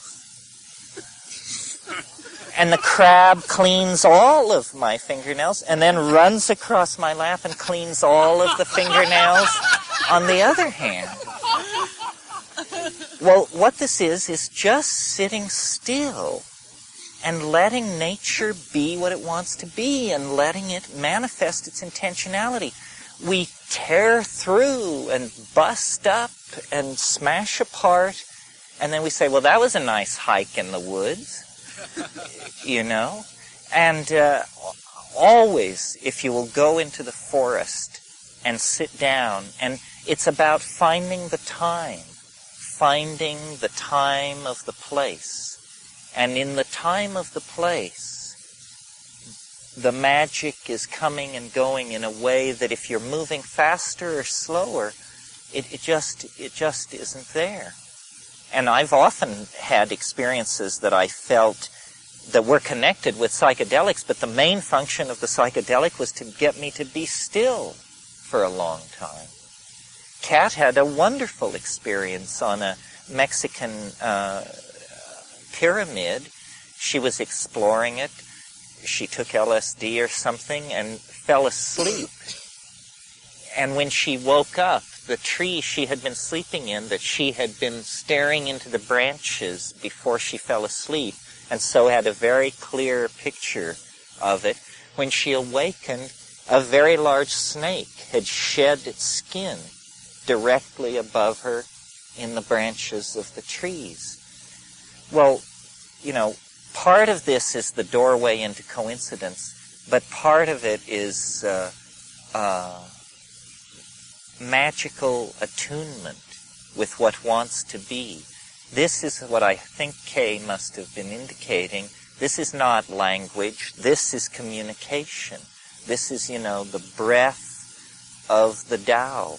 And everything that we say betrays this. So, feng shui, geomancy, an elaborate theory about energy flowing through the earth. As a verbal model, to me, quite unconvincing.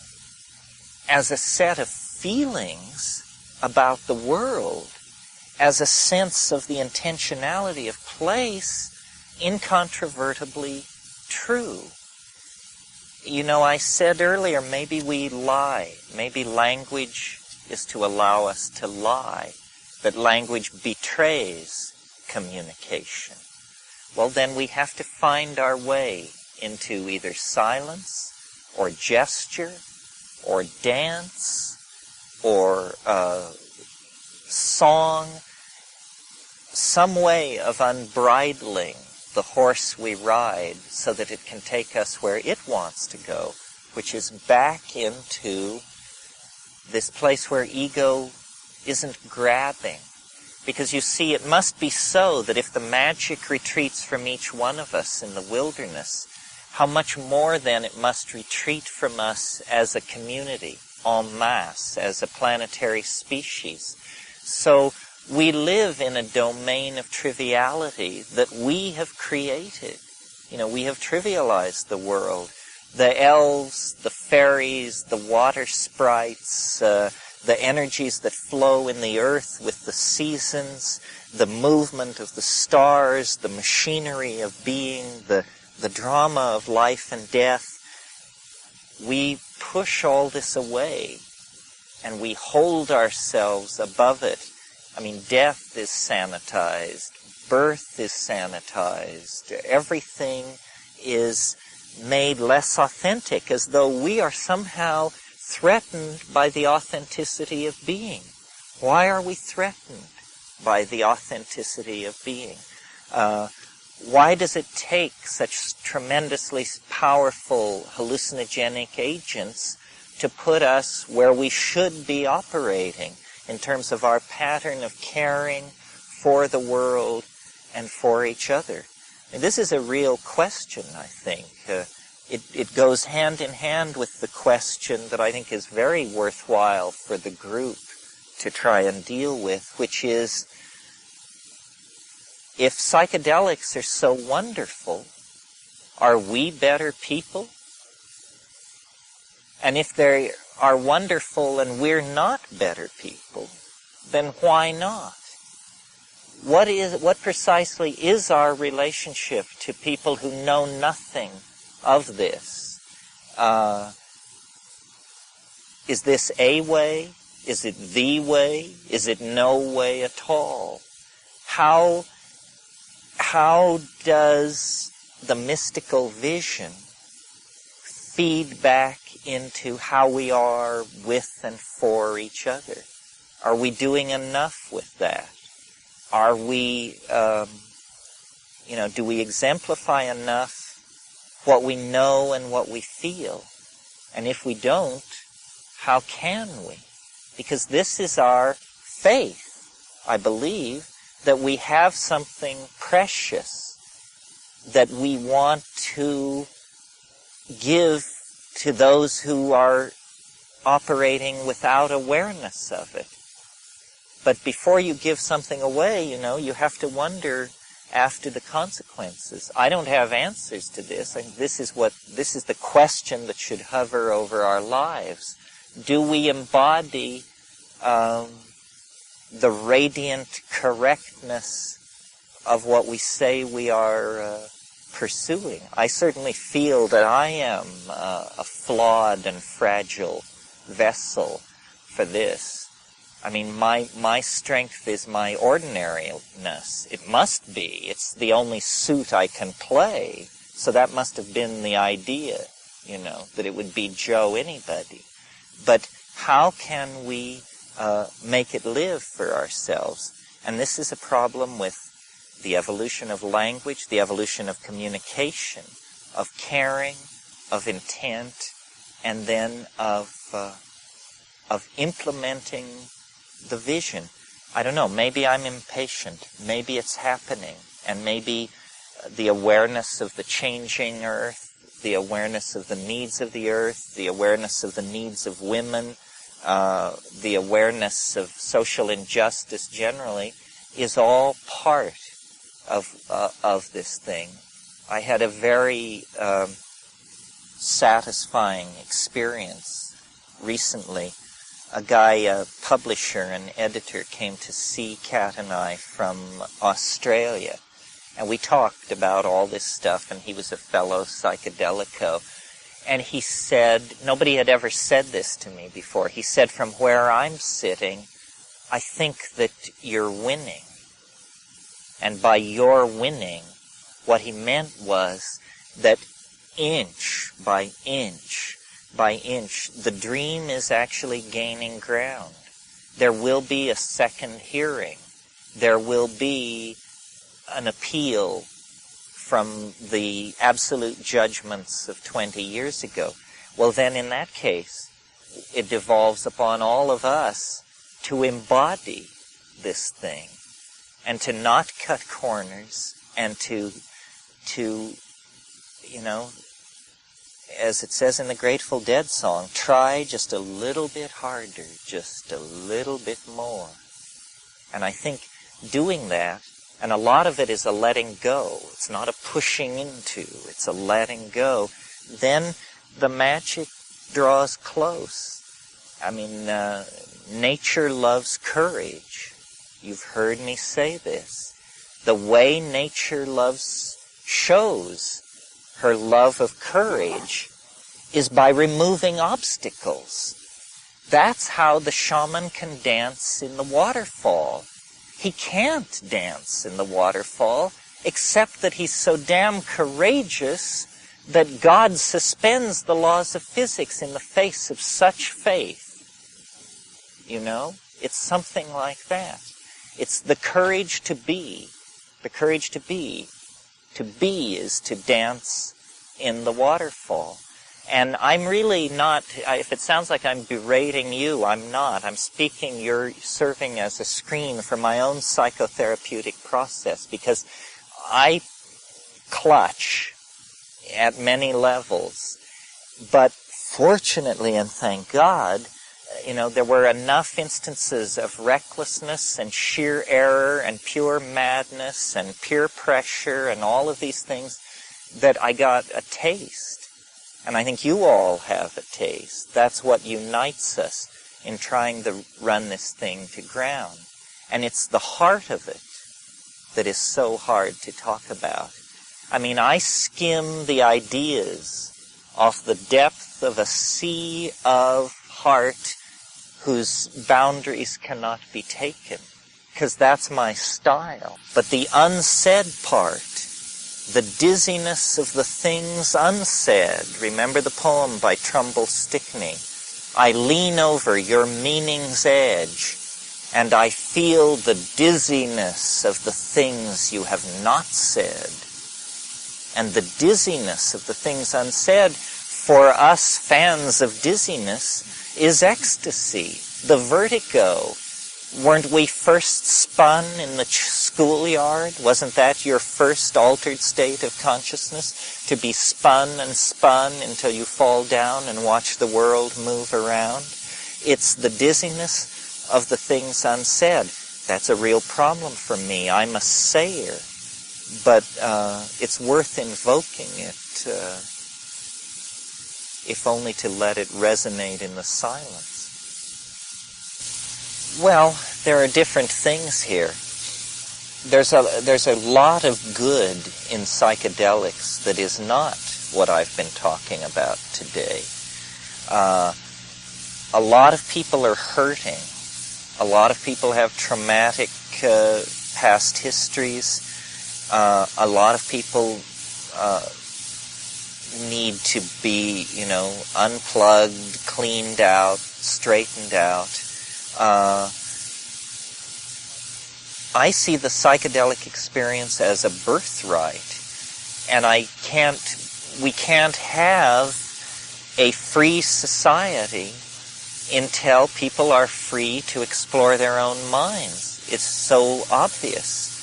So, I'm as against restricting access to drugs as I am to burning books. It offends me in the same way.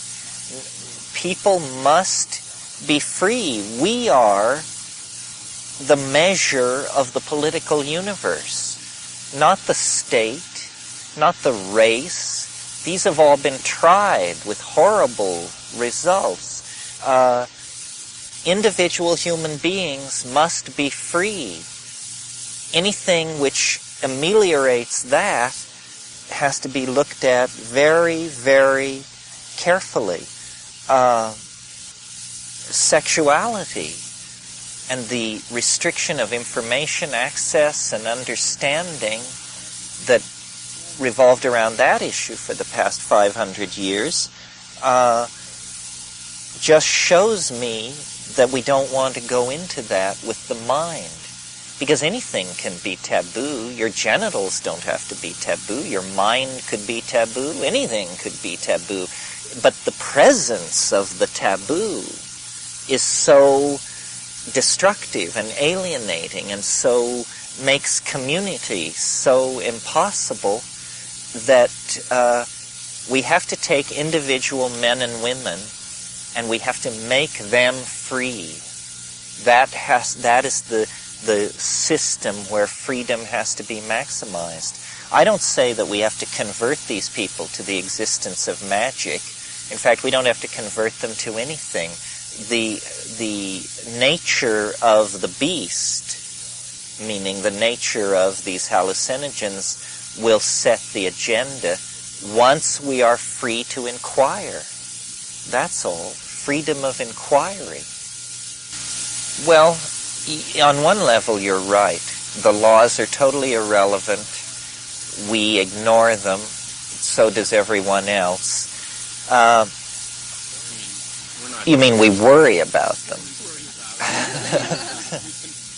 Styles of taking and styles of getting together. Yeah. Well, this is like the same question about sexuality or automobiles or anything.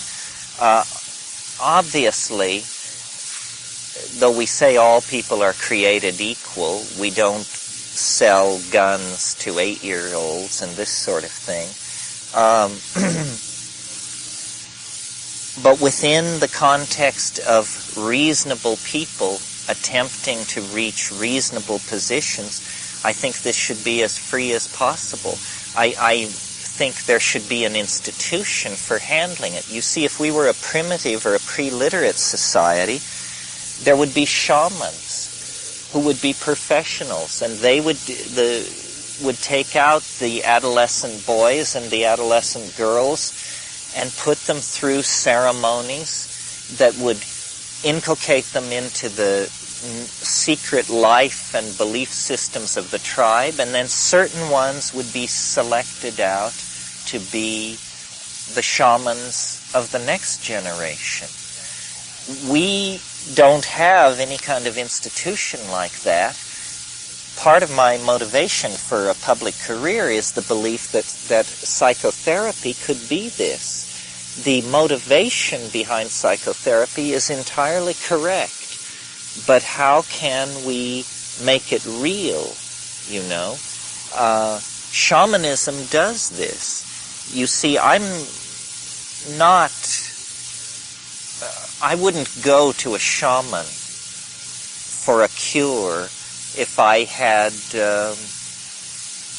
carcinoma or something like that. I regard them as most effective in the realm of mental problems, psychological conditions. This is why when ethnobotany got started, the first things that are looked at are the psychoactive plants. Because if a shaman tells you this will cause you to see visions, he's probably correct. But if he tells you this will cure a disease, this is less certainly so, because the concept of curing disease is a more Western notion. The concept of restoring neurotic imbalance seems to be pretty generalized worldwide. I think that if you're interested in drugs, the first stop is the library, and it's a long stop, and you educate yourself. This all seems very natural to me. This is how I did it, and how all my friends did it. In the early 1960s, there were articles in newspapers about morning glory seeds and this kind of thing. We followed up and learned how to use scientific literature to figure out dosages and all of this kind of thing. For me, I take drugs seriously. So I also I'm perfectly aware of their capacity to cause a problem. So you want to be educated. You want to have all the information. So people, number one, have to be educated. And then they have to be given the freedom to decide. Now, inevitably, certain people will evolve pathological lifestyles of addiction, dependency, and abuse. But those people usually can evolve these lifestyles there are perfectly legal avenues to evolve these lifestyles. Alcohol is obviously more conducive to these maladaptive lifestyles than almost anything else. If I were totally juiced, you could tell it. If I were a lifelong junkie and I had just shot, I could deliver this lecture. It wouldn't trigger any awareness in you. So the debilitating, damaging, maladaptive drugs are all legal. And what is restricted then is stuff which gives you funny ideas.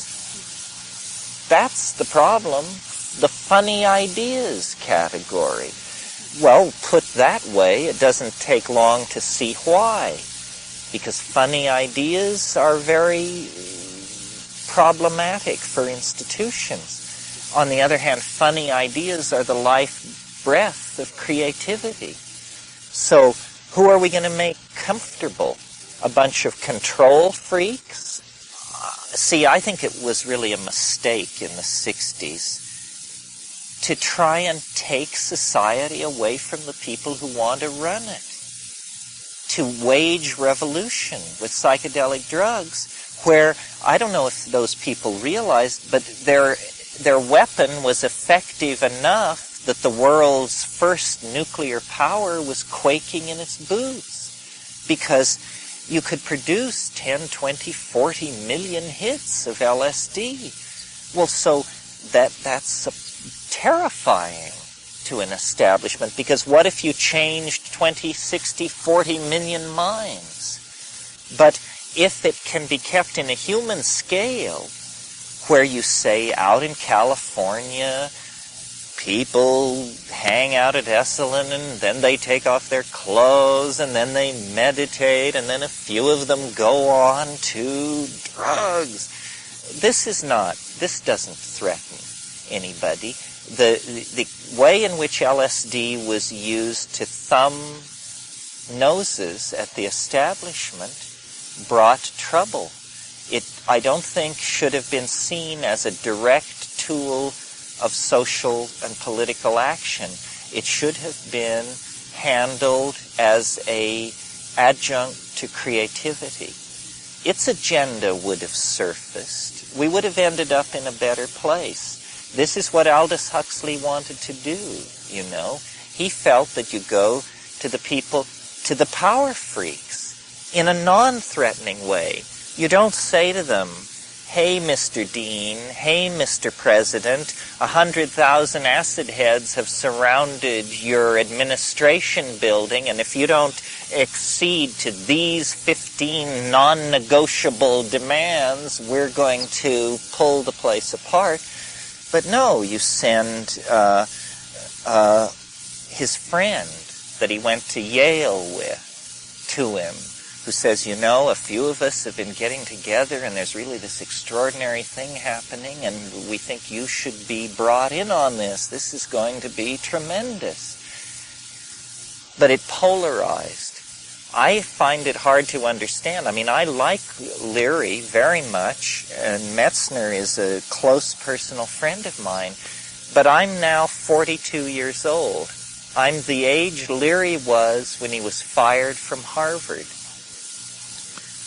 If I were fired from Esalen, so to speak, my response would not to be a tour of the major campuses of America to set the troops marching and sending the checks home to mom and dad.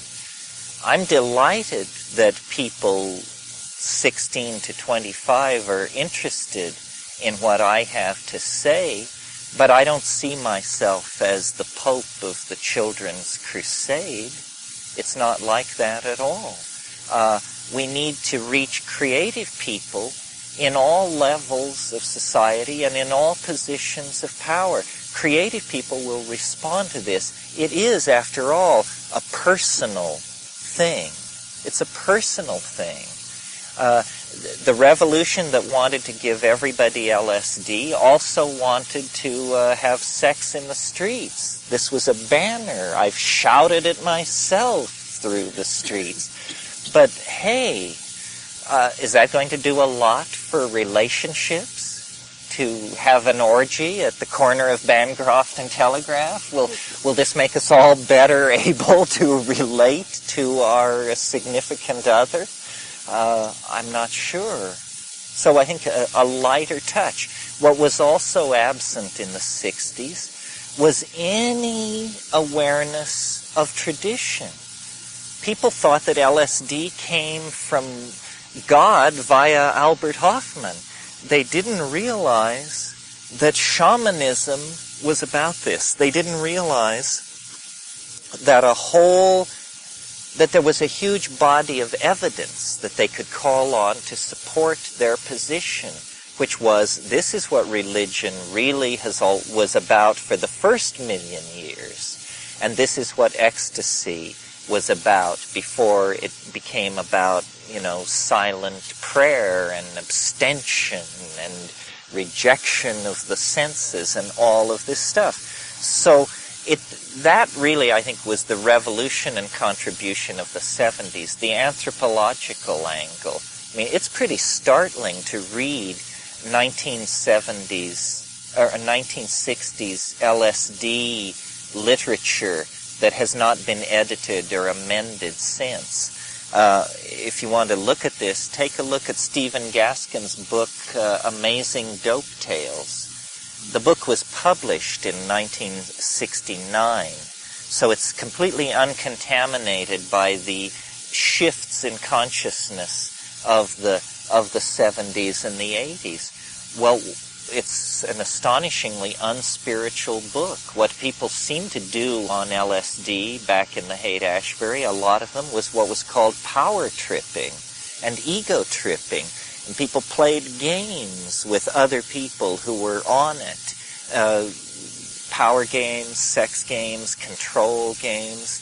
And there wasn't a sense of the sacred dimension. All the metaphors are drawn from the transcendent realms of Mahayana Buddhism. Enlightenment, bardo, nirvana, white light, ego death. A lot about ego death. I barely ever hear that pass my lips. I mean, I talk about diminishing the ego, but I don't conceive it as a dissolving into whiteness. I conceive it as a coming to terms with the world that wants to be recognized all around us. So we have evolved the language. We have created dimensions for the experience that we didn't have before. And I think we still are. I mean, LSD was a love drug, but it was a kind of collective. You loved your tribe. You loved your affinity group. Mushrooms brought in this connection to nature. And mushrooms were not available. Psilocybin was rare as hen's teeth until 1975. I mean, I know because I sought it, and my brother and I wrote the book that we did specifically so that people could have mushrooms. And I know who our competitors were and when those publication dates were. And it just did not exist unless you were very close to the, inner high mucky mucks of psychedelica. I only once took something which was said to be synthetic psilocybin, because I didn't know anybody. I was a spear carrier back in the golden age. And what the mushrooms brought in was, for a lot of people, access to hallucinations. LSD is quite mental. You have to be of a certain inner constitution, or you have to take a lot to have hallucinations. And then the hallucinations are of a certain character. Psilocybin, by being visibly from the earth, and by having this tremendous synergistic effect on the vision-producing part of the brain, empowered the extraterrestrial rap, the fairies. That was not seriously part of the LSD phenomenon, and so forth. So I think, it evolves in time. We are filling in the pieces, and there are probably dimensions yet to come that we all will be involved in. I mean, I assume many of you will end up psychotherapists, educators, writers, people who will make an impact on society through ideas and through the teaching and the imposition of methods. And so this has to be part of the armamentarium because it is so salutary to all our concerns. I don't know that they do. You might ask Angie Arian. She's the resident authority on the Basques. I know they're into something called the light work, and I know they're herders from way back, shepherds, people who follow cattle. Probably were into all of this stuff very early. You know, Maria Sabina, the great mushroom shamaness of Huautla, always claimed that she really had never been taught about the mushrooms, that she discovered as a girl, hungry for food. She was left to tend the cattle, and she experimented with these things. It's certainly generally conceded that astrology, astronomy, observation of the stars was something that shepherds were the first people to pay attention to because they stayed up all night and watched their flocks and observed the horizon. This connection with domesticated animals, whether the Basques today use psychedelic plants, I couldn't say. Most Europeans don't, and the history of Europe is poor in instances of psychedelic use because the flora of Europe is poor.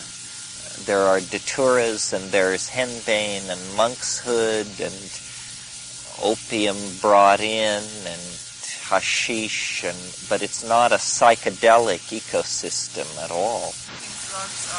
Well, it clearly isn't the only path. It may be the only path to a certain place, but if that's not the place you want to go, then you would follow a different path. They bring you to the discovery that everything you know is wrong, period. If you are not interested in having that experience, and many people aren't, I mean, many people, when they get to the goal of drugs, say, okay, that's it. I'm finished with drugs. Now I know. I didn't need to know that, and I'm sorry I found out. You have to have a taste for the weird, the bizarre, the outre, the beyond. It's an edge phenomenon. It's a 12th house phenomenon. It's a scorpionic kind of thing. The other objection that you raise, that it's artificial, well, I agree in some sense, in that I don't like synthetic drugs, but the banner under which the entire new paradigm is operating is that it is an illusion that there is an inside and an outside. It is an illusion that there is a self and world. So if you believe that it's artificial, you already are deeply committed to a dualistic view of the place of the person in the world. It's the ordinary view that people are distinct from the world. There may be philosophical churches here that can't be reconciled. I'm basically some kind of a phenomenologist. When you begin to analyze perception, it can be analyzed different ways. My analysis leads me to think that the distinction between real and unreal is a misunderstanding. and that in fact all these distinctions between self and world, between real and unreal, between inner and outer, these are in fact the very boundaries that it dissolves. So it will change you a lot then to dissolve those boundaries, because they will then be seen by you as merely opinions rather than discoveries about how the world really is. Psychedelics don't say how the world really is. They say how the world really isn't. That's what they always do, is they negate. They say, no, it isn't that, and it isn't that, and it isn't even that. So they're not offering a kind of replacement faith. It's really a religion of doubt. This is what drives people crazy. They say, well, you don't believe in anything. Damn right. It wasn't easy to get to this place of not believing in anything. But it's not an existential abandonment. It's not like, I don't believe in anything. It's that in order to be free, I must not believe anything. Then all things can be freely commanded in the mind. And that's what psychedelics show. They say everything you think is wrong, even what you think now is wrong. Therefore, even your most advanced thoughts are provisional. Therefore, if you like thinking, think, but don't think that thinking is somehow important. It really isn't. But it's hard to learn that. And the only way I've been able to learn it, I am, like a cured alcoholic, except I'm a cured materialist. I thought that I could prove the correctness of materialism by taking drugs. And then I would see that all these people were wrong about the power of drugs. They were just soft heads. And I would survive the experience and keep my skepticism intact. But what did I know? It was quicksand, and now I'm what I am because I got in over my head. Your attitude is the correct attitude until reality makes it impossible to have that opinion any longer. I mean, that's the reasonable, anybody should have that attitude until reality forces them to think something else. I mean, I would much rather have that attitude than the attitude that, Babaji is God, or, because I perform this particular ritual in this particular constellation, I don't have to be a decent human being. But experience, this is the appalling thing about these drugs. They are forms of experience. And that's all you can have. People who choose to go through life without the experience will form a set of impressions about reality based on the lack of that particular data. We can't all know everything about everything or all go everywhere. So the only reasonable position in a spiritual quest which revolves around experiences is to be true to yourself. Be true to yourself. Try to think as clearly as possible. Try to transcend limitations, and then see where it gets you. And the other thing is, of course, you spoke of drugs, and I replied to your objection in terms of drugs, but there are all kinds of drugs that I wouldn't take on a bet. And there are all kinds of experiences that you can assure me will be good for me, and I will still perversely avoid them because I don't want those experiences. I know already. Well, the drugs that I'm advocating, their greatest enthusiasts do them least often because it's so appalling. I mean, it is not recreation. I mean, you may call it recreation, but when you actually approach the big ones, your heart pounds, your palms sweat. You wish you'd chosen back at the ashram or something.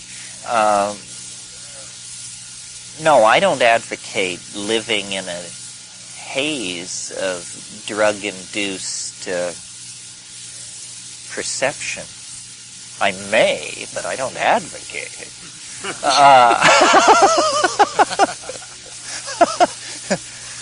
And the big ones, it takes months to assimilate a large psychedelic trip. No, the purpose is to enrich the here and now, to enrich the down state, because this is where we live, after all. I mean, this is where we live. And also, it might as well be said, people who take drugs all the time are getting the wrong effect.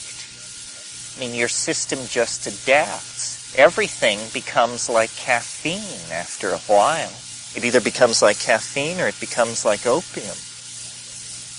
It either puts you to sleep or it wires you up. So it's about doing it with attention and in a ritual setting and at high enough doses that you get somewhere. I mean, I think the worst thing you can do is diddle with low doses. The nibblers of this world are no friends of mine, It should be overwhelming, and it should be an act of courage. What I've said in other situations like this is, if you're not afraid, then you're not doing either the right drug or enough of the right drug. If in the privacy of your own mind you're not afraid, then you're just probably out for a good time. And I have nothing against having a good time, but I actually like having a good time without drugs, because when I have a drug going, I feel an obligation to go to work. Think, look, understand. Well, this is why we might question the wisdom of uniting the idea of psychedelic exploration with late adolescence. Is that a good idea?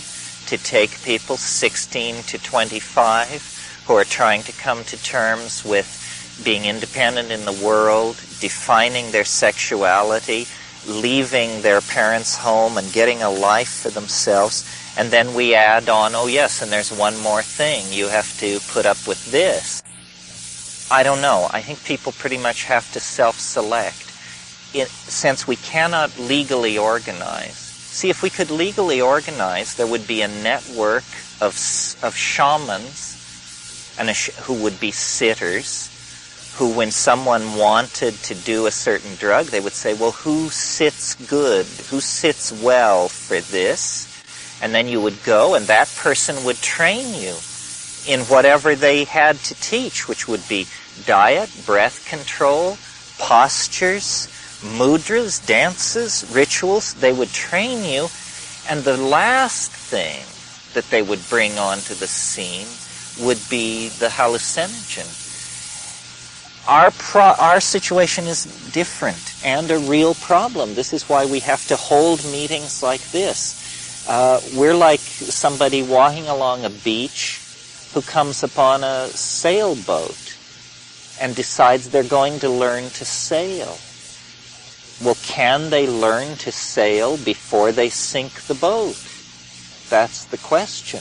And it's going to depend on how smart they are to begin with, how the weather is that day, how the tides are that day. They may not. We're trying to do the most difficult of all things, which is bootstrap ourselves, none of us knowing any more than any of the rest of us, bootstrap ourselves to a new level of talking about this. What we have to do, I think, in this situation is each of us tell our story. Somebody thought it was wonderful. Somebody thought it was terrible. Each tell our story and then try to create a set of techniques out of that works. This is what I've been doing for 25 years. I mean, when we first got together, my peers at Cal, all we did, I mean, we took drugs a lot, but what we really did was we talked about it an awful lot. What is it? Trying to understand it, trying to compete with each other for the metaphors that would encapsulate it. And out of this has come a very grassroots kind of consensus, I think, which unites ideas like shamanism, an invisible world, the importance of holding down ego, the importance of paying attention, that nature is somehow a friend and an ally. We're putting it together ourselves. It isn't a science, it's an art. Shamanism is an art. And we take what we can get from all of these other traditions. Maybe we're doing better than we think. You know? I mean, I've had the experience in the Amazon of talking with a shaman, and we're talking about something, how he uses a certain plant or something. And then I would say, well, you know, the so-and-so tribe, they know this plant, and they use it in the following way. And then the guy would say, well, how do you know that? That's amazing. Well, I know it because I read Harvard Museum botanical leaflets, where this anthropological data is deployed. So while we don't have a grizzled old master shaman hung with bones and beads to guide us through, what we do have is a huge amount of ethnographic data and material collected in all parts of the world about how people on all kinds of levels of culture, but many of them pre-literate, handle these problems. So what we have is a kind of generic shamanism. And if we can infuse it with life, it will probably work for us. I'm very happy to see that the ayahuasca is coming up out of the Amazon, and that people are trying to form circles. They're trying to do it right. One reason they're trying to do it right is because there is so little of this that you have to convince somebody that you're worthy before you even get invited. So it's not something that is just handed out to everyone. But if we could create a generic shamanism that we could infuse with life, I think we could probably create a series of interlocking institutions and rituals that would make this more accessible to other people. I have great admiration for the sitters, for the guides. I mean, I won't do that. I worry too much. I'm too susceptible to the transference. I am so empathetic with people on high doses of these things that I can't stand to be around them. But it's a different calling. So I don't consider myself a shaman. I'm more like, court jester and village bard. But the shaman is the person who will actually give you the techniques, whatever they may be, whether they're substances or rituals, give you the techniques to carry you into the place. It's difficult what we're trying to do because we were robbed a long time ago of this birthright. This is different than recreating a dance or a sweat lodge or something like that, because this is all in the mind and in the heart. Yeah. Where this can go. You're right, we're hoist on our own petard. Well, nobody said that knowledge is, that the pursuit of knowledge is not a dangerous path. I mean, I'm not sure that it can be entirely sanitized. And there's something else to be said about all this. I say we have to create these shamanic forms ourselves. We have to bootstrap ourselves to a generic shamanism. But in fact, we have the most powerful ally which the traditional shamans had, and that is the plants. The plants teach. Fundamentally, shamanism is a one-to-one relationship between a person and a plant. And if you know what I mean, you know what I mean. If you don't, it just sounds like somebody's advocating that you talk to lettuces. But I didn't believe it myself until I got into the domain where it was happening. Nature wants to communicate. She wants us to pick up the telephone.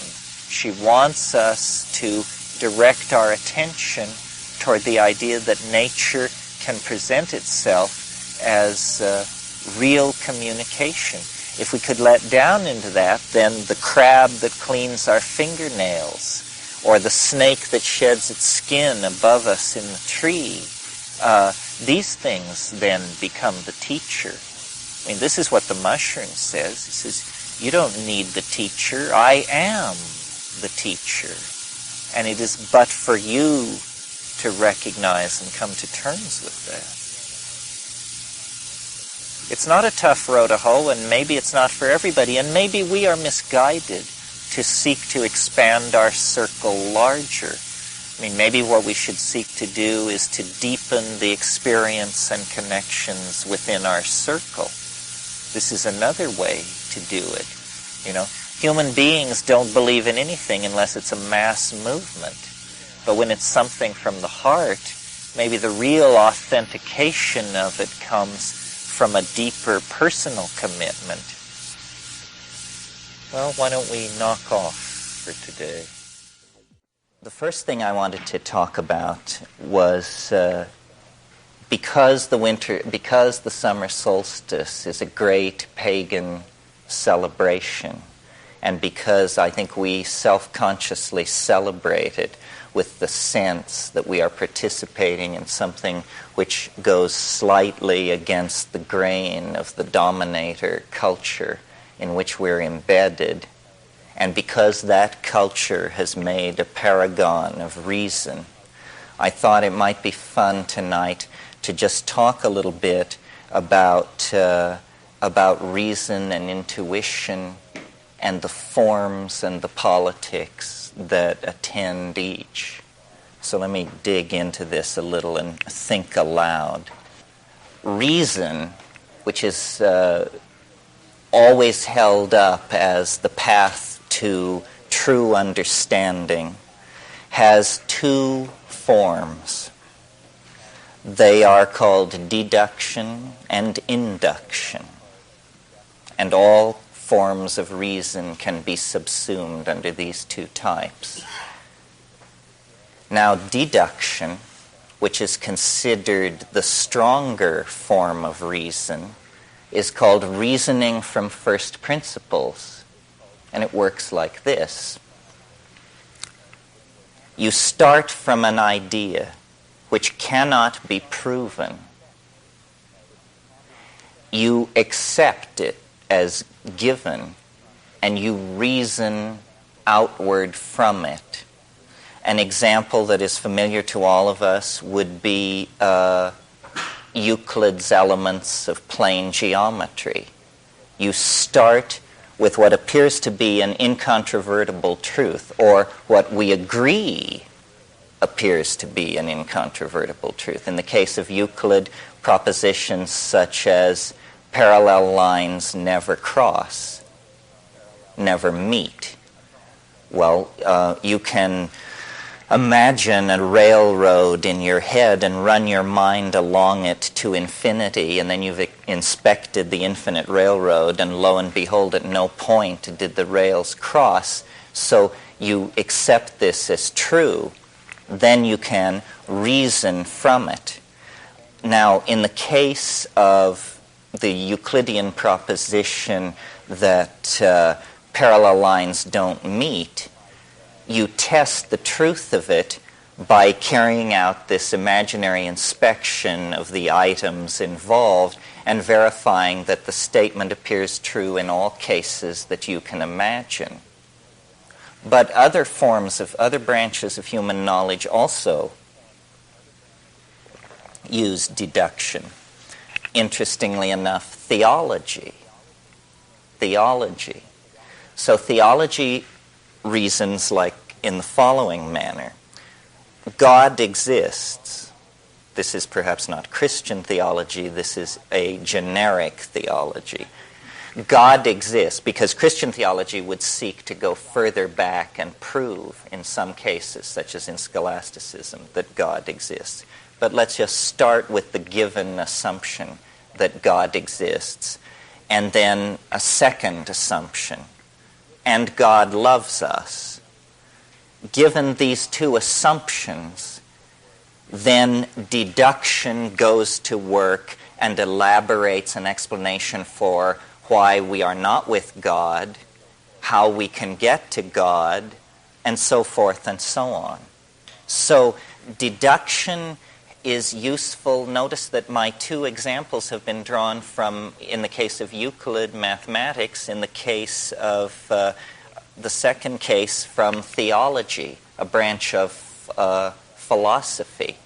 So deduction seems to have an important role in these abstract systems. But remember, I said it was one of two forms of reasoning that are ordinarily dealt with. Now, the second form of reasoning is, to my mind, more interesting. The second form of reasoning is induction, not deduction, induction. And induction, for those who believe in it, is thought to be, without doubt, a superior form of reasoning to deduction, because it leads to a control and a manipulation of real consequences in the world. Okay, what is induction and how it works, and how does it work? Well, it works like this. When I hit the water with a shovel, it makes a splash. Every time I hit the water with the shovel, it makes a splash. Therefore, this is the leap, the therefore, shovels can be used to make water splash. Now, notice what is interesting about this in contrast to deduction is that there is no untested first principle. You don't state something and then reason from it.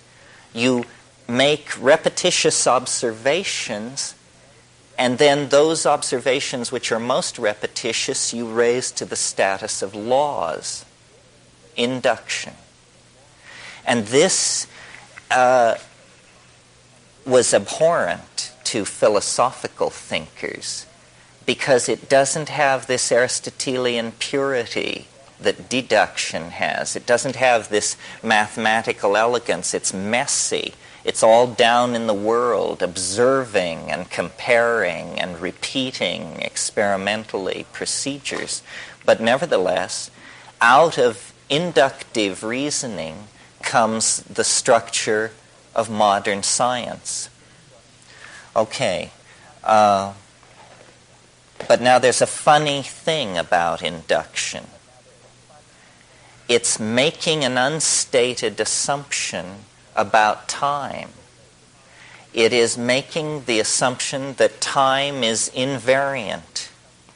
Because what it is saying is, if A precedes B in 1,000 cases, then it is likely that A will precede B in the 1,001st case.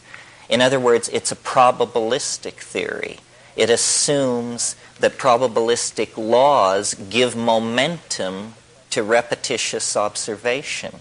Now the question is this so? And the answer is, well, it's so in some cases, but not in the most interesting cases. The most interesting cases, I believe, are the cases which lie in the realm of primary experience of being.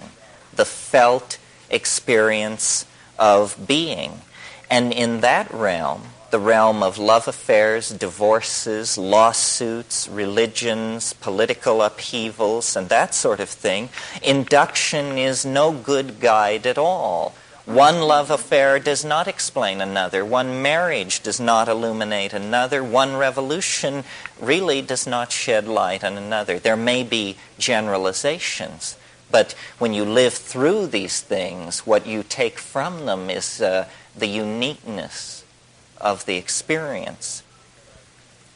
The first principles that are reasoned from in deduction, whether in the realm of a deductive mathematical system like Euclid or a rational theology, these things are seen to rest on foundations of sand because of this problem of the axiom.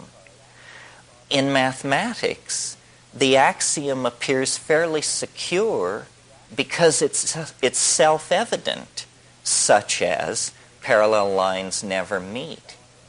It rests on its self-evidence to make its appeal to reason. You see, you can see that it is true, though no one has ever figured out how to prove this. You can see that it is true. But when you move from the realm of axioms to the realm of theological first principles, the appeal then is not at all to the obviousness of it, but to the desirability of it, that God exists, that God loves us. We hope these things are true, but they are certainly not self-evident in the scheme of things from the point of view of most of us. So what this shows then, I think, is that in the matter of deeper things, deductive reasoning rests only on the appeal that hope can lend to its case. Okay, so for me, this is a critique of deduction. Now, what about induction? I referred to the fact that its premises rest on this notion of temporal invariance, which seems to be true only for the grossest of phenomena. Science has made great hay in that dimension by creating laws which are essentially predictive laws of cyclical phenomena that define for us what part of reality goes around and comes around. In other words, we can predict simple phenomena involving the mechanical orbits in gravitational fields. We can make simple predictions about the end results of certain chemical processes, certain nuclear processes, so forth and so on. But when you lay it against the background of nature and experience, it begins to look like pretty thin soup. It's no basis for claiming epistemic preeminence. And this is the point that I want to make. Science claims epistemic preeminence. That means that science doesn't say, we are an ideology like Buddhism and Taoism and the Tarot. They say, we are a metasystem. We shall judge all other systems in our scales. Well, this is politics, but not good philosophy, because there is no basis for this claim to epistemic preeminence. So, this somewhat egghead rave is supposed to pass for a pagan polemic on the summer solstice, because it's an attack on the foundations of reason itself. And as you know, when reason goes, barbarism and madness cannot be far behind. And as a self-declared philosophical anarchist, as in fact the founding member of the Henri Poincaré Anarchist International, our motto is chaos is order. I believe that it's entirely appropriate to carry out an attack on reason. Okay, so then what are we left with? Well, what we're left with is intuition. Intuition. And what is it and how does it work? Well, it's a feeling into things that comes to answers and leaves no trail. That's the thing. It leaves no trail. So you have it, but you haven't the argument for it. And so its power must reside in its truthfulness. So the power of intuition lies in its ability to express truth in contravention to the forward flow of logic and casuistry. Well, is it always to be this?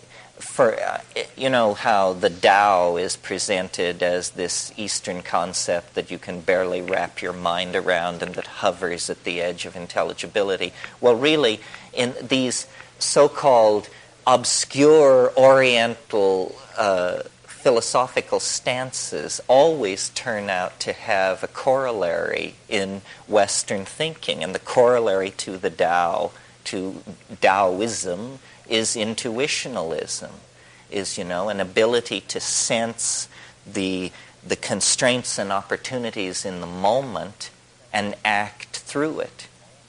Intuition. And intuition is always presented in the dominator society as 1, vague, 2, feminine, 3, unreliable. But this is simply because of this bias toward deductive and inductive systems whose falsity I have just demonstrated to you. In fact, in the felt domain of experience called living, intuition is how most of us, even the most self-defined as non-intuitional, are operating. Intuition is a kind of field processing of both the foreground and the background of experience. It's a gestalt understanding that is subliminal and that leads the whole organism through an invisible set of creodes towards the maximizing of some kind of a goal. Okay, end of Act 1. The second act opens in the middle of the 19th century with science responding, albeit unconsciously, to an understanding of what I've just said. The inadequacy of reason, the necessity of intuition, and yet all this going on in a domain of Victorian gentlemen with beards to their belts and a world where pianos wore pants. So, it worked its way out subtly in the notion of evolution. And evolution is a very interesting concept that even those of us who profess to believe in it, I think, don't fully grasp, what comes in this package. We all are taught that in the 19th century, a great struggle was waged between science and religion because science had the audacity to suggest that human beings were descended from the great apes.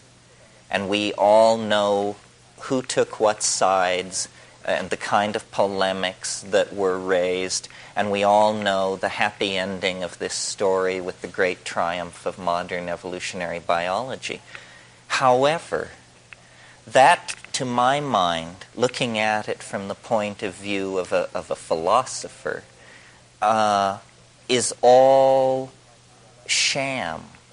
Or it's like the 11 o'clock news version of what actually happened. That's how rather silly people understood the great intellectual watershed struggle of the 19th century. That is not, in fact, what it was about. That's not what it was about. The outrageous assertion of the evolutionists, of Darwin particularly, and his school, was not that human beings were descended from the great apes. In fact, the outrageous assertion wasn't even contained in the part of the manuscript that was called The Descent of Man. You recall it was called The Origin of Species and the Descent of Man, and where the real kicker was lodged was in The Origin of Species. Why? Because Darwin set out to show that nature could be the product of processes without purpose. That was the bit that brought the roof down. Ordinary people couldn't understand this. This is called the so-called teleological issue. But this is what brought the Christian church roaring to its feet in confrontation with evolutionary biology. The assertion that nature could be accounted for by processes that were not guided toward a higher end by a higher power, that simply random molecular processes and then pressures of environmental selection could cause to come to be animals, plants, and ultimately human beings. But the fight was over teleology.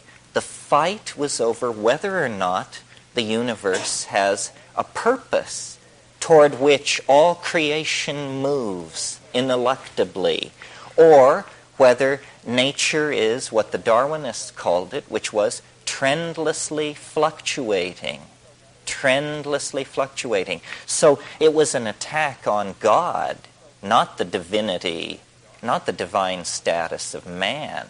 That was peanuts in this poker game.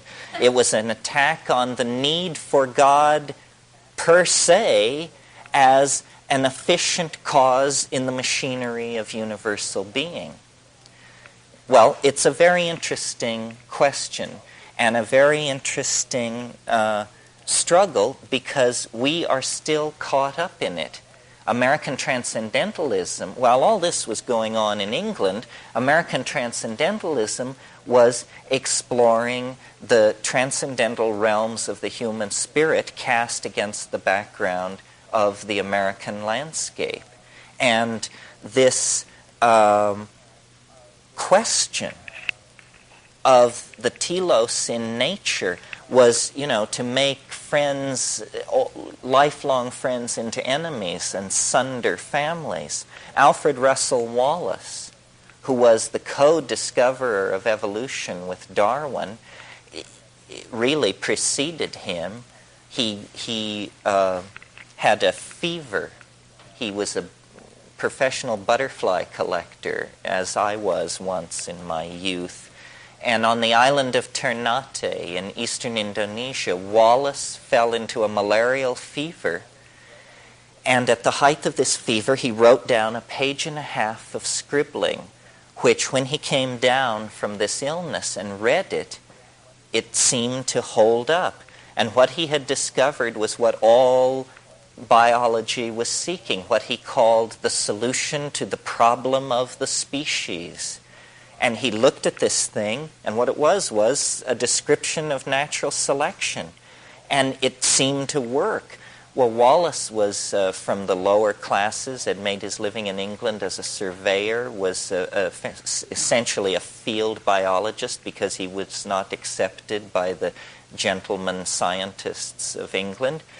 He didn't know where to turn, so he fired off a letter to the only person he could think of to ask, who was the greatest biologist of the day, Charles Darwin, at home in England in his garden, working over 20 years of notes on the problem of the species. When Darwin got this letter from this unknown character, postmarked Ambon, Dutch East Indies, and read it, he paled visibly.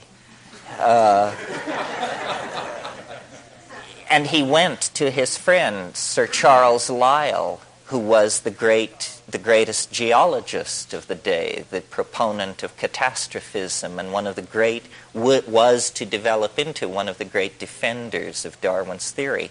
He went to Charles Lyell and said, I've been working 20 years on this idea. This came in the post. This is it. It's all here. And Lyell said, don't worry, my friend. We will schedule 2 papers to be delivered at the Royal Society. They will be delivered on the same evening, and yours shall be first. And so it was. And so it comes down to us as Darwin's theory of evolution. But in fact, in a way, for philosophical purists, it may have been better that way, because Wallace, who was in many ways a deeper thinker than Darwin, was a Fabian socialist, was fascinated by paranormal phenomena, as well as being interested in electricity, biogeography, anthropology, truly one of the last of the great polymaths. Wallace was unable to take the final step on the question of teleology. And he said, I cannot believe that random processes ameliorated by natural selection can give rise to a creature such as man. So this was the break in the 19th century, and it arises out of the earlier foundation of the struggle between intuition and reason. I mean, I think our intuition must place us in Wallace's camp, that there is a telos of some sort. There is an omega point toward which all creation, however unsteadily, moves. And it is because of this omega point that we do live in a cosmos and not a chaos, not simply a raging confusion, but something that is structured and ordered. Well, in spite of the fact that evolution was seeking to serve the most rigorous scientific desires to exclude teleology and to exclude God from the process of the natural world, it introduced a bizarre concept which cut against its own purposes. The concept is a kind of progress in nature where previously none had been, so that from Aristotle to the 19th century, what you have as a theory of nature is what's called the great chain of being, or the great ladder of being. And it stretches from God through the archangels, the cherubim, down man, then the animal kingdom, the vegetable kingdom, so forth and so on. But it is imagined as static, as put in place by the fiat lux of creation, set in place for all time. What Darwin did was to see it as not a great chain of being, but as an escalator of being. He added the notion of progressive movement toward higher and higher forms, more and more complex manifestations of the intrinsic ingression of novelty into actual events. And this idea is very, very interesting and cogent and pregnant with possibility for all of us and our world. You see, what it is really is it's a recasting of an idea that had been banished for several centuries from Western thinking. It is the alchemical idea that nature is driving to perfect itself. This was what the alchemists believed. They believed that through time, lesser metals became gold, and that what the alchemist was trying to do was to compress time. he was trying to catalyze a natural process so that what took thousands, in their imagination, of years in the body of the earth could be compressed into days or weeks in the alembic of the alchemists. Well, as science defined itself throughout the 17th and 18th century under the impetus of Descartes and Kant and all of these people, this notion of the world as a distillate apparatus was given up. But it returns in the idea of evolution, and we inherit it in the social world. Now, this is a delicate point. There is something called social Darwinism, otherwise known as fascism. Social Darwinism uses a very vulgar understanding of evolutionary dynamics to justify class oppression by saying that it must be right that some people have their foot on other people's necks, because isn't this what nature is about? Struggle of the fittest and survival of the longest fang, the swiftest claw, the sharpest tooth. Well, the answer is no, absolutely not. This rests on an understanding of nature that was in vogue 150 years ago, that is not in vogue now. That's what you see when you look at nature in the human dimension. But when you analyze nature as an integrated system of chemical reactions, gene transfer, catalytic self-regulating activities, hypercycles of energy, nutrients, and metabolism. When you analyze nature from that point of view, you see that it seeks to maximize cooperation, connectedness, mutual interdependability is the thing which holds the whole thing together. And the species that is most successful is not the species that can dominate all others. It's the species that can make itself indispensable to all others. Look at the evolutionary success of the bacteria. You know, they settled in for the long haul, and no higher form of life can operate without them. And so the possibility of bacteria becoming extinct is laughable. I mean, they'll be the last to go because they have made themselves indispensable. This idea then of evolution has strongly entered the human world, and science hates this. I had somebody once say to me, if it doesn't involve genes, it ain't evolution.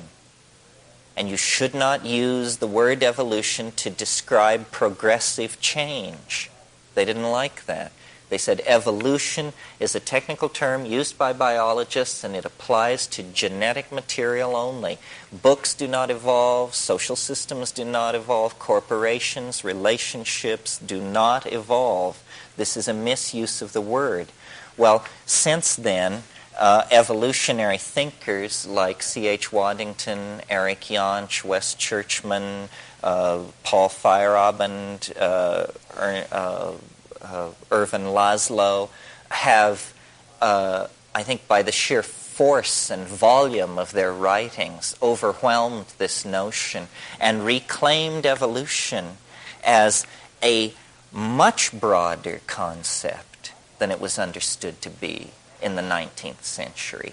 Evolution is now understood to be the triumphant march out of chaos into order, connectedness, self-expression, and self-reflection that begins with the first moments following the Big Bang. In other words, we have we have atomic evolution, evolution of atomic systems as electrons settle down into stable orbits. We have chemical evolution into more and more complex molecular forms, which finally become polymers. These polymers further evolve into complex energetic systems capable of self-replication, motility, and eventually, the writing of operas.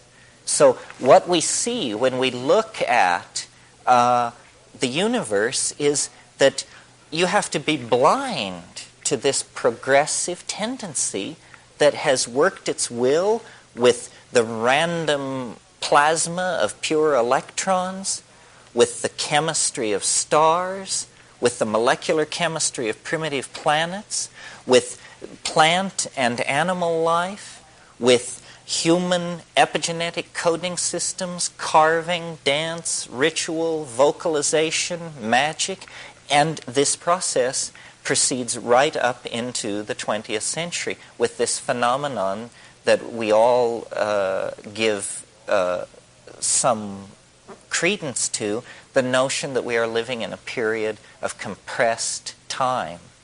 Well, so what are we to do with that? I think what we have to do is begin then to design this process.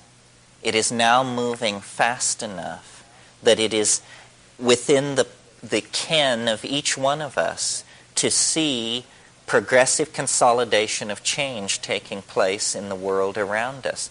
We as human beings, I think, are destined to be the design and control element in this thing, in this global Gaian process. Never mind that we have done it so badly up to now, because now, meaning the 20th century, is a completely different kind of epistemic world than any world that preceded it.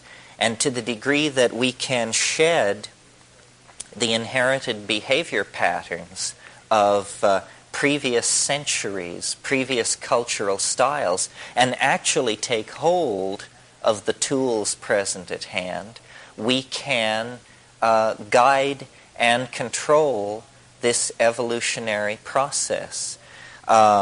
Culture, as it is in a sense the software of the infrastructure of the global civilization, which is the hardware. We don't need to make major design revisions in the hardware. The hardware is how we produce and move around food, how we produce energy. The major restructuring there is simply a matter of cleaning it up, making it more efficient, less toxic, less enslaved to the notion of making a buck, more enslaved to the notion of serving human needs. So the hardware structure can be pretty much redesigned along the lines that are clear to even the engineering mentalities among us. What is not so clear is that culture can be redefined as software and radically rewritten so that it runs much more smoothly. Now notice that I did not say that we were software or hardware. We are neither. We are the user. And this is the important thing to remember. We are not scripting ourselves into some kind of machine future. We are designing the future that we want to have rather than allowing the blunders of our grandparents to dictate the kind of future we will have. We're very late waking up to the necessity for this. This is because we tend to operate along very short-term goals. It's very hard for us to put in place a project that looks 40 or 50 years ahead. It was interesting, a couple of years ago there was an article in the Whole Earth Review about a chapel at Oxford that the main beam of this chapel, which was an oak beam about so by so, was rotted through with worms and had to be replaced. And it was no problem, because 800 years ago, an English king planted an oak tree that was to be grown for the specific purpose of replacing this beam when it should need to be replaced. And so this 750-year-old oak tree was cut and the beam hewn and put into place. And it inspired them to plant another oak tree, which is not a bad idea. Okay, well, so that's maybe enough about evolution. Now I want to talk about revolution, which is also in the solstitial theme, because what the solstice marks is the return of the heliacal rising of the sun to a certain fixed star against the background of fixed stars in our calendar system. What it really celebrates is the longest day of the year, the day when the sun makes its most northerly, its deepest incursion into the northern latitudes. It's interesting, the theme of revolution is dealt with in the I Ching, and since, of course, the I Ching was one of the 5 Confucian classics, you might turn to that passage expecting a discourse on political reformations. And when you look at the hexagram revolution, it says nothing about political guidance to revolutionaries. It says instead, the magician is a calendar maker. He measures the seasons and he sets them right.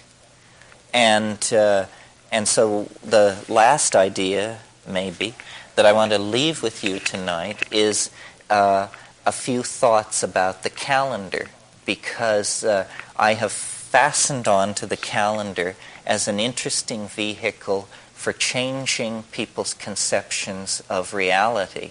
I don't think we realize how thoroughly our worldview is dominated by the unconscious preconceptions that are built into our calendar.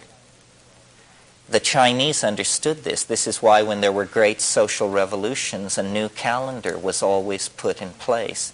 We have used the present calendar with a minor correction for 2,000 years, for one entire zodiacal age.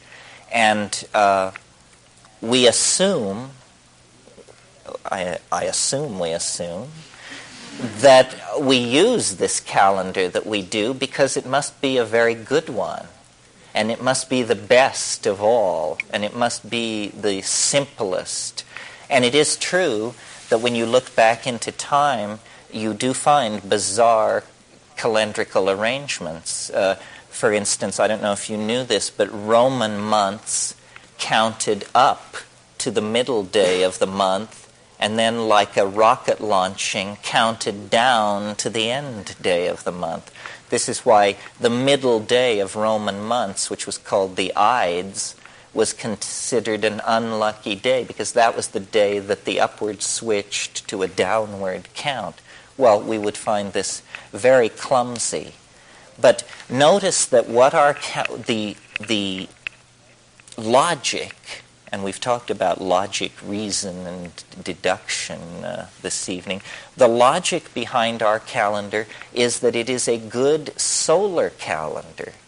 Well, what do we mean by a good solar calendar? Well, calendar makers will tell you that a good solar calendar is a calendar such that on the same day of every year, the sun rises in the same place against the background of the fixed stars. This is what we mean when we say the sun is in Aries. We mean that at dawn, the constellation Aries is blotted out by the heliacal light of the rising sun. But the sun is this solar, masculine, Apollonian archetype. It is the archetype of the ego as God. It is the archetype of the center, the unity. The solar calendar is set up so that we do not have what is called a precession. A precession is where the days slip against the background of the fixed stars. The notion of our calendar is that it is an agricultural calendar, and we want our great agricultural holidays to always fall in the times of harvest and planting. So a solar year must be used. But what this does is it has an underlying assumption which is false and which has been inculcated into our psychology to detrimental ends. And it is this, that this obsession with fixing the solstices and the equinoxes against the fixed stars is the effort to build a structure on the very largest level, the level of the planet itself, to build a structure that is fixed, that is enduring. And the great pride of our calendar is that we say it does not slip. That means it's fixed and enduring. Well, you may not know that the reason it doesn't slip is because there's a fudge factor in it. We're all familiar with the fudge factor of leap year, that every 4 years we have to add a year to keep it okay. But how many of you knew that every century year divisible by 400 is also a leap year, even if it occurs out of sequence? The year 2000 will be such a leap year. It is a century year divisible by 400. So was 1600. And so in that case, you have a leap year, even though the previous or the following year may be a leap year. So there is a fudge factor in the high and mighty solar paternal calendar that keeps it on track. Well, somewhat facetiously, what I propose, at least as a thought model, is an entirely different year length, 384 days. Now, 384 days is an interesting number. It's 13 lunations, precisely 13 lunations. And so we would have, therefore, a need for a 13th month in the calendar. And I propose that the 13th month follow August and precede September and be called Remember. And the month of Remember will be a month of great mnemonic celebration and recovery of the past. It will be a celebration of the past. Well, okay, now we have 13 months. That's wonderful, but we have purchased this 13th month at the expense of 19 days that overshoot the solar year. What about that? Well, instead of viewing that as a problem, as it has always been viewed, let's view it as an opportunity. What happens if you use a day length 19 days longer than the solar year? Well, it means that the great festivals of the solar year, Easter, Christmas, the 4th of July, will, let's call it Independence Day so we don't confuse ourselves because it's going to move, that these great festivals will do what is called precess. Each year they will come 19 days later against the solar year than the year before. So in such a calendrical system, you would be, as a child, Christmas would occur, let us say, in winter. By the time you were in your middle teens, Christmas would be occurring in springtime. By the time you were in your mid-20s, Christmas would be occurring in high summer, and in your mid-30s, it would occur again, it would occur in autumn. And through a life of 60 or 70 years, the solar festivals would migrate through the seasons. Well, this may seem trivial to you, and hey, it may be. But the psychology of it is that it's trying to build in at the highest level a truth which we have lost sight of, which is the idea that everything flows, that everything is impermanent, that flux is the only standard. Flux is the only thing you can depend on. If we gave ourselves permission at the highest and deepest psychological level, the place where we measure time and the spectacle of our life as spread out against the grid of the history that we live through, if we were to give that permission to be portrayed on a grid that emphasized flow, transience, change, and recursion, rather than this constipated solar square against the fixed stars, then what we are really doing, you see, is changing archetypes. We are changing archetypes. And what are we changing? We're changing the Apollonian solar paternalistic dominator archetype for the feminine, oceanic, intuitive, giving and taking archetype of flow and life and death and completion through change, rather than completion which seeks to stave off change and then is inevitably swept away and therefore somehow touched with pathos. Well, maybe that's enough. Maybe there are questions. This was somewhat meandering. I'll recap it for you to try and give you the illusion that there was a plan. We began by celebrating the solstice with an attack on reason and logic and in favor of the primacy of intuition in spite of its nakedness. Intuition cannot clothe itself in the armor of logic. But I hope I demonstrated to you that the armor of logic is wide mesh chain mail. In fact, it's chicken wire. In fact, it may be chicken shit. So the primacy of intuition and how that intuition led into a peculiar episode in 19th century science where committed atheists found themselves serving the recovery of the alchemical ideal through the notion of nature as an engine of telos and progressivism.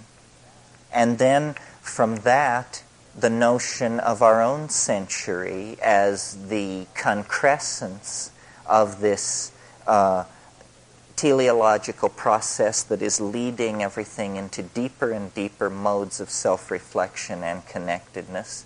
And then finally, to put the snake's tail in its mouth, to return to the theme of the solstice and to offer again a counterpose to the calendar of reason, the calendar of solar paternalism, to offer instead a potential calendar in celebration of flux, change, growth, and feminism, which are the values that are going to have to be maximized if we are going to open a dialogue with our souls and the soul of the planet and save ourselves from the lethal momentum that so many hundreds of years of dominator culture have imparted to the machinery of our civilization.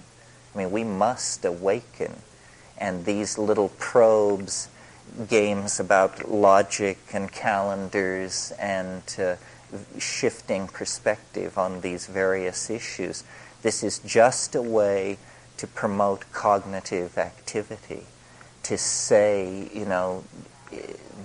the path out of the selva oscura, the path out of the dark wood in which we find ourselves, is cognition, thought, getting smart fast. We have to dance, sing, calculate, and drum our way out of the circumstances into which we have fallen.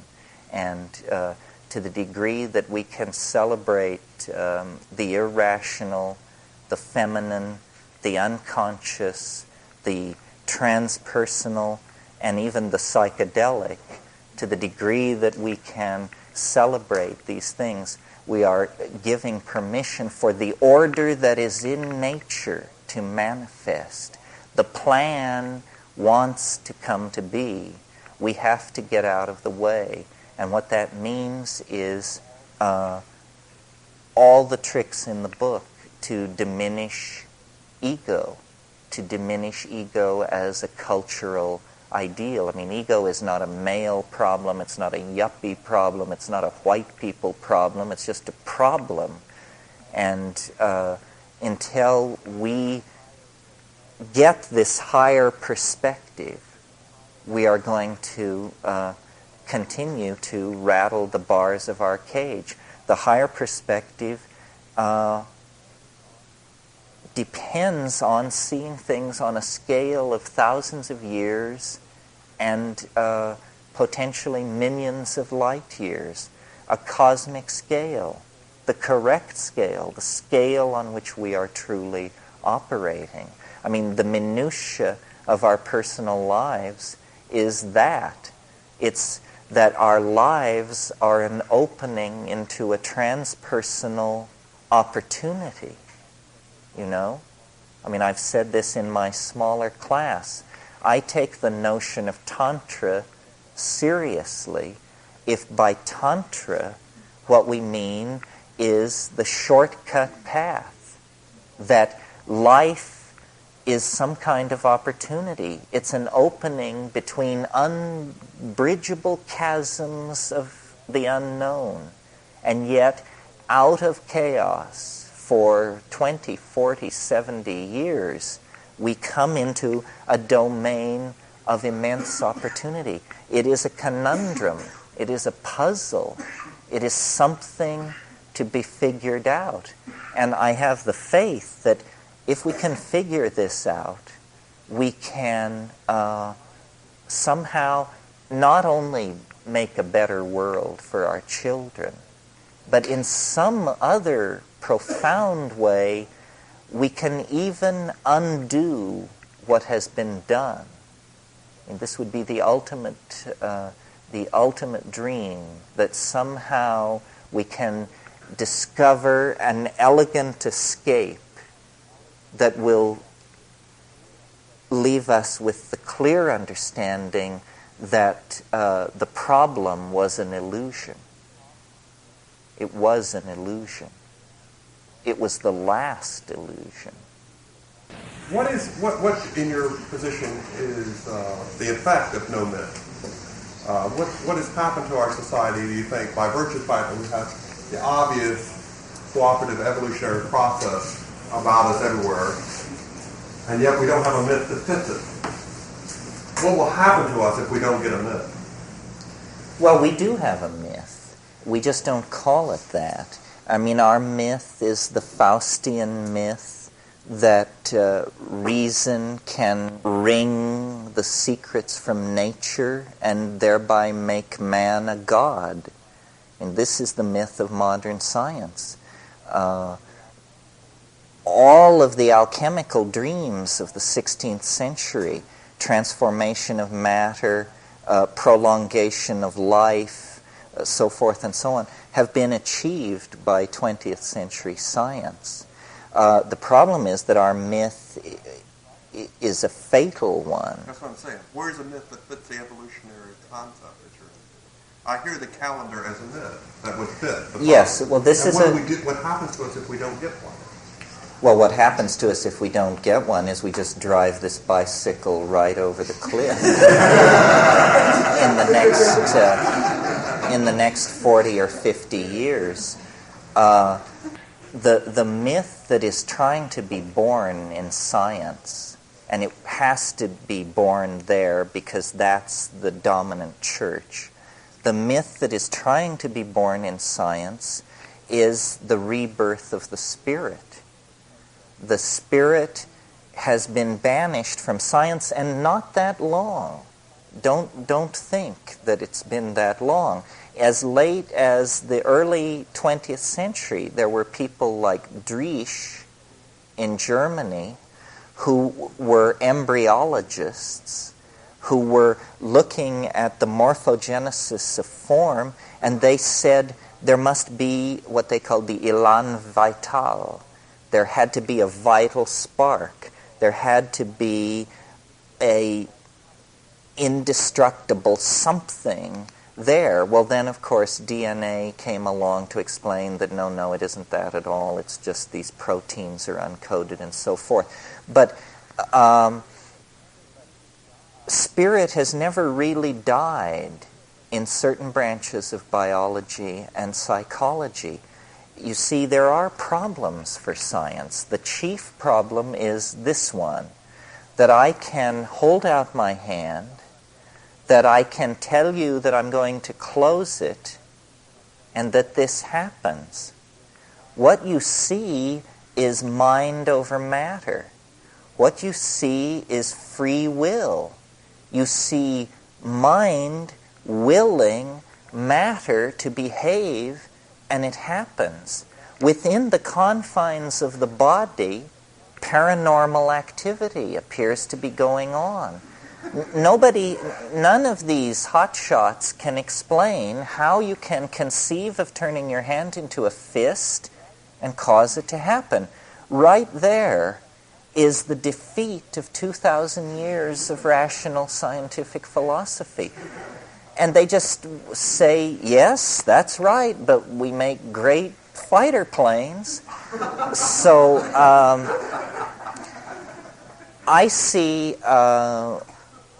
Rupert Sheldrake as very important in the process of building a new scientific myth, because what he is saying is, on one level, completely outlandish.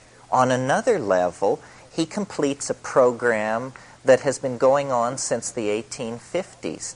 Tonight I talked about biology and evolution, but there were parallel events in the 19th century going on in the field of the study of magnetism and electricity. And people like Faraday and Helmholtz and James Clerk Maxwell were discovering fields.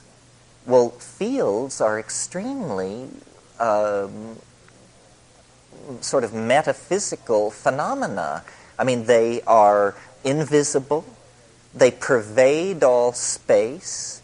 They can't be seen, and yet instruments can be seen to detect them. And not only that, we can transmit music and voice hundreds of miles. Right now, this room is interpenetrated by hundreds and hundreds of long-distance telephone calls, high-frequency radio transmissions, high-frequency television. We see none of this.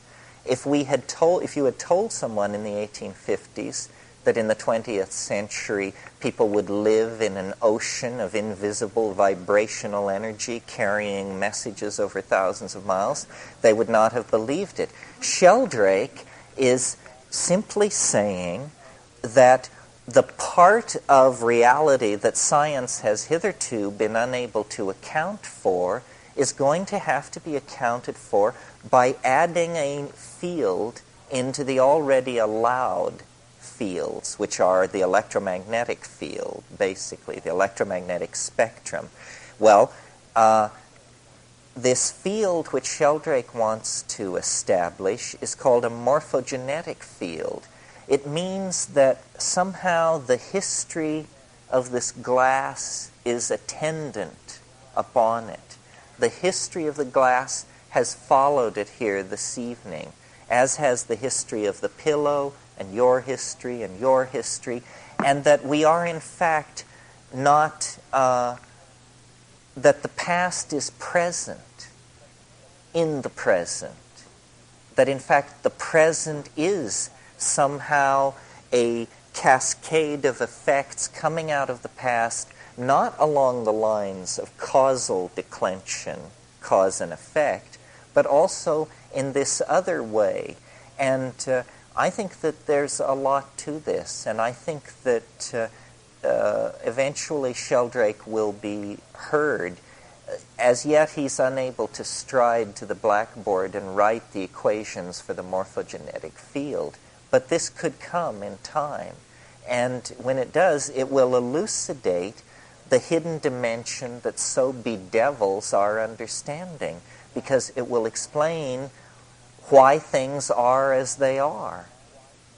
That they are as they are because they are a wave front out of the past meeting the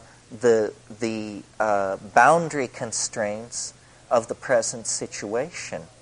The whole, my own personal effort to restart a dialogue on the psychedelic issue is because I believe that psychology has reduced its field of expertise unnecessarily by seeking to see everything as an adjunct to the functional or dysfunctional human personality. In other words, we don't know what the mind is. The notion that it arises out of the brain is something that the reductionists hypothesized with Sherrington in the 20s. My God, they've had 60 years to make good on this, and they've gotten nowhere. You know? How long do you beat a hypothesis before you proclaim it a dead horse? You know? Same thing with molecular biology. I mean, DNA was decoded in 1950, 35 years ago. And, you know, has molecular biology taken a significant step since? I mean, yes, I know about operons and all that stuff, but that's really the details. No understanding of the mechanisms of life have emerged out of reductionist biology, and no understandings of the mechanisms of mind, thought, and cognition have emerged out of reductionist psychology. So what we're going to have to admit, and this is a tough thing, but this is what goes along with intellectual revolutions, is the inadequacy of the present models. And the paradigm reformers are in for big trouble, because these paradigms can't be reformed. These paradigms have to be junked. It's junk. It's worthless. I mean, it's fine if you want to make fighter planes, but what does that prove about your knowledge of the nature of being? It doesn't prove anything. It's just a cultural artifact.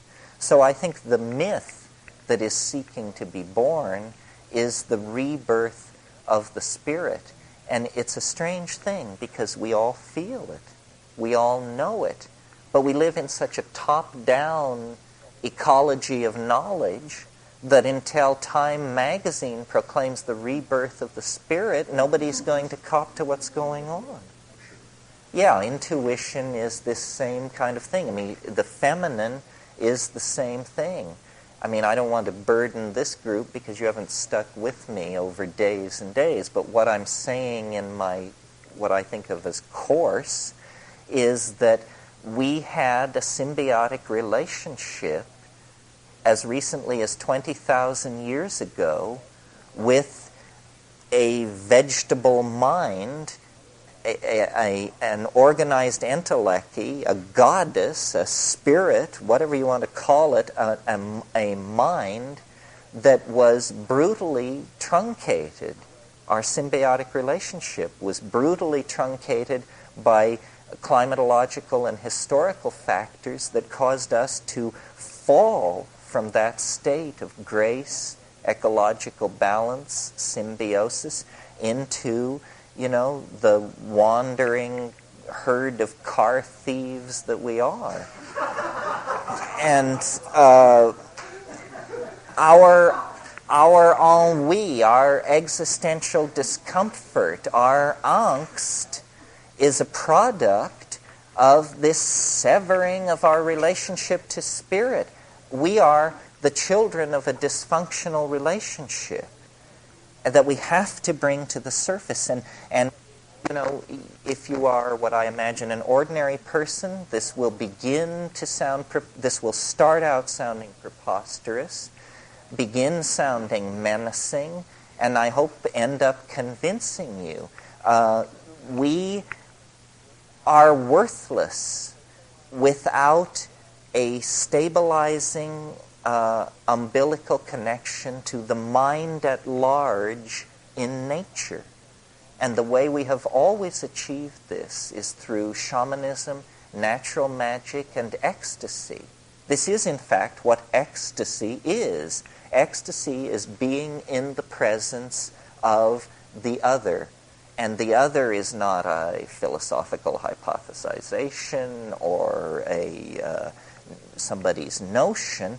The other is the thing we share this planet with, that we as a culture have not glimpsed for 1,000 years because we've retreated into walled cities and walled languages and walled idea systems. We nowhere come tangential to the flesh of the earth. When we do, alone in the wilderness, then it overwhelms us. It moves us. It terrifies us because we have been so long away from it. So this is what the reclamation is about. The spirit is not some airy-fairy notion floating above everything. I mean, the spirit is something which, when it enters into your cross-section of reality, it leaves your knees knocking and your heart pounding.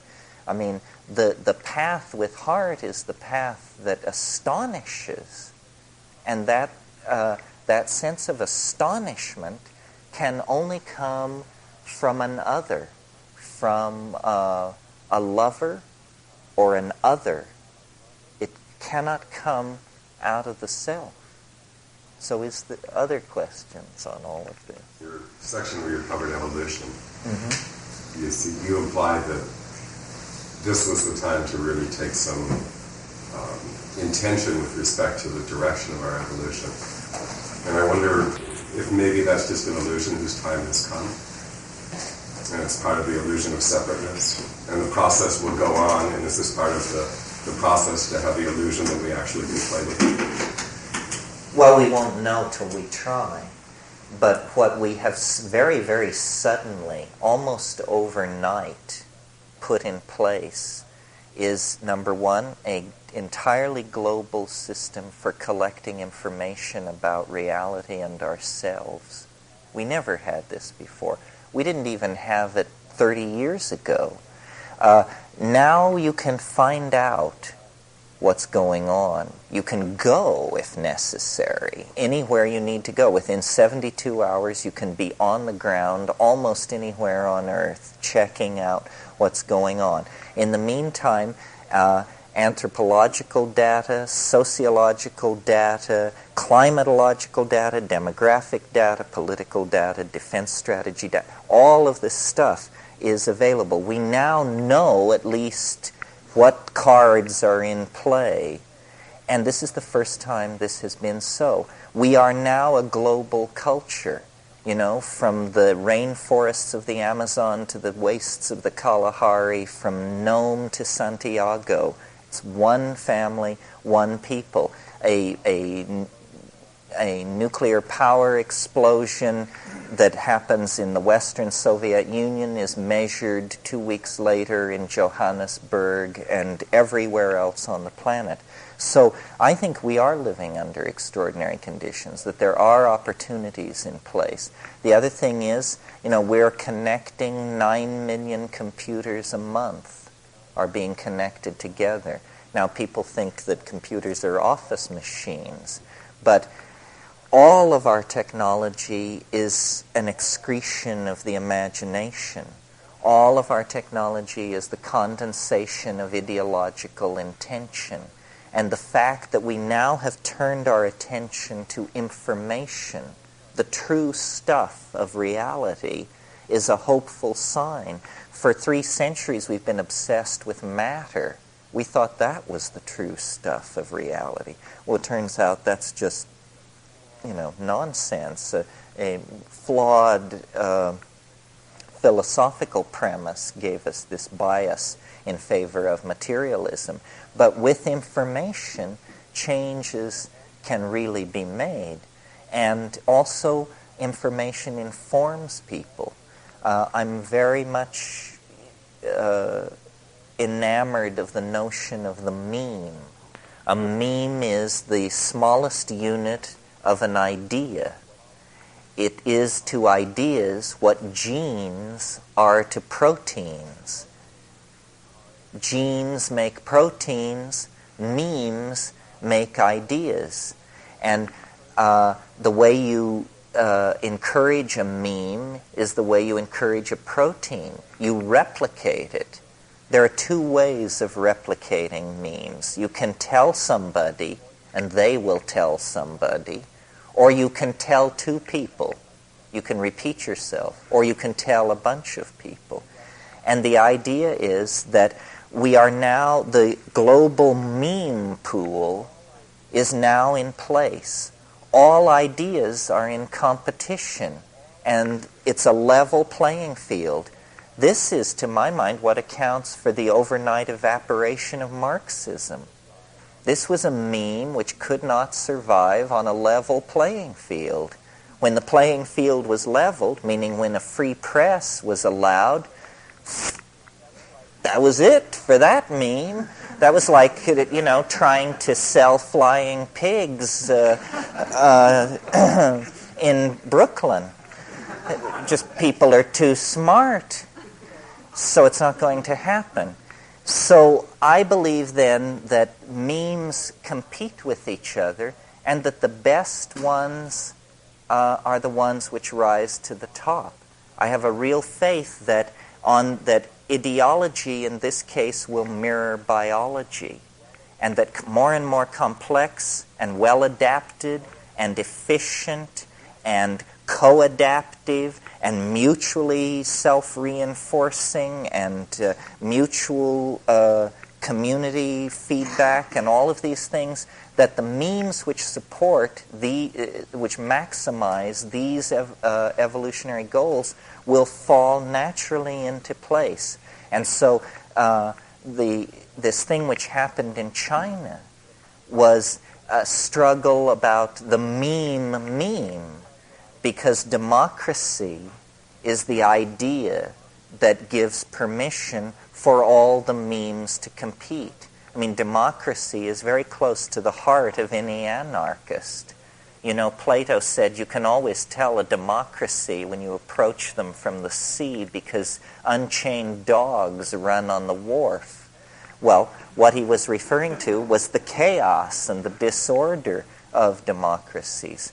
So releasing memes into a competitive environment is very important. Every government on earth, no matter what a bunch of repressive, totalitarian, militaristic clowns they may actually be, they have to give lip service to the idea that they support a free press and free exchange of information and so forth and so on. The battle over that has been won. Now it's about how we interpret what we call victory.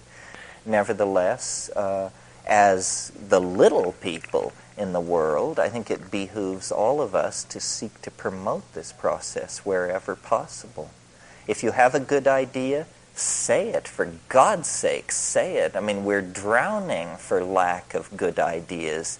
We need every good idea we can get. If the future is not going to be made of good ideas, it's going to be made of bad ideas, and we've seen enough of what that can bring. History is a digression. History is the briefest of all natural phenomena. It began 10, 15,000 years ago and appears as though it will quench itself within 500 years. It is obviously a self-funneling process that digs its walls higher and higher because it is going towards some kind of transcendence. It is a metamorphosis. It is not a steady state. History is some kind of process balanced on a pinnacle, and it either goes back, I suppose, into speechless animal organization if we blow up the world, or it turns into something else. But it is not something to be maintained. It is transitory and designed to be so. It's like a birth. It tears the planet apart. It contorts the people undergoing it. Before it's over, the heavy metals are ripped out of the surface of the earth. The forests are cut down. This thing happens, and then let us hope it is over, and we go to some less materialistic, less destructive phase. This is why, the question that the psychedelics raise for each of us as individuals is the question that the culture is going to have to answer collectively in time as well. It is, what are we when we can be anything we can imagine? I don't know. I think we are surrounded by mystery. I think the psychedelics, because they enlarge the dimension of mind, they bring the mystery in close. They allow us to contemplate possibilities that we would never have contemplated because they give us the power of the imagination and the data. How can we take these new datum that enter experience and integrate them meaningfully into ourselves? Well, I think that the way you do this is by realizing that the drama that is unfolding must be a human drama. So, for instance, the entities that are glimpsed in these exotic psychedelic states that inform the shamans and so forth, we say it's another dimension, and we hypothesize then that these are extraterrestrials or demons or plant spirits. We never face the fact that to redeem our own anxiety, they have to be something more than plant spirits. They have to be something more than demons. They have to be something more than friendly extraterrestrials. My own private opinion about this is I think that what psychedelics in these high-dose, correct setting situations carry us into is an ecology of souls. This is what we're seeing. I mean, if that's not a shocking enough way of putting it, how about this? What we're seeing is the dead. Those people, those things in that place are our ancestors. It's as though there is an ecology and a cycle of energy that reaches beyond visible life. There is an ecology of many dimensions, that life is transformation into a transcendental realm, that those self-transforming jeweled elf machines that are manufacturing the talking Fabergé eggs and the liquid crystal lattices of multiple fractal dimensions, those are dead friends. These places lie just over the hill. This is what is meant when it's said that shamans know how to pass through the doors that the dead pass through daily. That the adventure of being, I think, is not going to stop with saving the rainforest or feeding everybody or going off to our tourists. That the adventure of being persists through time. This would explain the freakish immediacy and the weirdness, the charge, the numinosity of the contact in hyperspace. If this is an ecology of souls, if what we are seeing is in fact what we always thought we would never see or know, which is information about the next stage of existence, then this is a tremendous salutary force pouring into existence. And when you think about it, isn't this the most likely hypothesis? We know how improbable extraterrestrials are, and the only organized intellecties we have ever contacted or had familiarity with are people. Therefore, isn't it likely that what we're dealing with are people? Well, then hypotheses multiply. Perhaps they're people from the future. Perhaps that's the future. And then we like that because it holds everything in the dimensions we're familiar with. The idea that it's the dead is a little more hackle-raising, a little more peculiar, a little more heartful, a little more hard to assimilate, and probably closer to the mark, that it is an ecology of souls. That's where we go. That's why they can make objects out of language. It's because it is the flesh becoming word, and then the word becoming flesh, that this is a cycle between two dimensions of existence, and only the shamans know what is happening because only they operate outside the confines of profane history. Only they make the journey into the matrix where, for some reason, the living and the dead are co-existent. Well, this, just seems like raving madness, except that this is what every anthropologist has collected in his notebooks from every pre-literate group worldwide. They're into the ancestors, not extraterrestrials, not voyagers from the far future, but the dead. And it is, it has the ring of truth to me. This would explain this intuition that the psychedelics somehow have a historical role to play. Because, deny it as we may wish to, we are in a great dying. It is well advanced. So then, there's this sobering realization that, my God, what we feared most is possibly about to happen. Well, then, if we believe in the Tao, if we believe in the unobstructed unfolding of things from the first moments of the universe, then what we have to do is take hold and face the music. And I don't think it's that bad, but I think there's a hard swallow in the transition. There is a leap into this other possibility. So it is not simply an opportunity for a political revolution, or a social revolution, or an ecological revolution. It's all that. It's much more. It has to do with deconstructing the dualism of life and death itself and creating the ontos of a new reality that is based on the presence of eternity.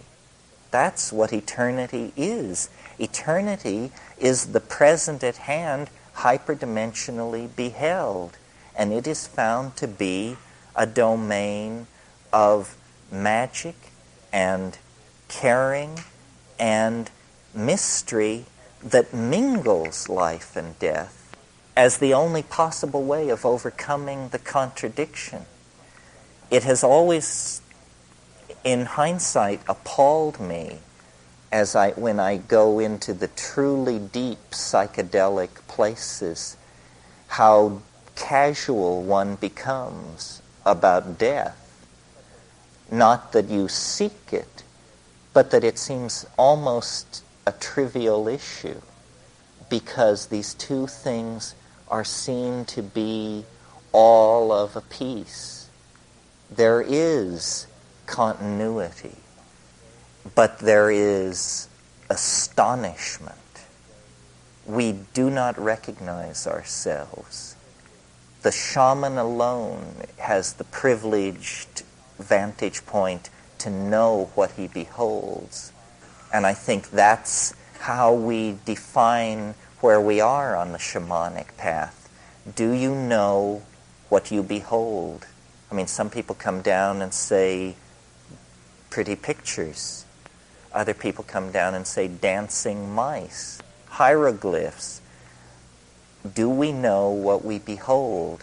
We need to know what we behold, because inevitably we become what we behold. That's all, folks.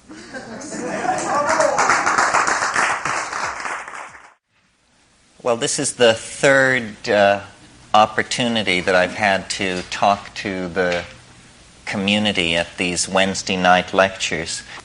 Well, I figure we have about 25 years before this information will be completely assimilated into the encroaching consumer society, the leveling of values that seems now to be an inevitable part of the globalizing of society. On one level, it's very good. We recognize ourselves in our enemies, and there's a commonality of values generated. But on another level, it's tremendously destructive of novelty and uniqueness. I mean, we're turning the whole planet into a white bread mall shopping culture, and the values of every other way of doing things is being subsumed to that. I talked a lot in these Wednesday night lectures and with the section about the importance of partnership societies in the human past, and how the nostalgia for these kinds of social arrangements have driven us throughout our experience of history. Well, it is nevertheless true that even today in the Amazon and perhaps in a few other relict environments, partnership societies exist.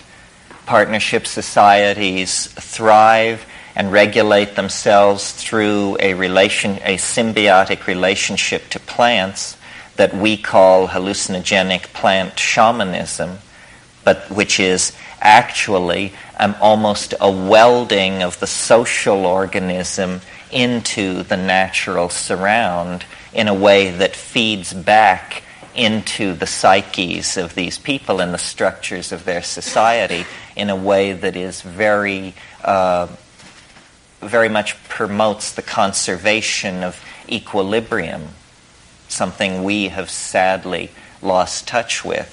So it's very important to preserve the options that have been discovered by people over the millennia, the options that allow a recreation of the sensory and psychic ratios that characterize the partnership society, in contrast to the kind of dominator society that we've lived under for such a long time. So it isn't a matter simply of preserving plants for medicines. It's really much more philosophically deep than that. It's the idea that a relationship to the vegetable matrix of the planet is what constitutes a Gaian resurgence, that it is plants that regulate the composition of the atmosphere, the temperatures of the oceans, so forth and so on, and that it is our lack of integration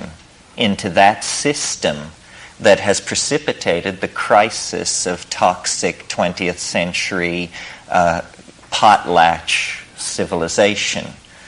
By potlatch was a custom of the Northwest Coast Indians, where they would, to show their wealth, destroy huge amounts of material so that houses would be burned, feathered blankets burned, totem poles burned in the potlatch, in an orgy of destruction which proves your wealth. And we have assimilated and perfected this custom so that it is second nature to us. And the whole planet is a vast potlatch. We are robbing our children and their children of any sort of recognizable future by basically grabbing it all for ourselves. No other society in history has been so callous to human values that it condemned generations unborn of its own children to live in a desert. The main thing, I think, that comes out of an effort to formulate a psychedelic point of view, and I take it this is what we have been involved in. A psychedelic point of view means a point of view which honors consciousness. Consciousness is seen as the value to be maximized. That's what we want. We want more consciousness, better integration, better information, better models. We don't want to petrify ourselves or commit ourselves to a model that somehow then is found to be obsolete and inadequate. So what chiefly constitutes the psychedelic point of view, I think, is its open-ended and provisional nature, as opposed to every other ideology or point of view that's running around. We have to, what the psychedelic point of view is a kind of cultural relativism. We're trying to get a grip on who and where we are in the cosmos from a point of view not that of the American consumerist citizen, something else, something larger, deeper, broader, more touched by the cosmic, more touched by a sense of the past and of destiny. So I have said this many times, but I want to say it now in a slightly different context and discuss it.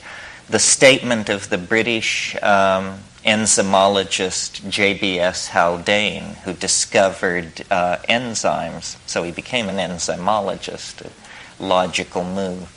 Haldane said, the world is not only stranger than we suppose, it is stranger than we can suppose.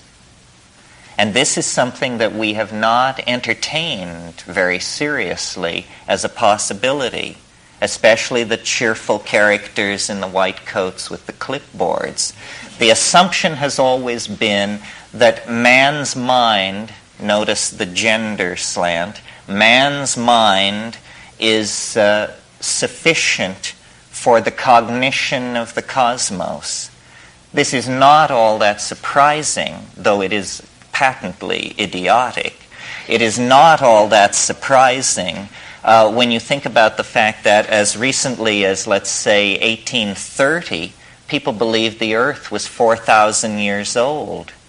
As recently as 1480, the New World was unsuspected to exist, or it was suspected by a few wild-eyed map makers and mad sailors. But conventional knowledge held that, the Eurasian landmass in connection with Africa, that was it.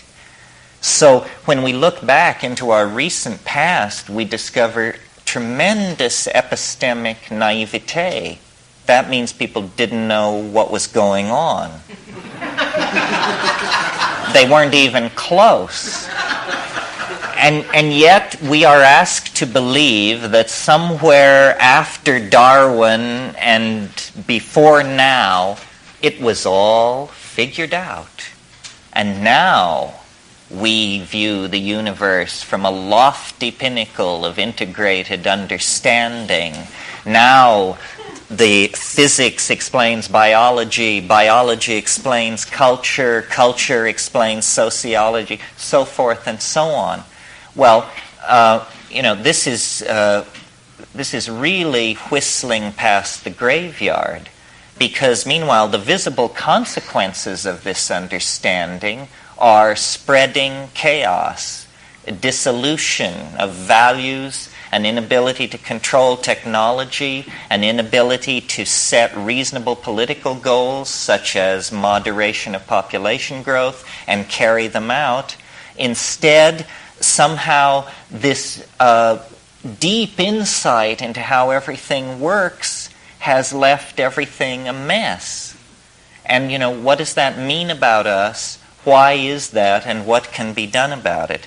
Well, I think the problem is that we have too long ignored the possibility that reality is stranger than we can suppose. Let this reverberate in your mind. Not that means no model will ever work. It means it will always be provisional. That the understanding of what it is will always recede ahead of any epistemic program to describe, enclose, explain.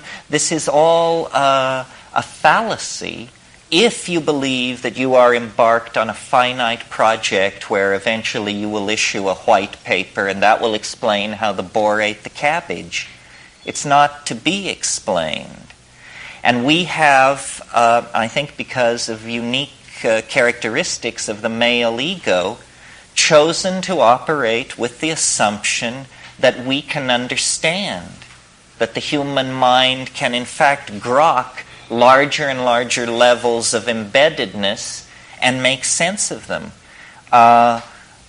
What the psychedelic experience, number one, and point of view, number two, is saying is that we have the means present at hand to completely explode this nonsensical fiction of certitude. And yet we choose not to confront it. This is why I first proposed calling this Facing the Answer. Because the answer about how you understand the universe is the same answer that you get when you ask the question, how am I to understand my own life? It can't be understood. It is a receding mystery. It is a continuing carrot. It cannot be brought under the aegis of rational apprehension. It says in Moby Dick, reality outran apprehension. It always outruns apprehension, because apprehension is the primitive functioning of the primate neural network.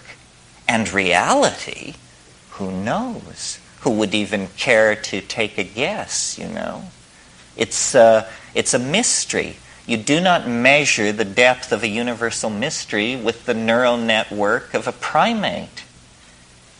Our role is not to understand, but to appreciate. To appreciate. We have an immense capacity for resonance with beauty, aesthetic awareness, appreciation of form, appreciation of how things go together. Notice this word appreciation. Appreciation. If you don't know what's going on at a dinner party, in a corporation, in an environment, then the best course is to keep your mouth shut and pay attention and try to appreciate the situation. It's ridiculous to attempt to seize the tiller of reality because we don't even know where we want to go. So the notion that by creating these models of reality which are not acknowledged as models, but which are called scientific truth, we betray ourselves down the primrose path that leads to dreary, dusty death. Because what we do is we take the poetry out of being. We extract the poetry from being by the assumption of the mundane. The banality of modernity is what I call this. The banality of modernity, the steady flattening of values so that nothing means much. the sense of outrage over political mistreatment of the underprivileged, or the sense of outrage as a society slips toward the abyss, or the sense of outrage when people mistreat you, is muted. Everything is flattened by the banality of modernity. This is the heritage of all the bad little boys of the 19th century, Nietzsche and Darwin and Hegel and Schopenhauer. These clowns were on a bad trip, and they were loud about it. And what they give us is a universe devoid of soul. Man looms larger and larger. Notice the gender slant. Man looms larger and larger in the picture. And what this ushers into is fascism, pure and simple. And it's not surprising, because this calling forth of the image of man into larger and larger perspective has been the program of monotheism for 3,000 years. It has been a relentless accentuation of the centrality of the human image, the male dominant human image. And in the transmutation of Hellenistic Judaism that becomes Christianity, the final apotheosis of this point of view is created in the notion that man can be God. That's it. And it is hailed as a tremendous infusion of existential validity into the human image, the greatest single stride ever taken in the definition of human ontology. Well, I would like to suggest to you it was the greatest backward step ever taken, because what it did was it shoved nature further and further into the background. Nature is something from which we torment her secrets. This is Francis Bacon. We torture nature to obtain her secrets. The world is created for man. It is for man to remake in his image all this gender stuff. And it is then no wonder that building on that foundation, 19th century rationalism, which thought it was putting these things behind it, it conceived itself as anti-clerical, as anti-monotheism and Christianity in some sense, and yet what it really did was it just stripped away the Baroque trappings. Hans Jonas was very acute in pointing out that 3rd century Hellenistic Gnosticism and Heideggerian philosophy are essentially the same thing. It's just that in the Gnostic recension, you get all these you get demons and angels and levels and the emanation from the pleroma and the clash of the archons. Opera. In the Heideggerian recension, they've just gotten down to the nitty-gritty. But the message is the same. Man is thrown into the unknown. Man is in the abyss, lost. All meaning must come from within. All order must come from an inner vision. We are abandoned. This is Heideggerian language. We are abandoned. Well, this is permission then for pathology, because it is a point of view purchased at the cost of ignoring the facts of the matter. And that is, in my definition, a delusion. A point of view purchased at the expense of the facts of the matter. Whitehead said there are stubborn facts. You can reduce and reduce all you want, but there are certain stubborn facts. Well, one of them is the primacy of nature. A stubborn fact which was ignored by this tradition. Once nature is taken as the ground of being, then the permission to inflate the image of the ego is denied. And I think that this is happening globally, very slowly, under pressure under duress because our backs are to the wall.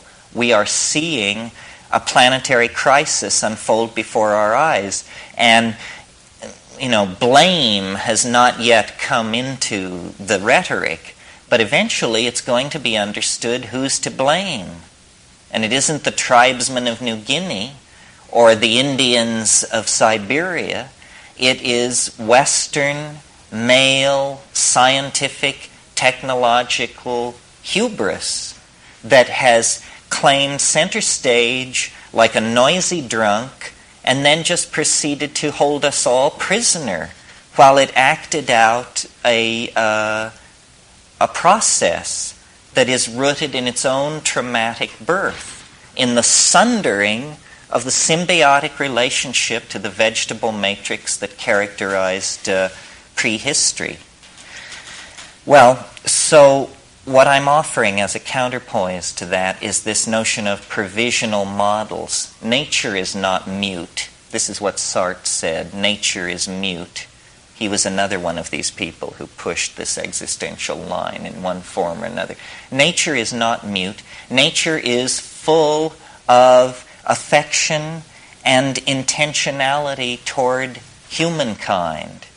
But intuition must be given prominence in the rearrangement of our relationship with the world. And I talked the other night about induction and intuition, and I want to say just a little bit more about it tonight. Different things. Science runs on induction, which is a very low-grade form of logic. It means you do something over and over again, and if it happens the same way 100 times, you have confidence that the 101st time it will happen the same way. Intuition doesn't work like that. Intuition, as I said the other night, leaves no trail. And most of us are accustomed to thinking of intuition as something feminine, mysterious, unexplainable, and sort of magical. And also, I think, because we live in a male-dominant society, we undervalue it. If someone claims intuition, our position is probably one of prove it, doubt in the face of the assertion, you see. But there's an interesting thing about intuition that I don't think many people understand or have bothered to look at, which is, did you know, I'll bet you did know, mathematics is based on intuition. Now, half of mathematics would rise with a screech of horror at this statement, but the other half of mathematics calls itself intuitional mathematics. Okay, well now what's going on here? Probably if you are not a professional philosopher of science, you are accustomed to associating mathematics with science rather closely. This is because science, in order to give itself legitimacy, has very slyly appropriated mathematics, especially in the 20th century, to its purposes. But if we talk about what is called pure mathematics, which is the great love of mathematicians, the other kind of mathematics is applied mathematics, and that's for engineers and technologists and is not, what moves them to the edge of their chair. But if we think about pure mathematics, it is an activity carried on in the mind, based on deductive truth. Deductive, not inductive. In other words, a statement is made. It can be anything. All grays are non-X. This is just a statement. We don't yet know what this is going to be about. All grays are non-X. All greens are F sub 1. What we're putting in place are a set of statements that appear nonsensical, but what we will assert is that we should seek a relationship between them and that will then show us something. And this is how mathematics really works. It has very little to do with number. It has to do with the conceptualizing of relationships, conceptualizing them, and then exploring your intuition about these conceptions. And then the third and very late stage is you write a formal statement of your cognitive activity around these assumptions. So you see, mathematics is entirely intuitional. It leaves no track. It is drawn from this other domain. Well, why has it been appropriated by science? Well, for a very funny and not well understood reason. Mathematics has been appropriated by science because mathematics has an uncanny ability to describe nature. Completely uncanny. Now, you may have never asked yourself, why is mathematics such a powerful tool for the description of nature? Maybe you thought that somebody else can answer this and that it's not a problem. Well, I've got news for you. It is a problem. Nobody has any good ideas about why mathematics describes nature, but notice that mathematics is an intuitional activity. An intuitional activity describes nature without the intercession of inductive science. Inductive science is a kind of naive holdover from Greek Democritean theories, where everything is conceived of as clearly conceivable and operating according to known laws. But in fact, the deeper structure of nature is not modeled out of an examination of data obtained by measurement. That isn't how it works these days. The deeper description of nature is achieved by taking weird objects from the frontiers of mathematics, these things dreamed up in the confines and depths of the human mind and inside computers, and then laying them over nature and seeing, my gosh, there's a one-to-one correspondence between, let us say, the multidimensional catastrophes described by René Thom and the dripping of a faucet, the turbulence in a brook, the voting patterns in a ghetto. All of these things are seen to be easily modeled by extremely exotic mathematical objects discovered through intuition within the mind. Well, what does this mean? Well, it means, if it means anything, I mean, before we draw the deeper conclusion, what is the conclusion on the surface? It must be that the unaided human mind is more capable of correctly modeling nature than the human mind that works through the methodological inductive approach called science. And in fact, this is clearly true because the world described by science, a scientific description of this room, would say very little about all the important things going on in it. A scientific description of this room would leave out personality, would leave out linguistic intent, would leave out the uniqueness of each of us. For science, we are merely members of the human species.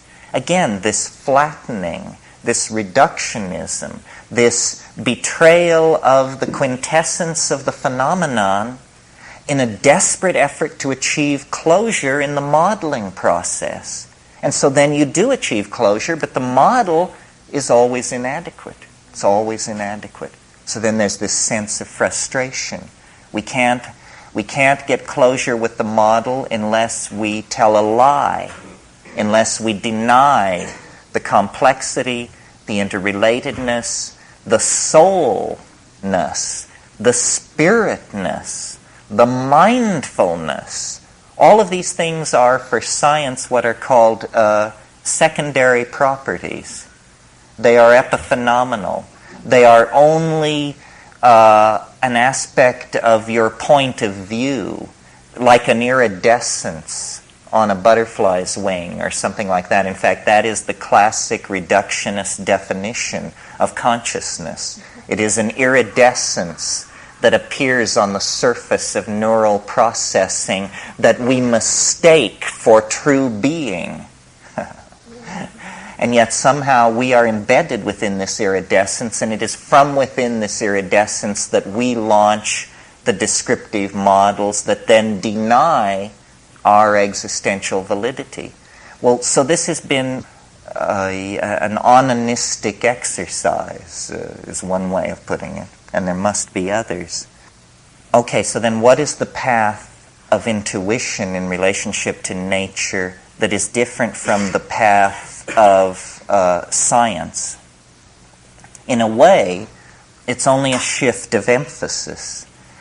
William Blake said, attend the minute particulars. Attend the minute particulars. This is very good advice for science, and it is very good advice for mathematics.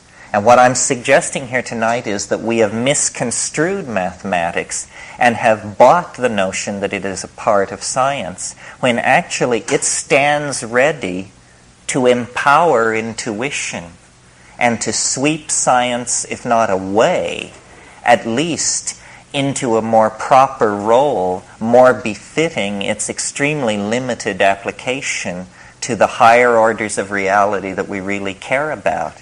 I mean, science is really, it's the plumbing level of reality. It doesn't catch, the integrated nature of language, the evolution of fairy tale, the dynamics of love affairs, the quintessence of genius. These are the things that as human beings structure and constellate and guide and inform our world.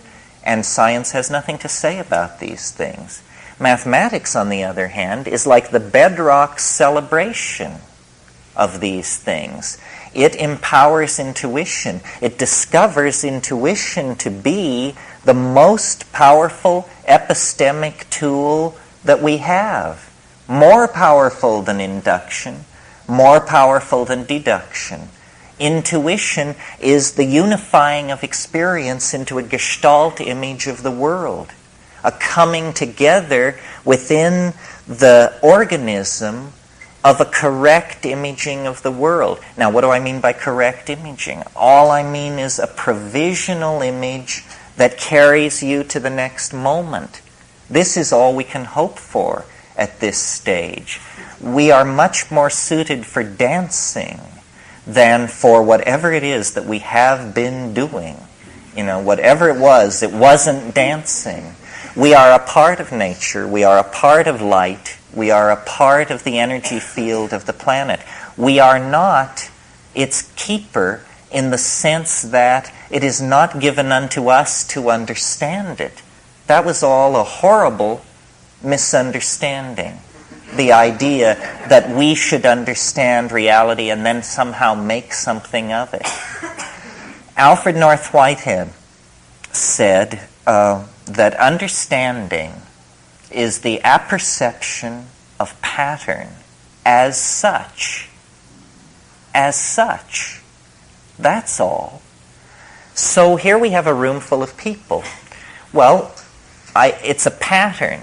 It's many patterns. It's the pattern of how men and women are mixed together statistically as we scan from left to right. If I see a pattern there, I know something about the crowd.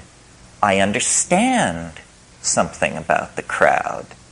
The pattern tells me something, and I call that understanding. But we could analyze the crowd from the point of view of the distribution of young people and old people, or people in colors in the red-blue spectrum as according to the yellow-white spectrum. Each one of these things is a way of analyzing the pattern in the room. And each one of these patterns tells the perceiver more about what is going on in the room. Because the room is not a distribution of young people and old people, a distribution of men and women, or a distribution of garment colors. The room is a mystery. a recessional mystery that presents itself as a series of interlocking patterns of infinite depth. And so, in building collective epistemologies, this is what we must ask of these epistemologies, that they give us the experience of understanding. And the experience of understanding is largely intuitional. How much of an experience of understanding do you have when you examine what modern physics is saying about the origin of the universe? I submit not much, because it is so clearly the product of abstraction, the product of the phonetic alphabet, the male ego. They set all the interesting stuff back in the first 3 minutes. Who can go and look? It's all stacked against empowering the perceiver.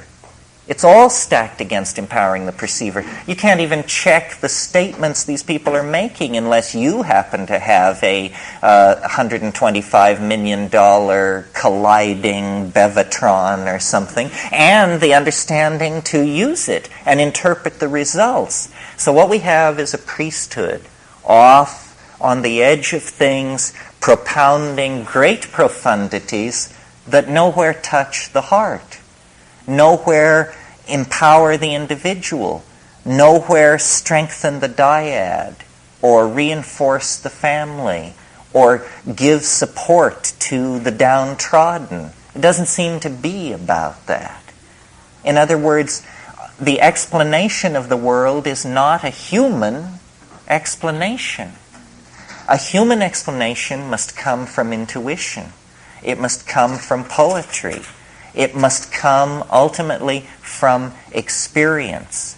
And by experience, I don't mean the experimental method of science, which is that things are pulled apart, taken down to their lowest common denominator, and then described. I mean, if you do, that's like believing that you understand Los Angeles if you have the telephone directory. You know? I mean, this is the level of genetics today. What they say they understand life, and they have the telephone directory, and they're talking about Los Angeles because they can look up, you know, where the genes are, the coding for the proteins. You know, does this tell us anything about a broken heart or a Messiah or a Hitler? I don't think so. So what we are trying to do is return the focus of attention to individual experience. We have been slave too long to ideology transmitted hierarchically and based on a tremendously alienating instrumentality. That's what science depends on now, a tremendously alienating instrumentality. What we need to do is empower experience. Well, this is where the psychedelics come in, because citizens don't take psychedelics because it's illegal. Neither do marionettes. Neither do robots. None of these well-behaved and mechanistic reductionist images of humanity take psychedelics because it's misbehaving. Misbehaving is a great sin. In fact, it's enshrined as the first sin. You'll regard that the psychedelic issue was there in Eden, and somebody misbehaved, and then they got tossed out forever and their children's children into the chaos of history. It's interesting to read in Genesis why this was. It was because they will become as we are, says Yahweh. They will become as we are if they eat of the fruit of the tree of knowledge. I suggest to you that this is precisely what we should seek to do, and that this we is the voice of hierarchy, the voice of paternalism, the voice of the male ego finally right up into the storm god, the volcano god who lies back there in the origins of monotheism. We empower our experience by insisting on our authenticity It's a wonderful thing to learn to be able to stand up and yell bullshit. I did it when I was about 18 years old, and it was the meme of the hour, and it blew their minds. It did blow their minds. It was uncivil. It was uncivil. It lacked polity. It was rude and crude and correct. Correct. Because so much is being slung, and nobody is talking about the primacy of experience and the dignity of the individual. The dignity of the individual. We went a long way with this in America before we betrayed it. And it wasn't only betrayed by the clowns in Washington. It's also betrayed by anybody who clusters themselves around the feet of some self-proclaimed nabob. Because the fact of the matter is, nobody knows what's going on. Nobody knows. Nobody has the faintest idea. The best guesses are lies. You may be sure of it. And so to pretend that one human being will lead another out of the dark night of ignorance and into the shining light of truth is ludicrous, absolutely grotesque, a product of this empowering of the human image that has gone on through several thousand years of dominator culture. If you want a teacher, try a waterfall or a mushroom or a mountain wilderness or a storm-pounded seashore. This is where the action is. It's not back in the hive. It's not in the anthill. It's not knocking your head against the floor in front of somebody who claims that because of their lineage and whose feet they washed and whose feet they washed, that you should give credence to them. Knowledge is provisional, and we are yet to approach even the first moment of civilized understanding. The way it is to be done is by trusting yourself, trusting your intuition. Reject authority. Authority is a lie and an abomination. Authority will lead you into ruin. It's not real. And it isn't, don't get the idea that it's this liberal rap about how everybody has a piece of the action. You know, the Jews know something, the Buddhists know something, the Huichol know something. Nonsense. Rubbish. Nobody knows anything. These are different kinds of shell games that have been worked out by priestly castes of people to keep things under control. Institutions seek to maximize control, control, control. That's what they're into. Did you think they were in the business of enlightening you? Saving your soul? Forget it. Control is what this is all about. And to the degree that we commit ourselves to ideology, we are poisoned. Any ideology, Marxism, Catholicism, objectivism, you name it, rubbish, all rubbish. What is real is experience. What is real is this moment. And so then what it becomes about is, what are the frontiers of experience? How much of that has been taken away from us by these dominators, by these priesthoods, by these cults, by these philosophical shell games? Well, a lot. That's the whole story of history. Our growing unease, our growing dis-ease, our malaise is all about the fact that we are kept from the wellspring of experience. We are sexually repressed. You may not feel it, but look back 100 years to a world where pianos wore pants. You know, we've made a little progress on the sexual thing. Maybe not. Maybe more or less than we think. But we are repressed in all of these areas. And we are particularly repressed in the area that relates to the psychedelic experience. Because it is raid to the dominator insect invasion. They can't take it. They can't stand it because it empowers the individual. It dissolves the cheerful model of science. It's just exposed as, a nice story. It enriches the accessible universe tenfold, 100-fold, 1,000-fold. It makes the individual complete within his or her self. And this completion of the individual is extremely destructive to the plan of the dominators, which is that you will be a cog in a machine. You will participate in the life of an organization. Not your life, the life of an organization. You will go to some bullshit job. You will pour the best years of your life and your genius and your hopes into this. You will serve an institution. You will serve. Well, it's a bad idea for free people to go along with this. A much better idea would be to insist on the dignity of human beings, to recognize that the freeing of slaves, the giving of the vote to women, the ending of public whippings, that this program of political enlightenment must also then include hands-off on how people want to relate to changing their minds.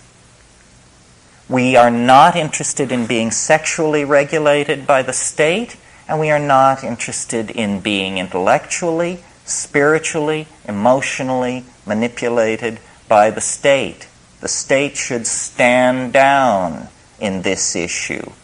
The state is acting as the enforcing arm of the dominator culture, specifically of fundamentalist screwballs who, are horrified by all this, by the notion that people would claim the authenticity of their own minds, that people would stand in the light of nature and reject original sin and the guilt from Eden and, the sins of the fathers and all this rubbish which is handed down.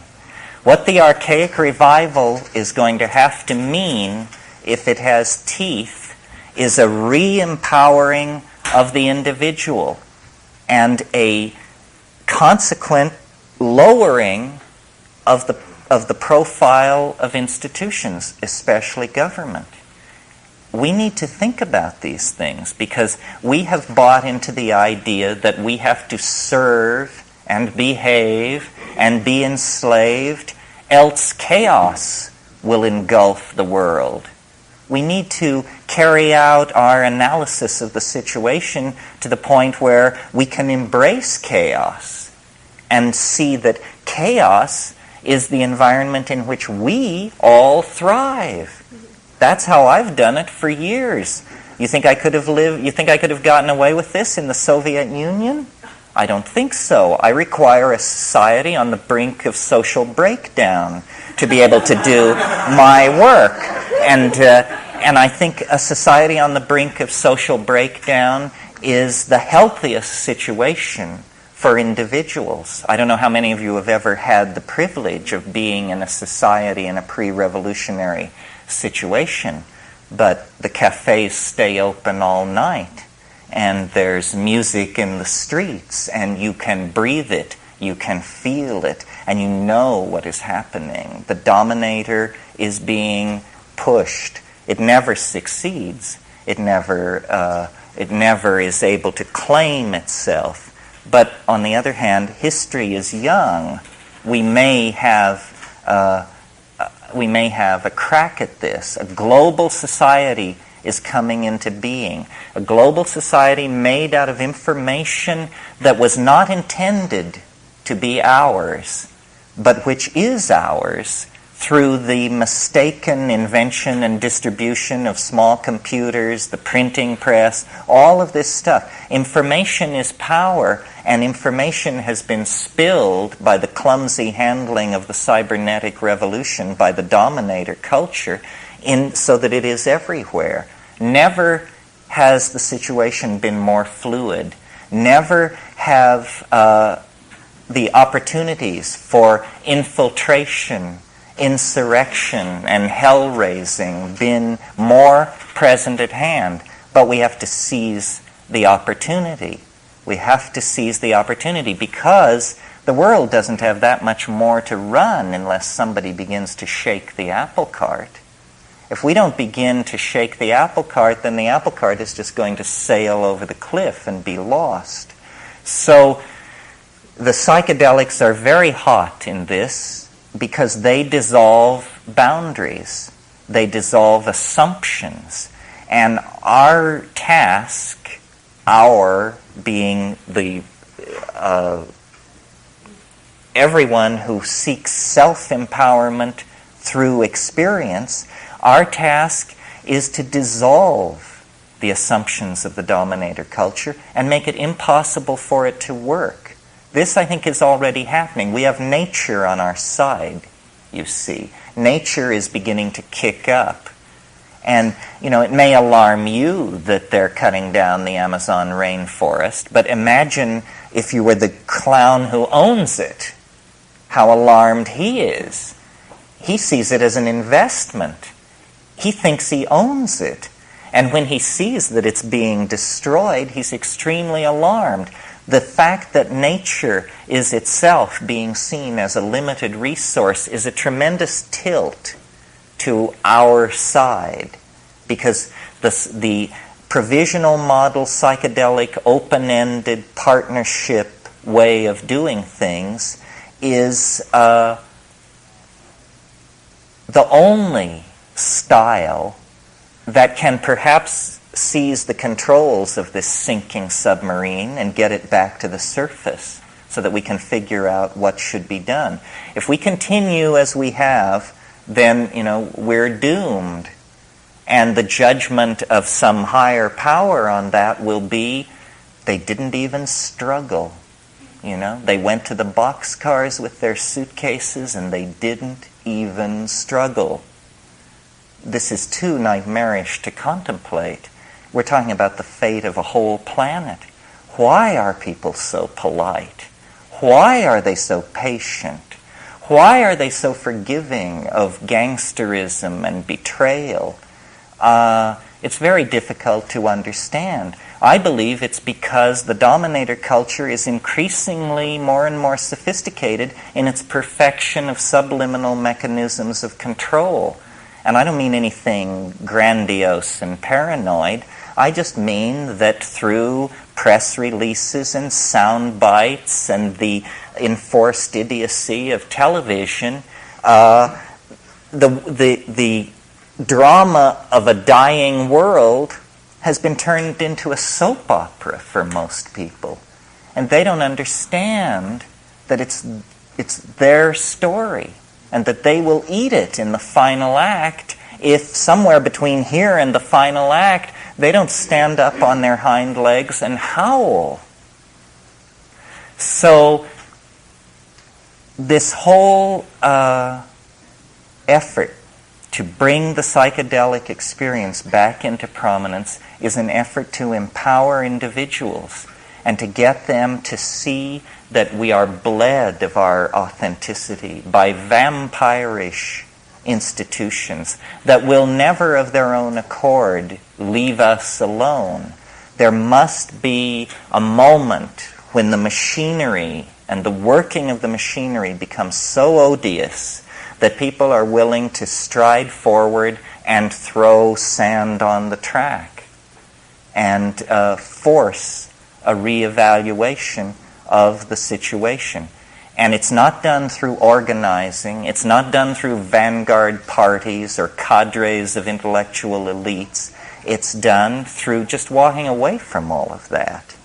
Claiming your identity, claiming your vision, your being, your intuition, and then acting from that without regret, cleanly, without regret.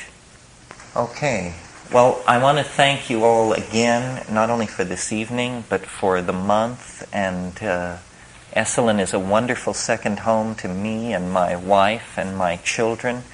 I'm very concerned about free speech, freedom of thought, These things are endangered means. Esalen has always tolerated and even encouraged me, and I think this is extremely laudable and brave. They don't have to do that. Somebody else could sit here and amuse you, and it wouldn't cause any ripples.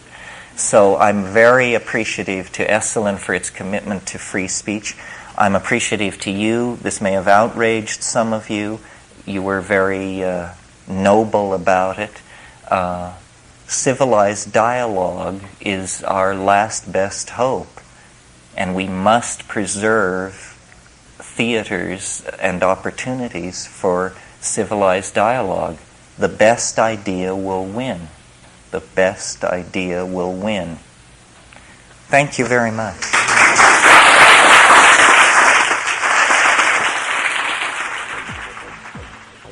You're listening to the Psychedelic Salon, where people are changing their lives one thought at a time. So let's pause for just a moment here and think back to what Terence said at the end of this talk. And I'm referring here to his comment about just walking away from what I guess we would call the system. Let me play it for you one more time. So this whole effort to bring the psychedelic experience back into prominence is an effort to empower individuals and to get them to see that we are bled of our authenticity by vampirish institutions that will never of their own accord leave us alone. There must be a moment when the machinery and the working of the machinery becomes so odious that people are willing to stride forward and throw sand on the track and force a reevaluation of the situation. And it's not done through organizing. It's not done through vanguard parties or cadres of intellectual elites. It's done through just walking away from all of that. Claiming your identity, claiming your vision, your being, your intuition, and then acting from that without regret, cleanly, without regret.